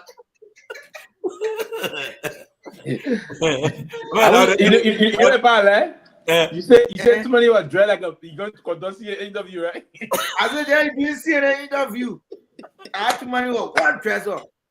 All the guys, he said, yeah, at least 10 to my people are born county. You didn't listen to doing the run up. I even call one police and over more than 10 times. He said, go back to that high school. You call it. Go up with that high school. You call it. No, the message, no, when Boga saw us that night, he said, Papa pressure went on. He said, you see, the people finna win you. But the minute how well Scott studio, I think I believe I find it well on there. But Abu, the minute which are the hotel room that already so? My man, we're on the undisclosed location or not? Which are the hotel room? We're at an undisclosed location. Yeah. But more than know who they're not fake, but right, they're not fake. She noted that now well. So she went to just stand up back. No, Mariah there. Only the day before the resort, now I want Mariah now show up. She was there. Also that job. No, I mean they were coming, but they were not always showing up, pointing their fingers to the TV. What they want result was 6 times. What result? But when they saw you winning, because I not Grand Group, more than 10 times. Have you seen the number of Grand Group? Have you seen the number of Grand Group? We're actually lying. You're lying. You're lying. You know. Who say lying? You're lying, man. The man, they're lying. Man, no, do this. What are you lying for? You're not lying to them. I'm not talking. No, but the thing I'm doing, I'm just saying. I put understand. I'm gonna do that thing there, and people got confused. Oh, that thing spreadsheet they want that way. Seriously, you're confused, bro. No, not spreadsheet. It will have I'm right the first one. See who I want in the first round. I beg you. No, me just saying. The first one said the election was temporary, right? To show you, Pewee, to show you the day that we are considered, right? But I'm not expecting to say they were not really sure winning. Because I just say we're not sure winning. That night, when the first person I tried calling was Eugene. When he called, when he go through that president, we are say, the VP he said, man, the president, your papa, we call him. When she called him, then she told him, say the president about to call you. When he called him, he said, everybody knows that. Just start them call that for. Tomalin, let me tell you something. There is no way, we are going to rig the election, and we are trying. Trust me. Not rig. We would have happened. I'm rigging it. The strategy I'm now using, now intimidatory tactics. You are not having anything that take that room. If our manager we are campaign and they give him power to organize like only one election. But people may never have no take that room. Nothing they have. That was no more than nothing. People are too many job. Or just lazy no cost. No, me just next time, right? Me just if we're involved on it from the beginning, man, look, you're winner one. Seriously, we came in late. Yeah, that's you know. We'll be there with marriage things. We came in late. Because even the president said that day, that's how he say Costa Yossi, the election 10 and because the way you're doing us, you're take election now. Well, everything was tight, but how be involved on the beginning? You are saying that. Yeah, that was it. Was it? We're eating. He said, well, I think we're going to summarize. He said, election time now. You see, I tell for. And he said because you're to be generous, Costa actually helped to reinvigorate that dying spirit of our party. Aha. Because Costa, you see. No, but the Costa show. Costa show. Of course, the man. Now you're coming to talk about you now. Hey man, come on. He's a cool man, though. Costa a good guy. Hey. Today you good man, Wow. But he has been a good man. Again, sometimes you allow emotions to make your papa as deceptive. How you're deceptive the same way. All of you. You're deceptive. Oh, you are deceptive. But you tomorrow, you are a good man. I'm a good man, but I mean, one for you. I'm for you. Hey, okay. You are a good man. No, what you think? I'm on that day there. Then man cool some message. He said, oh, so you gonna job we are now. I said, man, I apologize intro. I said, I calculated that nonsense. I knew you would have ended the talk. Yes, sir. I knew. Because there are people I didn't even want to see Joseph Baga. Yeah, what somebody say? Somebody say they say, look, you didn't have any organized campaign machinery. They had general opposition noise, but nothing solidly organized. Who said that? Who said that? That's my no election. Who election? The person involved. The person not live. In that strategy you have? Man, you have nobody back. Man, you have strategy. We get to all you know what one person told me? But he say, my man, we got money about election. We are already re-elected. One of you be strong person told me that say, yeah. Who that person? Yeah.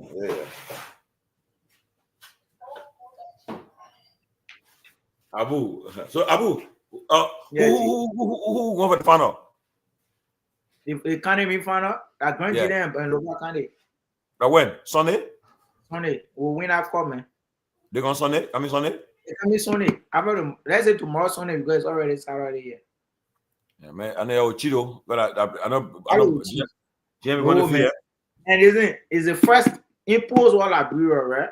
It's the first time where the sitting president not attending the kind of meet. Maybe he may go that Sunday, but since the kind of meet started, I wanted to do an opening march in Kema because you believe every Liberian should be given the Agade should be given. He believe in impartial judgment. Yeah. That's what he believe in. Est-ce que got AC to the VIP for the baby? AC there? What do you mean by what about? I think a big pack and the plane can be congested. Oh, I see you. Who a patient? Patient, I'm gonna say all over Jersey. Patient in that, bro. Patient, say much in Maryland. But I was saying Jersey in Maryland. What do you mean? Says you send my somebody and send my Costa coming. Who? Costa coming, send by him. Maybe because I myself we re-cement our friendship. Look at that. Look at that. Nobody met on friend all at the time when you level and join the CDC. You know, I friend none of you. You're insulting the man. Oh, you're friend all of us. Yeah, Most of all, you're friend all. When we told you that you are not making the I saw you part of the C4 people writing on a post. The C4 people. Oh yeah. What about the CDC? Oh, Kubes are complete deception. I see them writing. The simple as it. I got to put them. Man, look, that Liberia country there. That country there. Man, that's what I say, right? I can't. No, too many. Man, I can't go for it, man. The Unity Party, this Unity Party and CDC are no match. For us, we can accept the same view. Unless the CDC, as soon as you oppose them, or you oppose one of the leaders in the CDC and still they fight, you know what they can do? They can marginalize you, they remove you. What they do, they got. Not true. So why were your own men out of Noka? Why are we doing? The Noka? The guy out of Noka, why are we doing? Who got? The video of Noka that removing Jerry Sam CDC or recent. Who? Lester Tennis. Why have you know Lester Tennis? Oh, he was on his own. He left because the CDC was glorifying one person and she can worship that person. As an institution, it should not be an institution should not be built around one person. Who I meant to you? You know the real story? You know something about that. You know what I our party has your party to money. Okay, oh see, that got me. The whole series will even train and see. Listen, you know, they say got so much money because they get left out. But trust me, to money, you can't compare with series. You know how to maintain power. You know how to maintain power. Most of the northern are passing, right? Ellen different from Burger. Ellen and Burger not the same. Ellen the one no. That woman no. By this time, because guess what? By that time, right? That woman had international connections.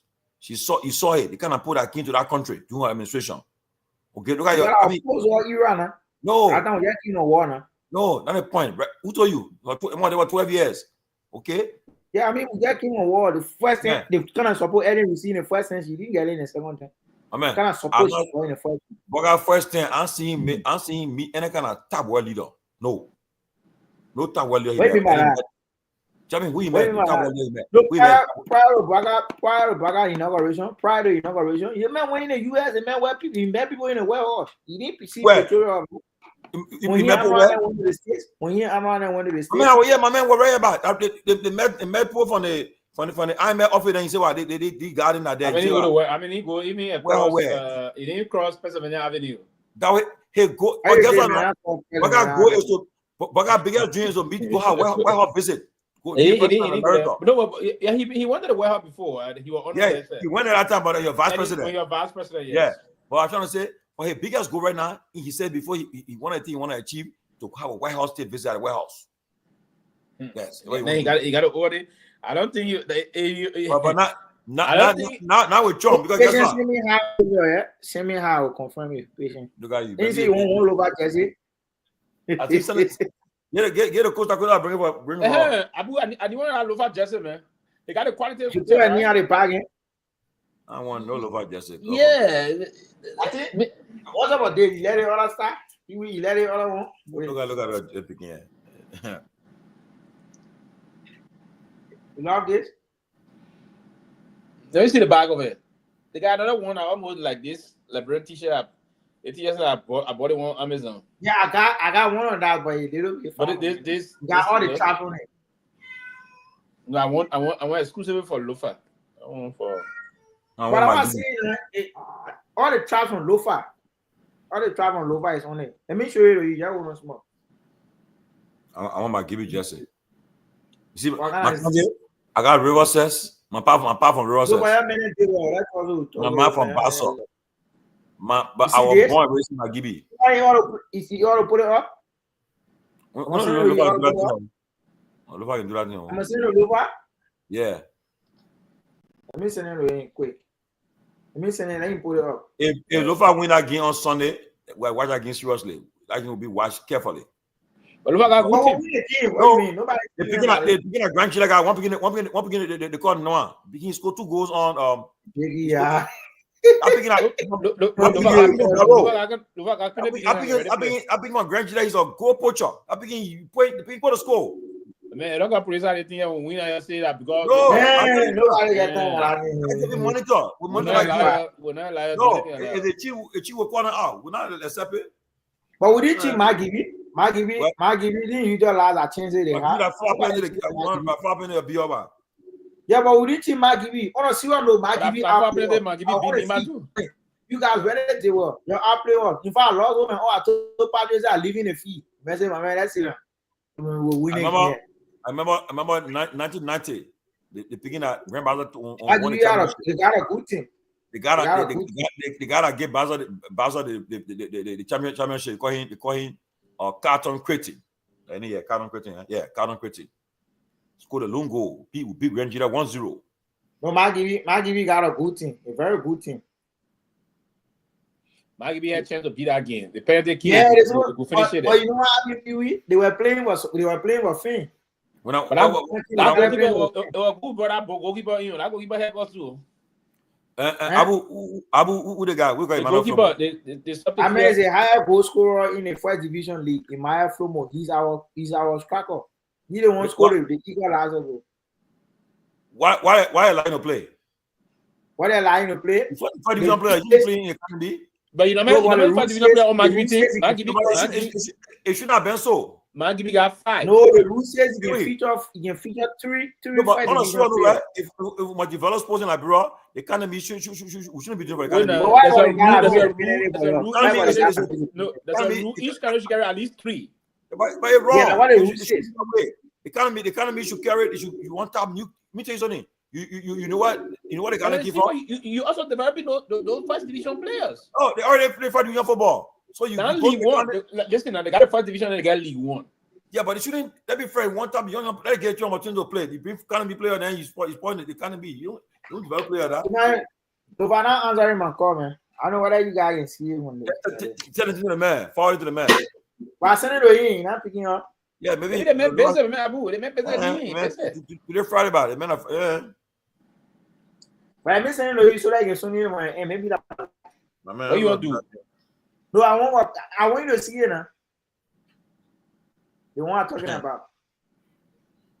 Yeah, I want one or two more writing on them, man. I want something. Man, I want to play one. What the guy say you won't eat again? One guy say you won't eat again. Who guys say you eat again? One guy from my Gibby say you won't eat again. I listen to the audio. Something they got. I listen to the thing you sent to me. But I hope I get the cassava from. Oh yeah. What you have done for that man? You see, how they call good citizen. You invested in that man. You invested in that man. The man is not. But the man say you want cassava machine. Yeah, but the man say you tell him it. But if you invested in the man, it started somewhere. But the way you have cassava machine, but I'm going to cassava machine. The way your top man in Liberia politics now, forget it. I'm going to cassava machine. Yeah, machine. I said, but people, I'm told you'll be the chairman for that party. That new political. Forget it. People not small man with that party. People not small man. People are big man. No, but the people are strong. Man, strong. Man, I see you to electoral. Very strong. Somebody, what are you leaving? After now. What me leave? Go. I mean, we'll be all Anthony will fly cool. Man, that grandchildren, you my man. Look at to grandchildren. First of all, somebody, 1989 won, I think. Remember 1989 now. We don't want it. That grandfather won it. The time if they wanted that, all the time grandchildren wanted, they cheated. Yeah. Yeah. Okay. They cheated. Basel won it. Post-war Liberia we been to the semi-final 3 times. We been to the final 1 time, but we lost. And you never won it, so that's a clear manifestation that you. So this one we're gonna win it. Guess what? Basel won it. We beat Grandchildren 1-0. Carton Criti walking the goal. 1-0. So look at the irony. Grandchildren can't make it to the final. My going to the Super Bowl. Going to the Super Bowl. We are a good team, my man. We are John Davis in the goal. We are Arthur Davis. Who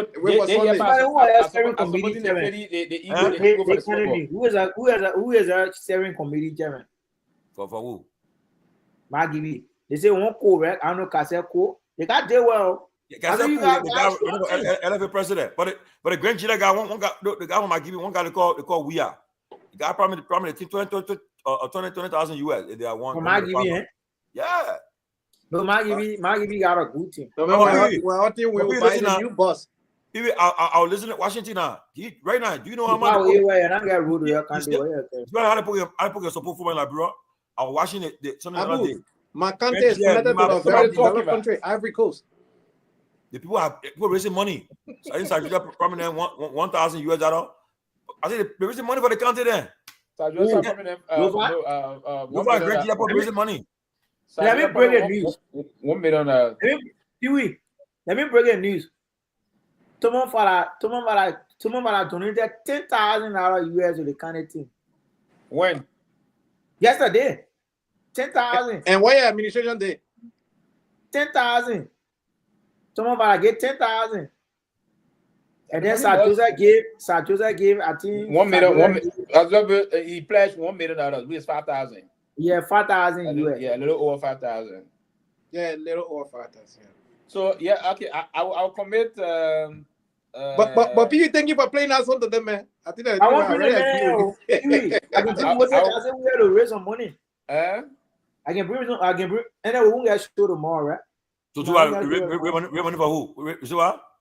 Hey man, for all over county team, huh? No. Oh yeah. We guess what? But Abu, agree, right? Raising money here, we get percentage from that, right? Hey man, tomorrow don't do that, man. No.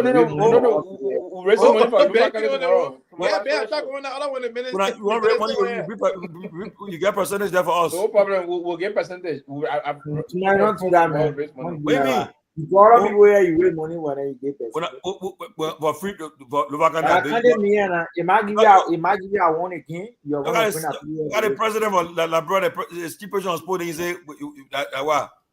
The president, when I see you call your money and support the president, but the president can see the country money and fly private jet. Who told you that one? I will ask you. They want what you say when you ready to go. You can say, "Well, Luis." In evidence, where the money coming from? Louis but he's being paid. The president is being paid. He said, "Well, Louis, when you go somewhere, when you call that woman there, the envelope coming." But make as okay, he say Ben no 200 envelope, you get it, no 500 envelope.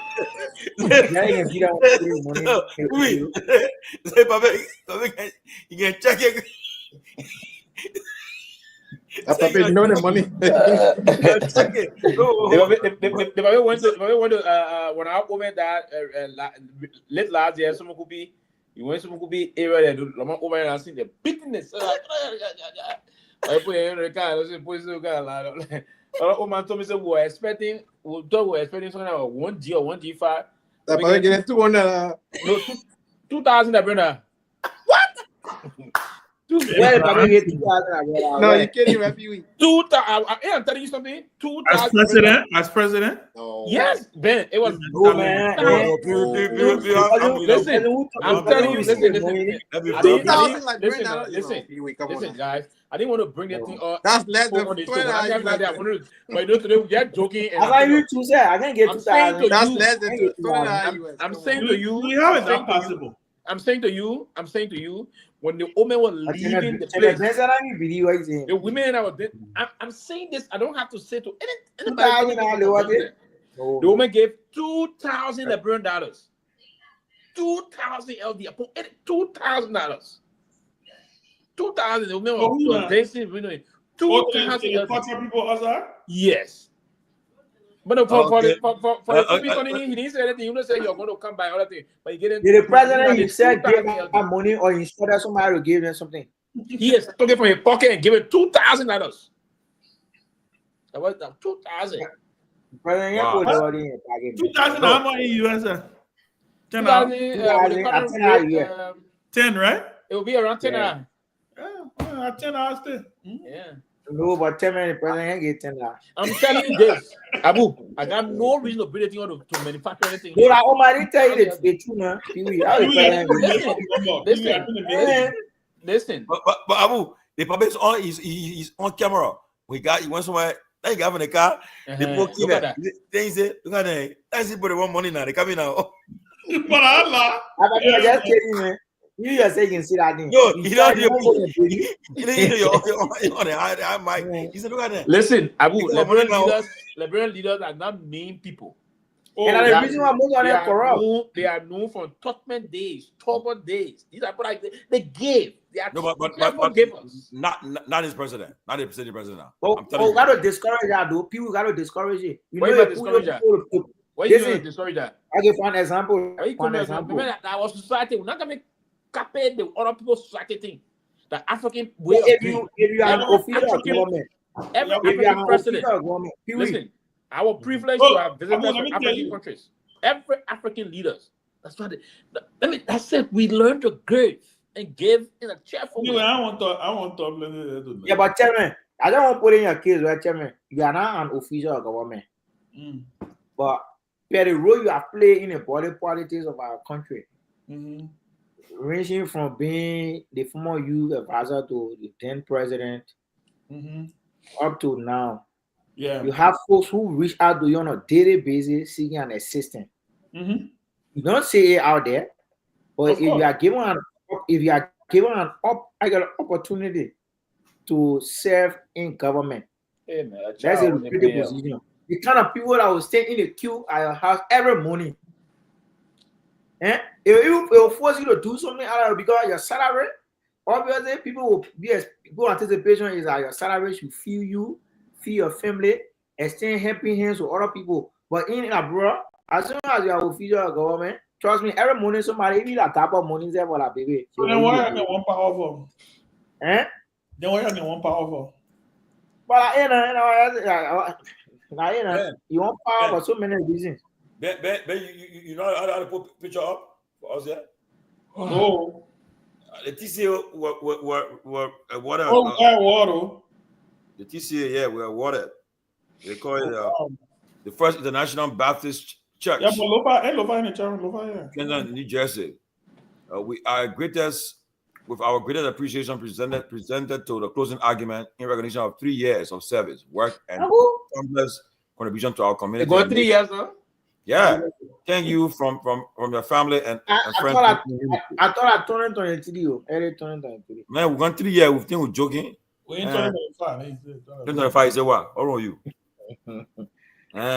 Ben, you got amazing on there doing the election. But Ben, maybe for the next election, I can't talk crap about yo. What is it? He said, "Well, the CNN people, we're calling numbers." He said, "But the numbers were calling when I lie." He said, "You're calling one kind of way." He said, "Tomalin, the number correct." But the numbers were calling when I lie. But the number you're calling us. We're focusing on our winning counters. Yeah, I said that night. Is it when the number come a grand crew? It will it was the whole thing finished. Hey, that night, because I don't a brand new echo suit. I don't want brand new. Damn you, boy. No, you know the part there. I get out of there. Yeah. But tomorrow I'm not bragging, but no political party, no propaganda money. You know, now I give you your hard time for not going. If any now. Now I give you your hard time for so I'm looking at easy man. You know propaganda money. Propaganda in opposition different from propaganda governing. So that thing you're talking. The thing about governing, you can't you on the defensive now. Because anybody who ain't get school fee, anybody who ain't eating a horse, anybody who one you guys just said they know how to lie. The thing is the propaganda, it's not necessarily that they know how to lie, it's just the propaganda when you're governing a country is different. It's different. That's when you opposition, you blame the government for everything. You can't blame yourself. Everybody not no good at anything at propaganda. Yeah. When you governing the country, so the opposition no job the guy. You know the same problem. You know the same problem they had when Ellen was in power. Yeah, exactly. It's the exact same problem. But Ben, the party they carry the hammer as John lie, and you know why they carry. That's what I'm saying. So look at what happened. Look at what's happening right now. But they were lying. No, but the minister found out made a disclosure when he appeared before the plenary. Liberia Team, man. Let's say Ben is the final minister in the ruling party. But what do I got to do to bring Ben down? I come to me and say Ben stole 1 million. And Ben will be defending them. Exactly. Oh. It's not even to be opposition. Even the thing about the 25 million mop up. Yes. The 25 million. The way it was presented was to the money and put it. And to said he helped himself. He had said it. What said it? What said? And what UP did was they were very smart. They took that thing he said when he said, "Oh, we got to use unconventional means." Yes, it's exactly where it was. Those word. Unconventional means. And I said, "Okay, very good." They too much using or jargon into. No jargon. I put it in trouble. He said, "We got to use unconventional means." That money. And I said, "Okay." He's taking it and putting it in your car and carrying it to Nukuta. Yeah. And they form. Taking it to foreign bureaus and the unconventional means, yeah, and the unconventional means, you know. And on a serious note, but the funny thing though is, what I found fascinating is this private jet issue, and how, and this is where I give UP some credit though, but maybe it may come back to haunt them. You never know, because they have normalized it, right? You see how it's normalized now, and the CDC and the opposition. Not taking advantage of it. They not talk about it one time and finish again, but they drop got riding his private jet. It's done. And that's not the number national. The point that they even take it to another level. The reason why he went with Tanzania is more bigger. Yeah, that is the one from Turkey. Yes. That happening from Turkey? Yeah. Yeah. I know the group that got in the Quran. I know the group that got up in the Quran. More money there. The Quran group, yeah. What's your problem? You really think I work for government? That particular plane got banned inside. People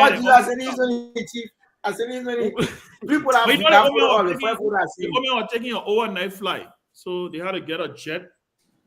That flight overnight because from Monrovia to I slept good on that trip. From Monrovia to Dar es Salaam is what? Probably about 6-7 hours. Oh yeah, it will be around 7 hours 45 minutes. 7 hours 45. Yeah, so that's a. I took a flight from Accra. That's like Monrovia. That's like. What about that picture? You really want you to No, I was from Accra to. I want you to 6 hours 40 minutes. I saw it already. What do you direct flight Monrovia? I think it'll be around. You should place it up. Don't next time not wake me up from my sleep. They can't pull. They get rude. Sorry, man, Chief. Yeah, so when you do, I just saying Chairman Ben, Henry Collar and stuff. I just somebody sending to me. You see, you come out on the show. I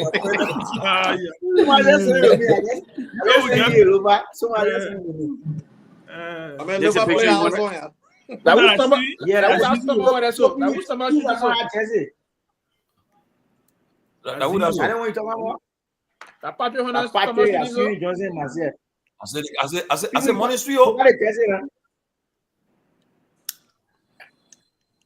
What are you done, Abu? But Abu, you got to where you want to show your Joseph. I'm Lofa. Lofa not defeated. And Lofa in the final. They said the president will be on the field. Beating Grand G, that's Sunday. They said the president will be on the field with a special guest. He better be. All the money he's making, flying all the private jet, he better be there. Man, I thought I can miss SKD now, man. Let's play the last one. Yes, it. The last one. Which one? Did you send another one? The video. All right. Oh. 10 minute video. Yo, these boys in the draft phase wasn't something to play with. 10 minute video. Wait, I just sent it. Somebody sent it to me. Yeah,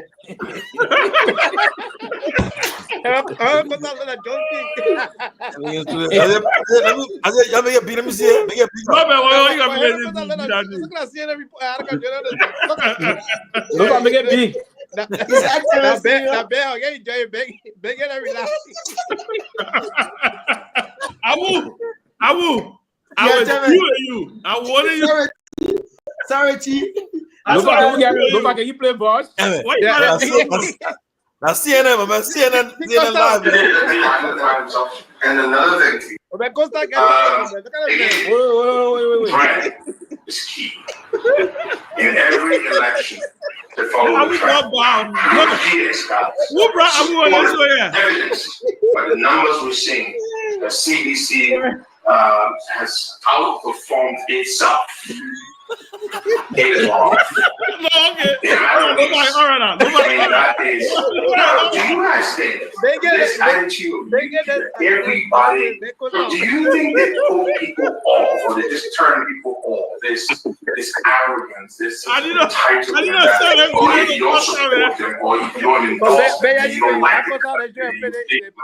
Even that help put this catastrophe in which they seem to be faced. That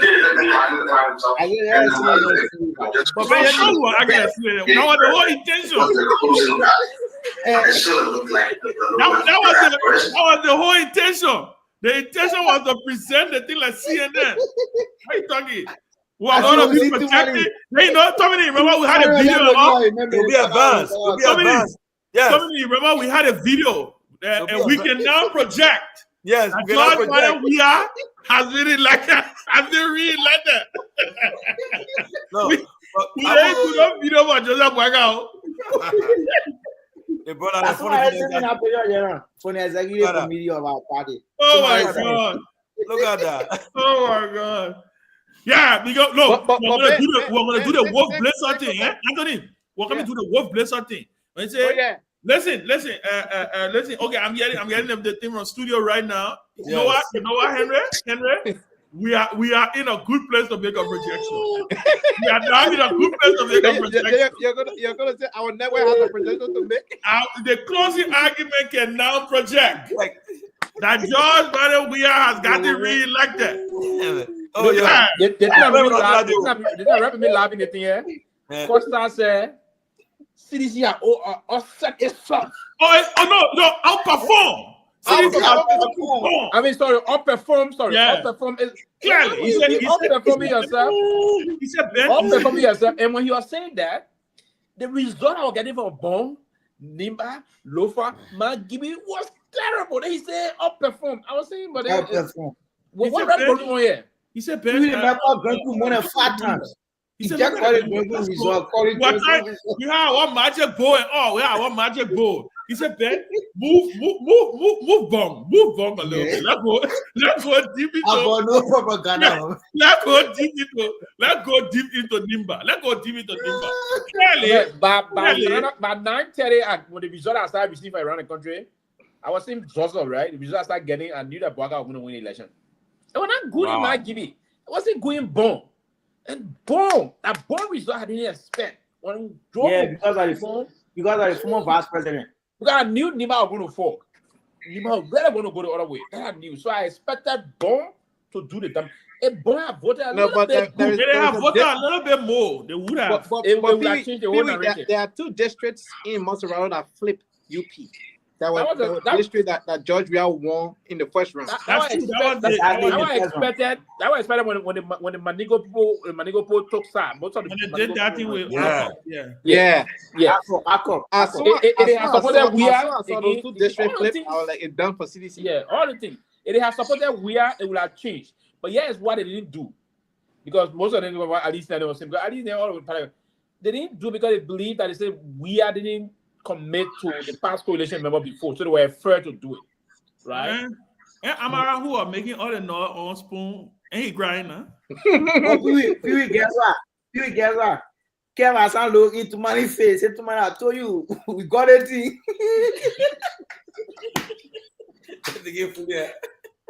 But saying you're reading that the paper, so you can break it silent. Ben, ask the question. You answer everything. At that moment, with all the confidence and other things, the discussion going on, the kind of way. At what point did you get a little nervous? Oh, when did I get? Okay, let me tell you when I got nervous. So, okay, obviously we have won the first round, right? About 5,000 votes. So I got into the process. I was extremely confident. I was a little scared. Don't get me wrong, because the election was too close.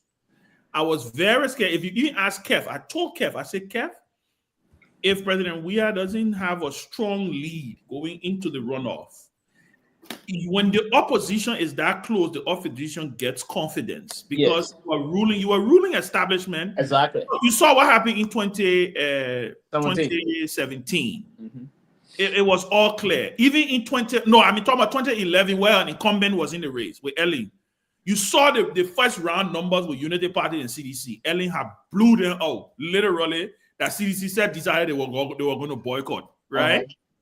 So when the election got that close and 5,000 votes, I was a little nervous, but I was still hopeful. I said, listen, this is still the ruling party. This is still the incumbent. They still have the resources to be able to make they'll start doing the negotiation. Where I started getting nervous was when the negotiation, because I was part of the negotiation team, reaching out to certain people, right?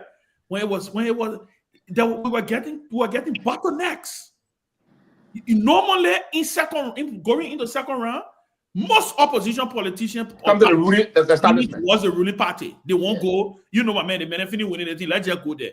But the fact that Unity Party came within 5,000 votes, I think it sent a message. And then the CDC had some issues with the issue of credibility, and keeping promises. And there was all these different pushback that we were getting, right? So that's when I started getting nervous. But you know, when I spoke with President Weah, when you speak with oh my God, when you talk what are reassuring? Where will show you the polls, he would tell, oh man, listen, my man, don't listen, they think it's done. Far from reality. But as far as the numbers in the second round, you're right. When I started seeing the bong numbers, because I anticipated there would have been some damage done in Montserrado because of the ALCOP endorsement. That was one of the reasons why when the ALCOP thing happened, I was behind them. I said, Mr. President, you need to drive to go see Lucini Camara. Don't let him come to you. You drive to, the same place the fracas happened, go there. Apologize, say, listen, this was unfortunate. We'll pay for other people's cars. Go there and show, but, some of the advisors decided that, the men were coming. But I said, look, okay, there will be some flipping in Montserrado, but Bong County, for me, I thought Bong County would have voted more, right? Because they have the vice presidency, and there was this campaign in Bong County about you guys don't want the vice president convoy to pass from Banga and go into Ganta, right? So we started having some of those conversations, and I thought, then there were a couple of other things, right? You saw the president was extremely confident. I'll tell you. He was extremely confident when you sit down and talk to him. He was very confident. But I started getting nervous around there. And then when the elections happened and those numbers started coming in, the thing about elections is trends. Yeah, it is. It's a trend that is set. It is almost impossible for that trend to flip, right? So when you started getting those numbers, and then when one time I was watching Amara number was spot on. Yeah, well, consistent. It was spot on, and I said, shit. I said, this thing could be a problem. I mean, there was a point where I remember one time me and T met Eugene Nambe at what the place name? Morex Plaza in Cinco. We were looking for Eugene all that day. It was Eugene, my man. Because Eugene had it. He said, my man, I get a map. We talked to him. He said, my man, I got a map. It will be close, but we will win. Eugene went. All of them are giving fake hope. And that time you have Rudy posted people win. Eugene went. Get also got a number, my man. Eugene get a number, my man. The number came back with Logan. We leading. You know how much CDC were leading by the calculation Eugene gave? 1,200 votes. I look at T. I said, T, 1,200 votes? That's less than, I don't know what he. You just said, but a simple majority. One vote. I said no. And that number you were passing around with, we won the election was terrorists. Yeah, no, but the same day that we are considered, right? We're at Alelagon. We saw John Lobo saw that our Molu, Samora, Peabody kept myself with Sir Joseph were there. When Molu said, I mean, not Molu member, how you call John Lobo? He said, John Lobo. He said, tomorrow you're dreaming. He said, sit down there. You're so your work. Yeah. It was an interesting election. I learned. I'm like, what? was an interesting election. I really thought we had won that election. For me, that night I focused for me, I was basically not focused on Lofa. I started placing calls in my Gibi. But I did before the elections. I got nervous when UP had a rally. When UP had a rally, that ring, and the people stood in people showed up in that ring. Yeah. And I remember I was in America. I was not in Liberia Team. I remember very clearly. I said to myself, that ring that the people stood in. Yep. Because everybody was happy to say it was raining because we know that one thing. Like rain, get a rain. We said the way it was raining, that heavy downpour. I said the pool will not turn up. Even if they won't show up, they will not turn up. When those people showed up, then I started consoling myself. I said, but Joseph Boyka had something a rally similar like this in 2017. Because he did. He had a big rally like that in 2017. And he still lost massively the way he lost, right? So yeah, I said maybe that the traditional Unity Party people, because you know Monserrato is a strong Unity Party base, the opposition. But when those people were walking in that ring, and I was like, yo, I said, but then there was Seesaw, right? CDC2 had a big rally. But Ben, you know what CDC lost? The last 1 week, the 5 days to the day of the run-up day, CDC did not campaign. They were chilling, they were relaxed. Yeah, but generally, all of them didn't campaign. They didn't campaign, and after didn't campaign. Yeah, but let me just say this now. Let me say this, right? Let me say this, and people over. Let me move on this screen. We are doing a dual witness campaign. We have hold on. Dual witness thing. Let me end the screen, guys. We'll start on new. Let me end the screen. We'll start a new show. Okay, we'll come on.